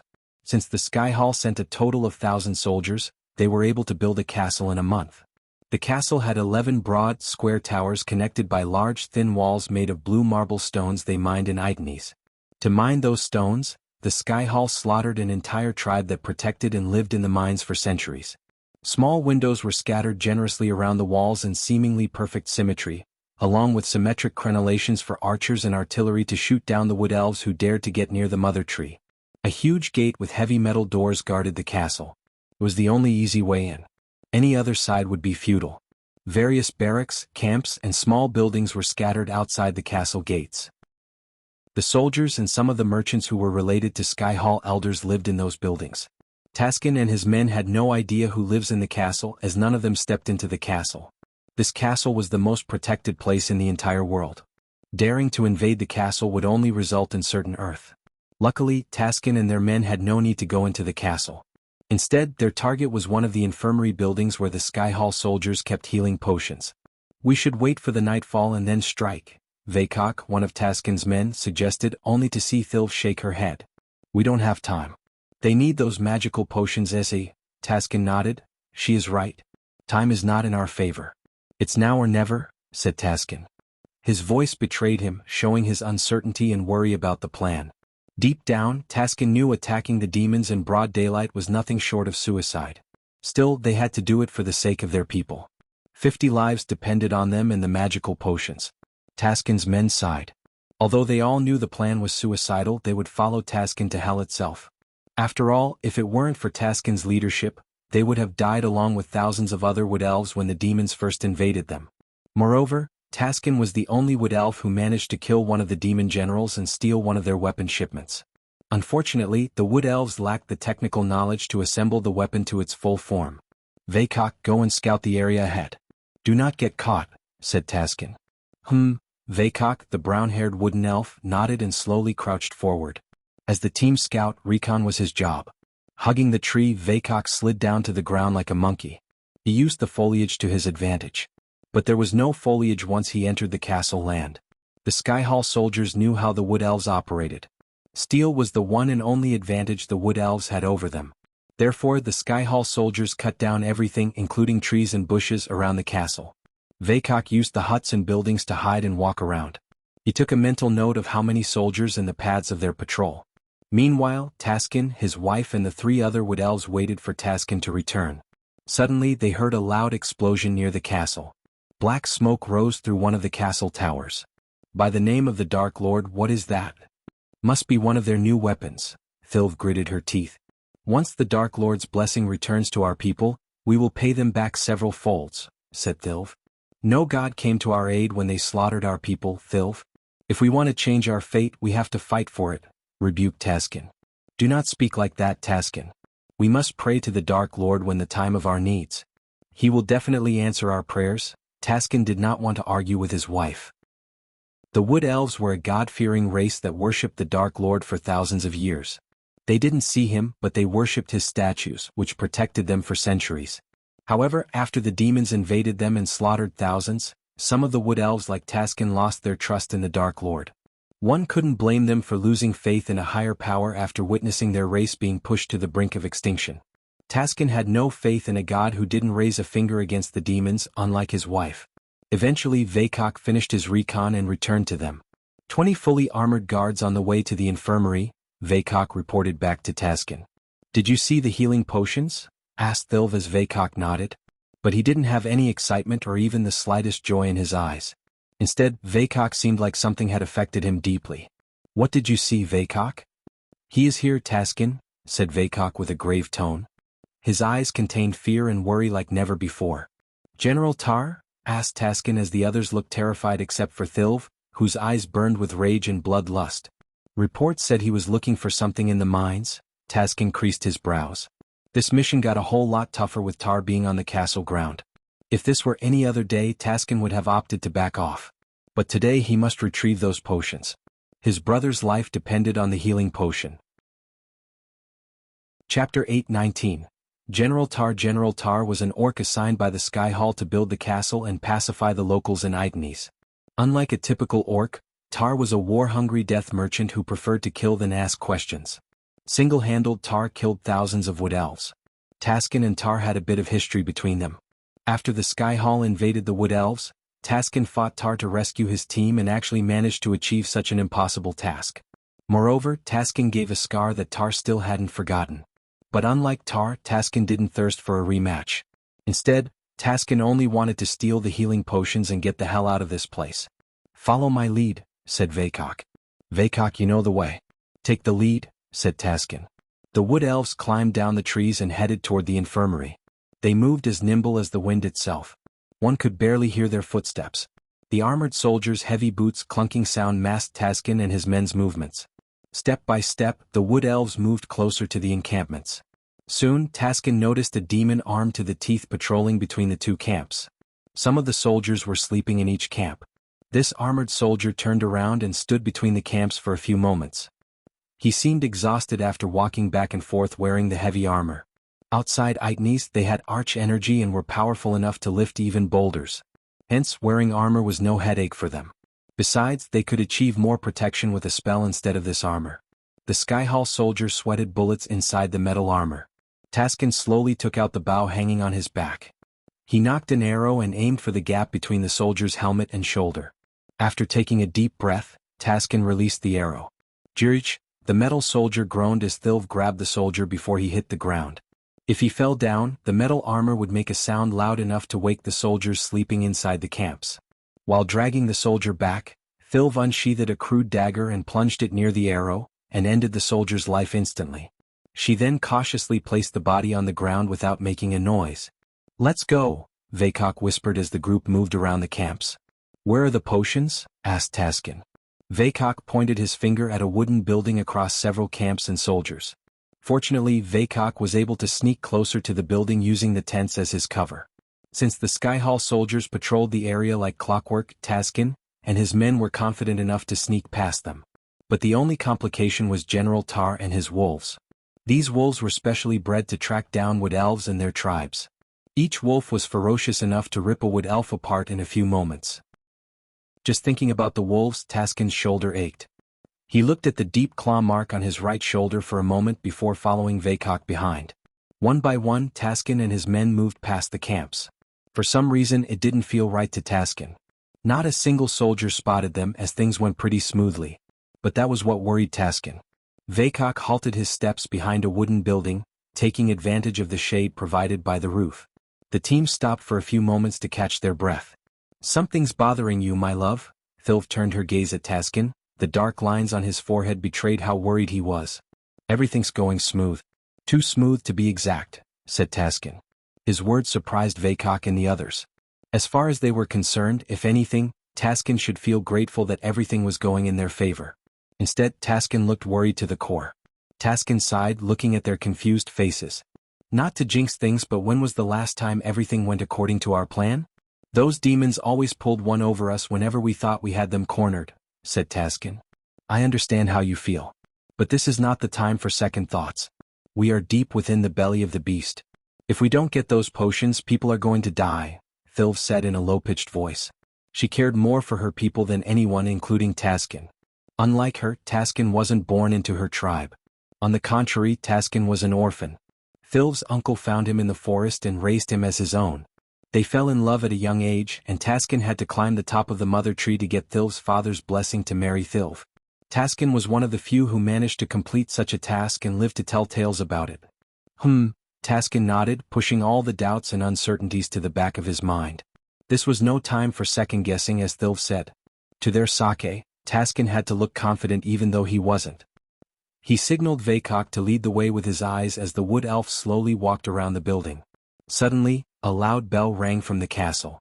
Their bodies went rigid, thinking they were caught for a moment. "Midday break. Come on, everyone. Take 5, they heard someone calling the soldiers from the center of the camps. Luckily, the soldiers were moving to the center to get their bellies filled. As a result, the patrol routes turned empty and gave Taskin and his men enough leeway to get into the infirmary, take the potions, and disappear into the forest without alerting Tar. At least that's what they planned. In a few minutes, almost every soldier in the area went to the center and formed a circle around a giant cauldron with boiling porridge in it. Meanwhile, the wood elves hastened their steps. They crouched toward the infirmary as fast as they could. Finally, they came to a wooden building with a board with a leaf symbol hanging above the door. Taskin slowly opened the door after looking back and forth. When the door slowly opened, they saw a couple of soldiers sleeping on white beds. These soldiers seemed pale, shivering and gritting their teeth as though they were in great pain. While Taskin's gaze was locked on the sick soldiers, Thilv and the others noticed the crate full of glistening green vials. "There it is." Vaikok closed the door behind them and pointed at the crate. "Let's take it and get the hell out of this place," another wood elf behind Thilv said. When Thilv was about to take a step toward the crate, Taskin stopped her by her wrist. "If they have the magical healing potions, why do these soldiers look sick?" asked Taskin. As much as the Thilv and the others wanted to take the healing potions and escape the place, Taskin's words made them wonder and think deeply about what he had just said. Vaikok and the others creased their brows. They knew Taskin was right. These magical healing potions could cure anything, yet these soldiers looked anything but healthy. On top of that, the healing potions were right on the table, and the crate contained enough potions for all the soldiers in the room. Yet, for some reason, the demons chose not to give the potions to their comrades. "We can think about it when we get back to the tribe. Let's just take them and get the hell out of here," Vaikok rushed Taskin. Seeing no other choice, Thilv quickly dashed to the crate and took it in her hand. On her way back, she wanted to kill the sick soldiers. But luckily for them, Filth prioritized escaping the place over slitting their throats. Taskin turned around to leave the building. He threw one last gaze over his shoulder at the soldiers before opening the door. The moment he opened the door, Taskin's body went rigid. His heart almost jumped out of his chest. To their shock, General Tar was waiting outside to welcome them with his 5 gray wolves. General Tar was a brutish, aggressive, ugly, and malevolent orc, contrasting with the wood elves. He had several piercings all over his body and wore a necklace made of his enemy's ears. He held a heavy sword as tall as an average human on his shoulder. When General Tar saw Taskin and his team, he showed an ugly smile that really highlighted his blood-stained teeth and the tusks sticking out of his mouth. The gray wolves bore their teeth with their blue eyes glimmering with ferocity. They were one signal away from ripping Taskin and the others apart. Each wolf was 5 feet wide and tall as a wood elf's waist. Saliva trickled down their mouths as though Taskin and his men were juicy pieces of meat. To what do I owe the pleasure of this visit? General Tar had a perfect brutish voice for his monstrous body. He slowly ran his hand through the deep scar on his left cheek. Tar almost went blind in one eye. If Taskin swung the sword a few inches higher and Tar would have lost his left eye. Tar wore the scar as a symbol of shame. Until he could wash his face with Taskin's blood, Tar had no plans to rest easy. General Tar, Taskin stopped in front of his men, shielding them with his body. The soldiers behind Tar raised their swords and handheld crossbows at Taskin. Tar's men were in the number hundreds, while Taskin only had 5 men. No matter what strategy they used, there was no chance for them to win this battle. You gave me something to remember you by.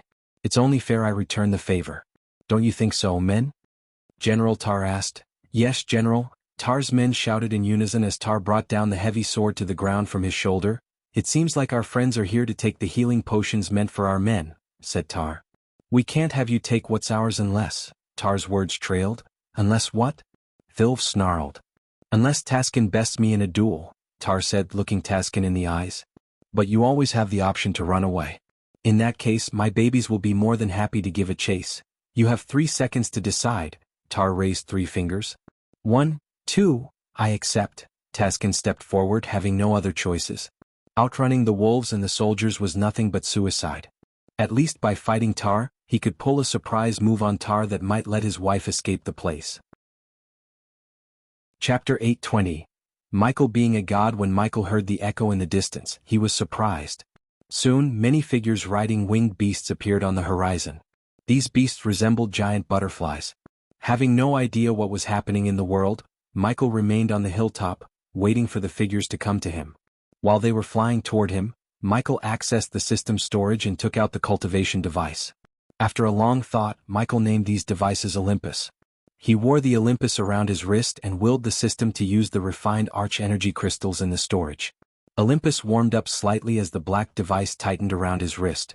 Soon, Michael felt a surge of energy within his body. These refined arch-energy crystals boosted his cultivation power to the core formation level. In a world without energy, a core formation warrior would be a god. Eventually, the giant butterflies descended down to the hilltop, revealing their riders.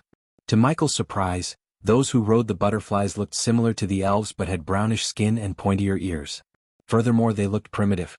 The men wore a piece of a dress made of various leaves around their wrists, covering their manhood, while the women wore leaves covering their breasts and womanhood. Still, the dress made of leaves barely covered them. Even the bows and arrows they had looked ancient and primal. As soon as the wood elves saw Michael, they screamed and raised their hands to the sky. Their eyes were filled with disbelief and shock. They quickly jumped to the mountaintop from the mount and knelt before Michael. Michael saw them knocking their heads against the ground like they were asking for forgiveness. This isn't the welcome I expected, Sarbo whispered. Michael shared the same thought. The wood elves bent their knees and went on with the ground. They didn't even dare to look him in the eyes. He turned his gaze to the elder elf, who wore some kind of hat with feathers and held a staff. With a hunchback and a staff to hold his body straight, the old elf looked like a typical village elder who was wise and old. Dark Lord, the old elf's voice stuttered. It was not because of his old age but because of the respect and fear he had toward the Dark Lord. The old man trembled even to raise his head before Michael. At that moment, almost 30 wood elves and their mountains knelt before Michael, waiting for him to speak. Since Michael was caught off guard by the god thing in another world, it took him a few moments to find his next words. Never in a million years did Michael think he would find an entirely new world with elves who worship him as their god. All right. Everyone stand up, Michael ordered them. The village elder and the other wood elves almost immediately rose to their feet as though they were programmed to obey every one of his commands. Tears gushed out of the village elder's eyes. Even some of the male wood elves sobbed with joy and delight. But deep within their eyes, Michael saw the desperation for help. Some of the elves had deep scars and wounds still covered with green paste. Those marks were perfectly straight, like a sword cut or a spear slash. Michael knew without a doubt that these elves were fighting someone. Judging by their weapons and clothes, anyone with a sword and better armor could slaughter these elves. So unless the elves were fighting unarmed goblins, they had no chance of winning the fight. The old elf tried to remain straight with the help of his staff. "I knew you would answer our prayers, Dark Lord," the old elf said, sobbing uncontrollably. Tears gushed out of the old elf's eyes. Michael pretty much had no idea what was happening. But he took a deep breath and decided to deal with the wood elves, who seemed to worship him with every fiber of their bodies. Even the members of his dark army didn't look as loyal and faithful as these wood elves. Suddenly, Michael heard a thunderous scream in the distance. Suddenly, a red smoke rose to the sky through the forest. The place where the red smoke was coming from was the same place these elves came from. "What is that?" asked Michael, moving his gaze to the red smoke in the distance. "Call for help, Dark Lord," the old elf answered. Intense fear glistened in his old eyes. "We should try helping them. These elves seem desperate," Iag whispered in Michael's ears. Among the three heads, Iag was the least merciful one. But even she felt pity for the elves and wanted to help them. Michael was not going to ignore them when they seemed to worship him as a god. They were like the Dark Army, only more loyal and faithful. "Then I should answer the call for help." Michael slowly ascended into the air as the elves gasped in shock. Their faces went pale. The village elder looked like he was about to have a heart attack. "Lead the way," said Michael, hovering in the air. It took a few moments for the elves to snap back to reality. Then they climbed onto their mounts and flew toward the red smoke. On their way, they stared at Michael with awe and disbelief. Their expressions were beyond words. On the other hand, Michael was in love with this new world. Everywhere he turned, he saw lush forests with magical birds and sapphire blue trees that glowed like neon lights. The air smelled fresher than any other cultivation continent. Magical was the word that appeared in his mind when looking at the world. The golden butterflies flew through the air like fancy kites. The butterfly with the elder on top flew relatively close to Michael, and eventually, a cozy village built on top of the trees appeared in Michael's sight. Michael was in awe, wondering how these elves managed to build a village around the trees above the ground. The tree houses he saw when he visited the dark elves were a far cry from this village. Through the giant blue trees, Michael vaguely saw a giant wooden pillar where the wood elves gathered around. The source of this content is nov/l/bin/. Net little wood elves bounced up and down, waving their hands, seeing the butterflies in the air. The grown-ups, however, looked tense and clenched their hands together against their chests. They were praying for their god to return. Through the canopy, Michael descended to the ground. Countless wood elves gasped and cried out loud.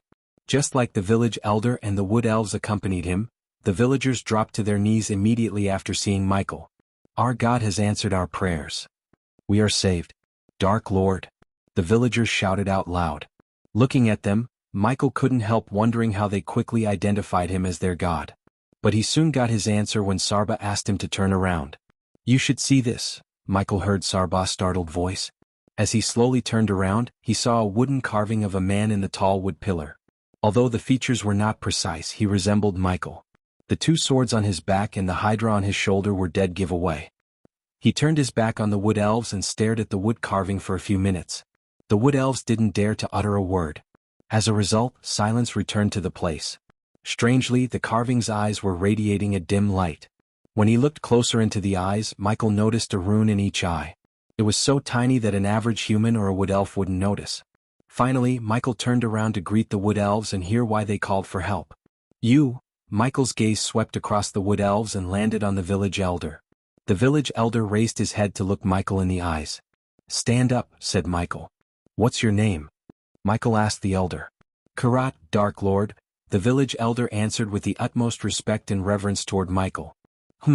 Michael nodded, flicking his wrist as the throne made of skulls and bones materialized behind Michael. He sat down and put one leg atop the other. The wood elves were once again startled by a simple act such as this. To the wood elves who grew up without arch energy or cultivation, everything Michael did was nothing short of a miracle. Now tell me why you called for help, Michael asked Karat. The demons, Dark Lord. We are failing in the fight against the demons? Demons? Michael and Vidora were stunned by Karat's answer. They immediately thought of Azazel and his race. But Michael was skeptical about the demon thing. He never thought the Wood Elves named the Sky Hall soldiers the demons. To be honest, the Wood Elves didn't even know there was a separate race called demons that existed in the universe. Are these demons here to punish us because of something we did or didn't do, Dark Lord? Are you punishing your children? Michael almost coughed up blood after hearing the elder address themselves as the children. But he had to keep a straight face and go along with this. After all, godhood did come up with some quirks like this. Besides, it didn't seem like a good idea for them to tell the Wood Elves the truth about the universe. Instead, Michael planned to be their beloved god. This way, Michael would have an entire population working for him, collecting everything he needs and being loyal to him in exchange for protection. How long have you been fighting these demons? Surprisingly, Cain questioned the elder for some reason. Since 2 years ago, Lord Cain, the elder surprised Michael by addressing Cain using his realm name. Moreover, he came to this world 2 years ago. It seemed like the demon attack and his appearance had some kind of connection. How do they know our name?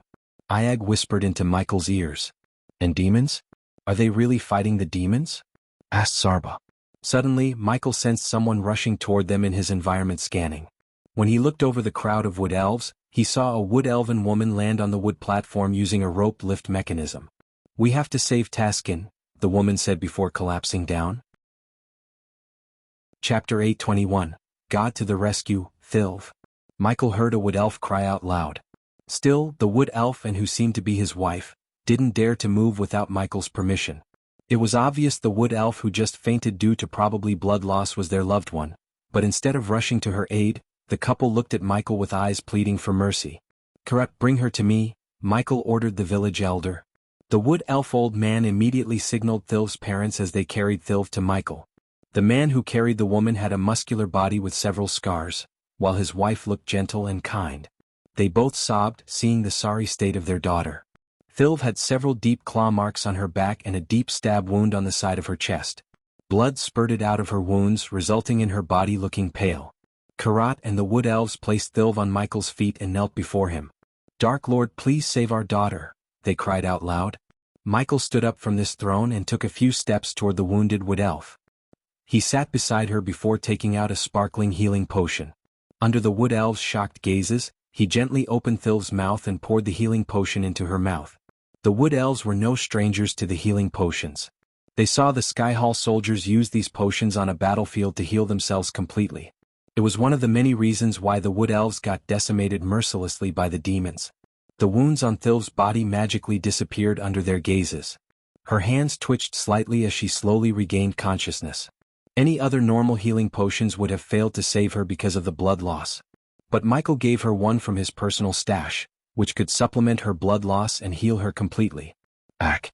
Suddenly Thilv rose up from the floor, gasping for air. It took her vision a few seconds to adjust to the new sight. When everything cleared up, she saw a strange face looking at her. She immediately tried to crawl back and reach for her dagger in utter shock, but Karat and her parents grabbed her by her hands. Thilv.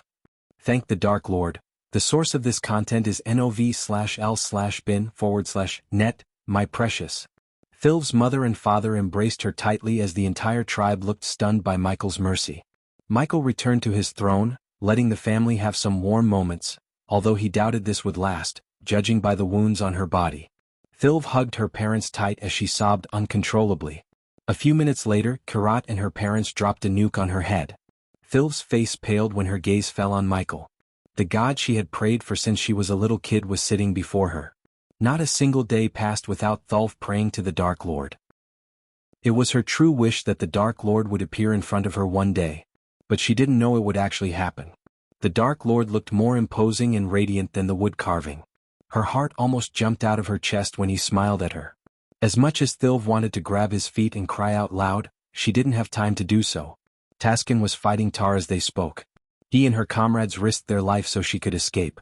Realization hit her as the Dark Lord may be the only person who could save her husband. Hence, she dashed at the Dark Lord and dropped to her knees before Michael. She looked up with her hands clenched against her chest. Please save my husband, Dark Lord. Michael guessed she might put a request like that after he saw the wounds. Luckily for the Wood Elves, Michael decided to help them. Plus, he was curious to see these demons they talked about. These people had been worshipping him, so the least he could do was help them get some peace. Besides, he felt like it was his duty to protect these people. Perhaps it was their loyalty or the fact they worshipped him, but he wanted to help them. Michael unsheathed a dark sword as the Wood Elves took a step back. They trembled at the sight of Michael's black sword. He dropped it to the ground and rose from his throne. Thilv still remained at his feet, begging for his help. He stepped on the sword and turned his gaze down on her. "Step onto the sword and hold my hand tight." At first, Thilv was confused but eventually did as she was told. After all, she had no time to waste, and her god had ordered her to climb on the sword. "Dark Lord, please allow us to accompany you," said Karat, only to see Michael shake his head. "No need. I will be back soon." As he said, the black sword slowly ascended into the air, carrying Michael and Thilv. But before Michael could shoot into the air, Vidora made a request to Michael. "Would like to stay with the villagers." Although Michael was surprised, he didn't see any harm in leaving Vidora with the Wood Elves. Michael nodded as Vidora jumped back to his throne. After leaving Vidora on the throne, Michael flew straight through the canopy to the sky. Thilv let out a squeal as she grabbed Michael's hands tight. When he rose to the air, Michael saw a colossal tree in the distance. Even the giant bull he saw in the demon's grave would look small in front of this tree. The black smoke rising from the ground near the tree and the castle looked out of place to Michael. Even from afar, Michael could smell the metal and pollution in the air. For a few moments, Michael stopped flying and looked around the world. His blood boiled when he saw countless forest fires and dark smoke rising to the sky. Only a fool would think they happened naturally. He knew that whoever built the castle near the mother tree was responsible for all the destruction. He could only imagine how many precious plants and wildlife the fire had engulfed. Such a waste of resources and destruction of nature raised his killing intent to another level. "You might want to hold me tighter," said Michael. Thilv nodded as she grabbed his hands tighter than before. Suddenly, everything around her blurred. Her face ached because of the speed. It was a miracle her leaf dress remained intact when she appeared directly above the encampments, where she saw Taskin and others bleeding to their deaths on the ground. "There they are," Thilv pointed her fingers at the ground. To Michael's surprise, an orc was beating the life out of some Wood Elves. But when he looked closer at the soldiers, he was disappointed and surprised at the same time. The reason for his disappointment was they weren't demons but elves and humans in metal armor. On the ground, Taskin and his men tried to pick themselves up, but Tar had broken their legs with a wooden club. When the duel between Tar and Taskin began, the orc used a pill to enhance his strength to ensure his victory against Taskin. A fair duel would have gone in Taskin's favor, but it was far from a fair duel. At least Taskin managed to use a primitive smoke bomb that blinded Tar and his men temporarily, which gave Thilv enough time to escape into the forest. However, the Sky Hall soldiers and the wolves managed almost to kill her. Luckily they didn't know the forest like Thilv knew. Now Taskin and his men just hoped Thilv escaped to the tribe. They didn't even want backup because sending backup to save them was equal to sending the Wood Elves to their death. Taskin's legs looked crooked as Tar slowly walked toward him. The ugly orc had an even uglier smile on his face. Suddenly out of nowhere, a bolt of lightning struck the ground between him and Taskin. Only then did these Sky Hall soldiers look up at the sky. When they realized what just had happened, Michael landed on the ground, creating a shock wave that sent the orc flying away. The Sky Hall soldiers were terrified as the dark sword slowly descended to the ground carrying Thilv. "Give these to them." Michael threw a bunch of healing potions to Thilv like they were candies. "Taskin!" she cried out loud as she dashed at Taskin. His face was swollen and almost unrecognizable. Because she was with the Dark Lord, Thilv had no fear in her heart. Meanwhile, the Sky Hall soldiers looked tense. Before they could react, Michael dashed at Tar. The big ugly orc was trying to pick himself up. Instead of waiting for the orc to stand up, Michael grabbed him by his head and cast the cloud of darkness and death range. The area immediately grew darker, which terrified the soldiers around Michael. The orc groaned. His big green eyes were filled with shock. Without giving the orc any time to retaliate, Michael cast the Soul Eater. Michael could have easily returned the favor by beating the crap out of the orc, but he chose to kill the orc quickly to show his overwhelming powers. After all, Michael had the reputation of a god to protect. The dark smoke shrouded the orc as everyone heard the orc's sickening cry of agonizing pain. His scream echoed through the lands. Soon, the Sky Hall soldiers noticed a bright smoke leaving Tar's eyes and going into Michael's mouth. The orc's once bulky monstrous body shriveled under their shocked gazes. When Michael let go of the orc, Tar looked more like a mummy than an orc. Taskin and the others couldn't believe what they had just witnessed. "Who is he?" Taskin asked with a stuttering voice. Everything that happened before his eyes was nothing short of a miracle. He even thought this was just a dream. Meanwhile, the Sky Hall soldiers lost the color of their faces behind the helmets. Some of them outright fell to the ground due to the cloud of darkness effects. Michael slowly turned his gaze to the Sky Hall soldiers. Black lightning crackled around his arms, threatening to strike every single soldier in the area. "Shall we begin?" Michael's words swept across the land and put the fear of God in their hearts. Chapter 8:22, God's Wrath. The Sky Hall soldiers who received the name demons from the Wood Elves took a step back. Their eyes shimmered with fear behind their helmets. Michael cracked his finger one by one. His movements were slow but contained deep hatred and killing intent. Despite the morning sun and its brightness, the place darkened when he cast the Death Range.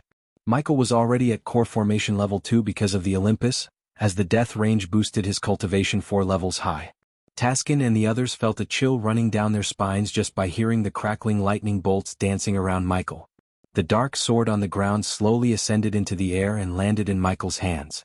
As though the sword had sensed Michael's killing lust, it produced a myriad of lightning bolts. In the darkness, the dark swords radiated a dim red light because of the lightning bolts. The Sky Hall soldiers were stupefied. They were literally in the dark, having no clue how Michael was using spells and arch-energy and itinies. These soldiers were at the bottom of the Sky Hall hierarchy. Hence, they received no artifacts or scrolls that could have helped them escape Michael's wrath. The only option they had was the portal within the castle. But they doubted they would be able to move past him. "Kill him, Dark Lord!" Phil shouted like a wounded beast thirsting for payback. The others were too stunned after hearing the human before them was their god. Even Taskin began regaining faith in their god, the Dark Lord. Michael slowly raised his sword toward the sky as the clear sky immediately darkened. Storm clouds as gray as ash came out of thin air, followed by rumbling thunder. Flashes of lightning struck across the sky, indicating the upcoming bloodbath. Then hundreds of black lightning bolts struck the ground. Thilv and the others quickly closed their eyes instinctively. Soon they heard screams and felt the electricity in the air. Their neck hair stood up as they tasted blood and metal in the air. The lightning storm continued to strike down, slaughtering the soldiers on the ground. Hundreds of lives were snuffed out in a few minutes. All that remained on the ground was hollow, melted armor, scorched bones, and bits and pieces of the Sky Hall soldiers. When Thilv opened her eyes, she couldn't believe her eyes. It took her brain a few moments to process everything that happened. They learned from the village elder that the Dark Lord was a vengeful god, and he lived up to their expectation and more. Gradually, the darkness faded away, letting the sun bathe the ground with its brightness. In the light, the ground looked more terrifying. The ground was littered with the Sky Hall soldiers' remains. Michael was happy with the output. These soldiers deserved no mercy nor the right to breathe another day in this beautiful world that belonged to him. Michael turned his gaze back to Thilv and the men. "Collect the armor and their weapons," Michael ordered the Wood Elves. Their bodies moved without their consent like robots. With their nimble fingers and hands, they plucked the weapons and armor left behind by the Sky Hall soldiers. Most of the armor was melted just like their weapons. The lightning storm did a number on them. But to a talented blacksmith like Michael, it was not a big deal for him to repair the armor and weapons. The first and foremost thing on his to-do list was fixing the clothing issue. He couldn't have his future army of Wood Elves running around, looking like primitive monkeys. Michael was about to head toward the castle when he heard angry growls from behind. The Wood Elves froze as Michael turned back to see 4 wolves baring their teeth. The wolves were completely stupid and oblivious to the fact Michael could kill them with a flick of his wrist. "Hey kitty," Michael teased the wolves. Step by step, the wolves approached Michael. They surrounded Michael to pounce him from every direction. Suddenly the wolves leaped at Michael. Then, the Wood Elves saw a ring of dark flames like they had never seen before pulsating from Michael. The dark flames reduced the wolves to ash as their bones crumbled down to the ground before they could reach Michael. He could have killed them using varieties of ways. Some of them were really creative and brutal. But Michael chose to kill the soldiers using the fastest way to show his overwhelming power to the Wood Elves. He wanted them to witness his power so they would continue to worship him and serve him loyally to their last breath. In exchange, he would protect this world and the residents as he was meant to be. Michael then looked at the sky. For some reason he felt like his past self was smiling at him. Leaving the Wood Elves to their task, Michael disappeared from their sight. The wood elves only saw a couple of black lightning bolts in the air, which trailed toward the castle. In a blink of an eye, Michael appeared in the throne hall, moving past all the soldiers outside. Lustrous braziers, half enclosing each of the 10 onyx columns, lit up the lower levels of the throne hall and engulfed the throne hall in a brilliant glimmer. The paintings of vast landscapes on the arched ceiling danced in the flickering light while statues looked down upon the porcelain floor of this regal hall. For a castle built in a hurry, they really put some effort into decorating the throne hall. Michael couldn't help wondering who was the ruler of this castle. He walked toward the noble throne of carved rock that sat 20 or 30 steps above the ground. The throne was covered in hallowed carvings and intricate runes, and fixed on each of the broad ears was a sapphire rose. The light pillows were a light teal, and these too had been adorned with burnished sigils. A teal rug ran from the throne down the center and looped back from both left and right while square dag banners with gilded tassels swung gently from the walls. Between each banner hung a lantern. None but a few have been lit, illuminating the portraits of angels in their perfectly forged armor. Sunlight peeked through the extensive tinted glass windows edged by veils colored the same teal as the banners. The curtains had been adorned with impressive needlework and emblazoned edges. Michael walked around the throne hall like he owned the place. He could hear the heavy boots clanking as the Sky Hall soldiers rushed into the throne hall. The soldiers were still contemplating what had just happened. A few minutes ago, several things happened at once. First, they were patrolling the castle grounds as usual.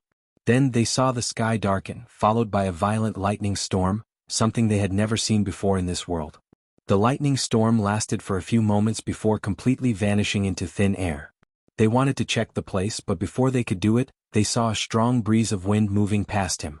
Then they saw a bolt of lightning heading into the throne hall. To their shock, they saw a human roaming around the throne hall when they entered. They never saw him enter the castle. Still, he was there.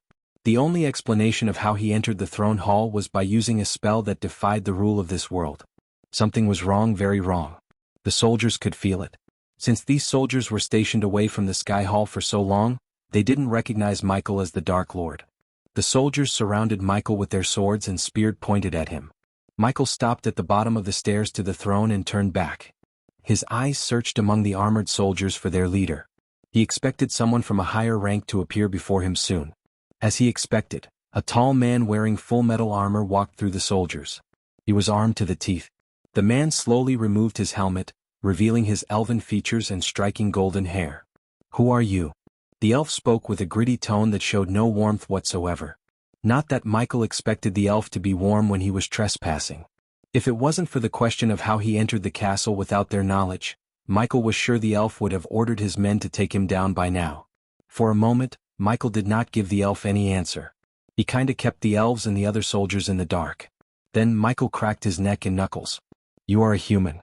Aren't you a long way from home?" asked the elf. "So there are humans in this world?" Michael asked the elf slowly. His words confused the elf a bit. What did he mean by "in this world"? The elf questioned himself. As someone who spent more time in Itnes than Michael, the elf knew the humans lived far away in small groups. Unlike the cultivation continents, humans were a minority here. They rarely traveled outside their tribes. Yet the elf noticed a human roaming around the castle as he owned the place. Furthermore, the elf was still struggling to grasp how he entered the castle and whether he used arch-energy or not. "You are trespassing. It's a crime punishable by death," the elf threatened Michael. "I could say the same to you," said Michael as the elf frowned. "You trespassed my world. So can you blame me for thinking about killing you all?" Somehow the human's words did not feel like an empty threat. "Your world." The elf creased his sword-like brows. "Someone hasn't done his research. Anyhow, tell the ruler of this place to meet me here, and I will make your deaths as painless as possible." Michael shrugged. Pity he wouldn't get any experience points for killing them, but he at least received badass points. At that moment he had other concerns like finding the one who rules this castle. The orc tar served someone and Michael wanted to know who. In the elf's eyes, the human didn't seem like the person who could be reasoned with or the one who would stand down. He knew a battle was inevitable. As he was about to issue an order to take him down, a majestic voice echoed through the hall. "Stand down." Chapter 823, Deal with the Sky Hall. Michael heard the voice from behind. He slowly turned around to see a hunched-back old woman with pure white hair appear near the throne. Her hair was tied into a bun, and she wore pearl robes adorned with intricate symbols that shined in the light. The old woman climbed down the stairs without a concern in the world. When the elf and the others noticed the old woman, they immediately bowed. The old woman didn't make any gesture to acknowledge the soldiers. Instead, her gaze was locked on Michael. The soldiers knelt down as their heavy metal clanked against the marble floor. "Ghost," the old woman addressed Michael by his name. "So you are the ruler of this castle?" Michael asked the old woman. "Everyone leave," the old woman raised her voice. Her voice sounded like a bell in a silent area. As soon as the soldiers heard the old woman's order, they stood up, turned around and left the throne hall without a word, leaving Michael and the old woman behind. "I am a representative," said the old woman. "Then tell your boss to stay out of this world. It belongs to me." Michael looked down to match the old woman's eyes. Although he could kill the old woman with a single look, he refrained himself from doing so. "You may have power in this world, but we both know you won't stay here forever. You will return to the dark ocean and eventually step foot off the southern continent, leaving Mugashuka's protection. It is wise for you not to cross my higher-ups if you want to survive," the old woman said. She was nonchalant despite knowing Ghost could end her life in a heartbeat. Michael was slightly surprised. The old woman seemed to know more about him. Obviously, she was someone with knowledge about him. "Careful with the tone, Grandma. I can still kill you with a snap of my fingers," said Michael. The old woman just let out a gentle smile. "You can, but you won't. Unless you want the Sky Hall to be at your doorsteps, you will refrain from harming any more of my soldiers," said the old woman. Typical Sky Hall. Don't think I don't know your little act of harvesting netherils and demon skeletons. Also, if the Sky Hall had really wanted me gone, the war would have started already. But here we are. So what does that tell you? Your boss doesn't want me dead for some reason. Michael was just making a guess here. He didn't know he was spot on. As he said, Andor, the god of time and space and the man who controlled the Sky Hall behind the scene, did not want Michael dead. Instead, he was manipulating the events to put Noah and Michael against each other. For him to escape the immortal realm, he needed a god dead.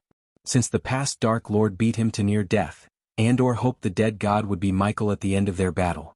If you don't cut off your infected arm, you will die. Just like you are an infection to all worlds. Some people are the infected arm. The Sky Hall must do what's necessary to keep the body alive.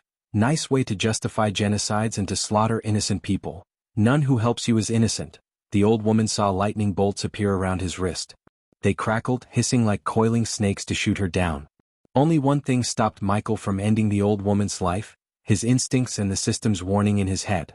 For some reason, the system went crazy when an urge to kill the old woman appeared in his heart. Michael took a deep breath as the crackling lightning bolts disappeared. "By the looks of it, we both have to do what we don't like," said the old woman. "And what that might be coexists in this world. You can kill anyone, but eventually you will leave this world. Are you willing to gamble on the Wood Elves' lives that we won't bring the wrath of Sky Hall after you're gone?" As much as he hated to admit it, the old woman was right. He wouldn't be able to protect the Wood Elves forever by staying with them. Judging by the old woman's look in her eyes, he could tell she had some kind of deal to strike with him. "Why do I feel like you're about to propose a deal?" asked Michael as the old woman chuckled. "Indeed I am. It is a simple one actually. There is a land that the locals call the Ash Field, far south of here.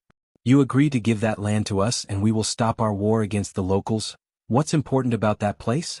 asked Michael, only to see the old woman shake her head. "You don't have to know. Do not forget we are not allies. On the contrary, we are enemies preparing to face each other in the future. Unlike you, we aren't the gods here. You are. So you have to protect your flock." Michael knew the old woman would have already guessed he would spy on them if he agreed to the deal. But still, the old woman wanted to strike this deal, which made Michael more curious about this Ash Field. "What's about this place that made the Sky Hall negotiate with me, the Dark Lord?" Michael questioned himself. Deep down, Michael knew agreeing to this deal was the right thing to do. He could use the time to learn more about this world, especially the Ash Field, and make the Wood Elves and all who worship him stronger. Once he was done with the Wood Elves, they would chase away any invader who stepped into this magical land without his help. To do that, he needed time. Unfortunately, making this deal was the only way he would get more of it. "Do we have a deal?" asked the old woman. "As you said, we both have to do things we don't like." "But," Michael raised a finger, "if any of your soldiers ever stepped a foot outside this Ash Field, you won't deal with Ghost. You will deal with the Dark Lord." The place darkened as Michael said. For the first time, a sliver of fear emerged in the old woman's eyes. "And when I visit this place tomorrow, I don't want to see any more of your soldiers." As he finished his sentence, Michi turned around and walked away from the old woman. There was nothing for him to learn more from the old woman.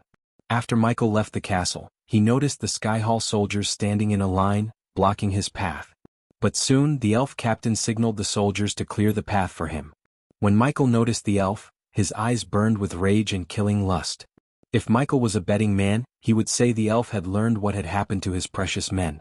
Michael didn't say anything to antagonize the man. He didn't think it was worth it. "This isn't over," the elf mumbled, just loud enough for Michael to hear him. "You better hope so," said Michael before disappearing from their sight. This time the soldiers confirmed their suspicions. "He is using spells." The elf was speechless, but that didn't reduce his anger toward the human by any means. After leaving the castle, Michael returned to where he had left the wood elves behind. By the time Michael arrived, the wood elves had gathered around a pile of metal armor and weapons. The wood elves immediately dropped to their knees when they saw Michael. Even Taskin, who had previously lost his faith in his god, seemed completely turned to his old ways. "They will leave this place tomorrow. This battle with them is over, but we have yet to win the war," said Michael. Vidora and the villages were waiting for Michael's return. Meanwhile, the wood elves bathed Vidora with everything Iag asked for. The Hydra sat on Michael's throne and asked for every fruit the wood elves had for themselves. The wood elven ladies particularly fell in love with the cute yet terrifying creature that accompanies their god. They spared no expense in showering the Hydra with love and reverence, especially after Iag gave her word that Michael would heal the wounded. The sun slowly descended on the horizon, painting the blue sky with its golden rays. Every tree and plant life in the forest radiated dazzling lights. Darkness brought the real beauty of Idnis. Vidora saw the forest light up as the entire forest seemed magical. Even Cain was in awe of the beauty. With the trees and plants being a natural light source, the wood elves did not need any torches to brighten their village. "What's taking him so long?" Sarba asked his siblings. He was worried. "If you ask me, I'd say he's exploring this world and collecting herbs and stuff. I saw how his eyes lit up when we first arrived in this world," said Iag. She was indeed right. Michael was collecting herbs and exploring the magical forest as they spoke. That's the reason for his lateness. "Look!" A child's shout broke Sarba's focus on Iag. Kirat limped toward the wood platform's edge and saw Michael and Taskin's men. "They are back!" Thilv's mother bounced up and down in joy like a child. Eventually, Vidora saw Michael land on the platform as the wood elves knelt down to show him their respect. He just casually waved at them, wordlessly ordering them to rise. Then he came to the throne and sat beside them. "Something's wrong," Iag said, looking at the dark lines on his forehead. "What is it?" asked Sarba. "I made a deal with Sky Hall," said Michael. "You're tuning in to the Han Lee's Wuxia Adventures YouTube channel. We're so grateful for your support, and don't forget to subscribe to join us on this incredible journey through captivating stories. Your generosity through donations truly makes a world of difference, as it's the primary source of revenue that allows me to expand and enhance this channel for you. Thank you from the bottom of my heart for being a part of this adventure.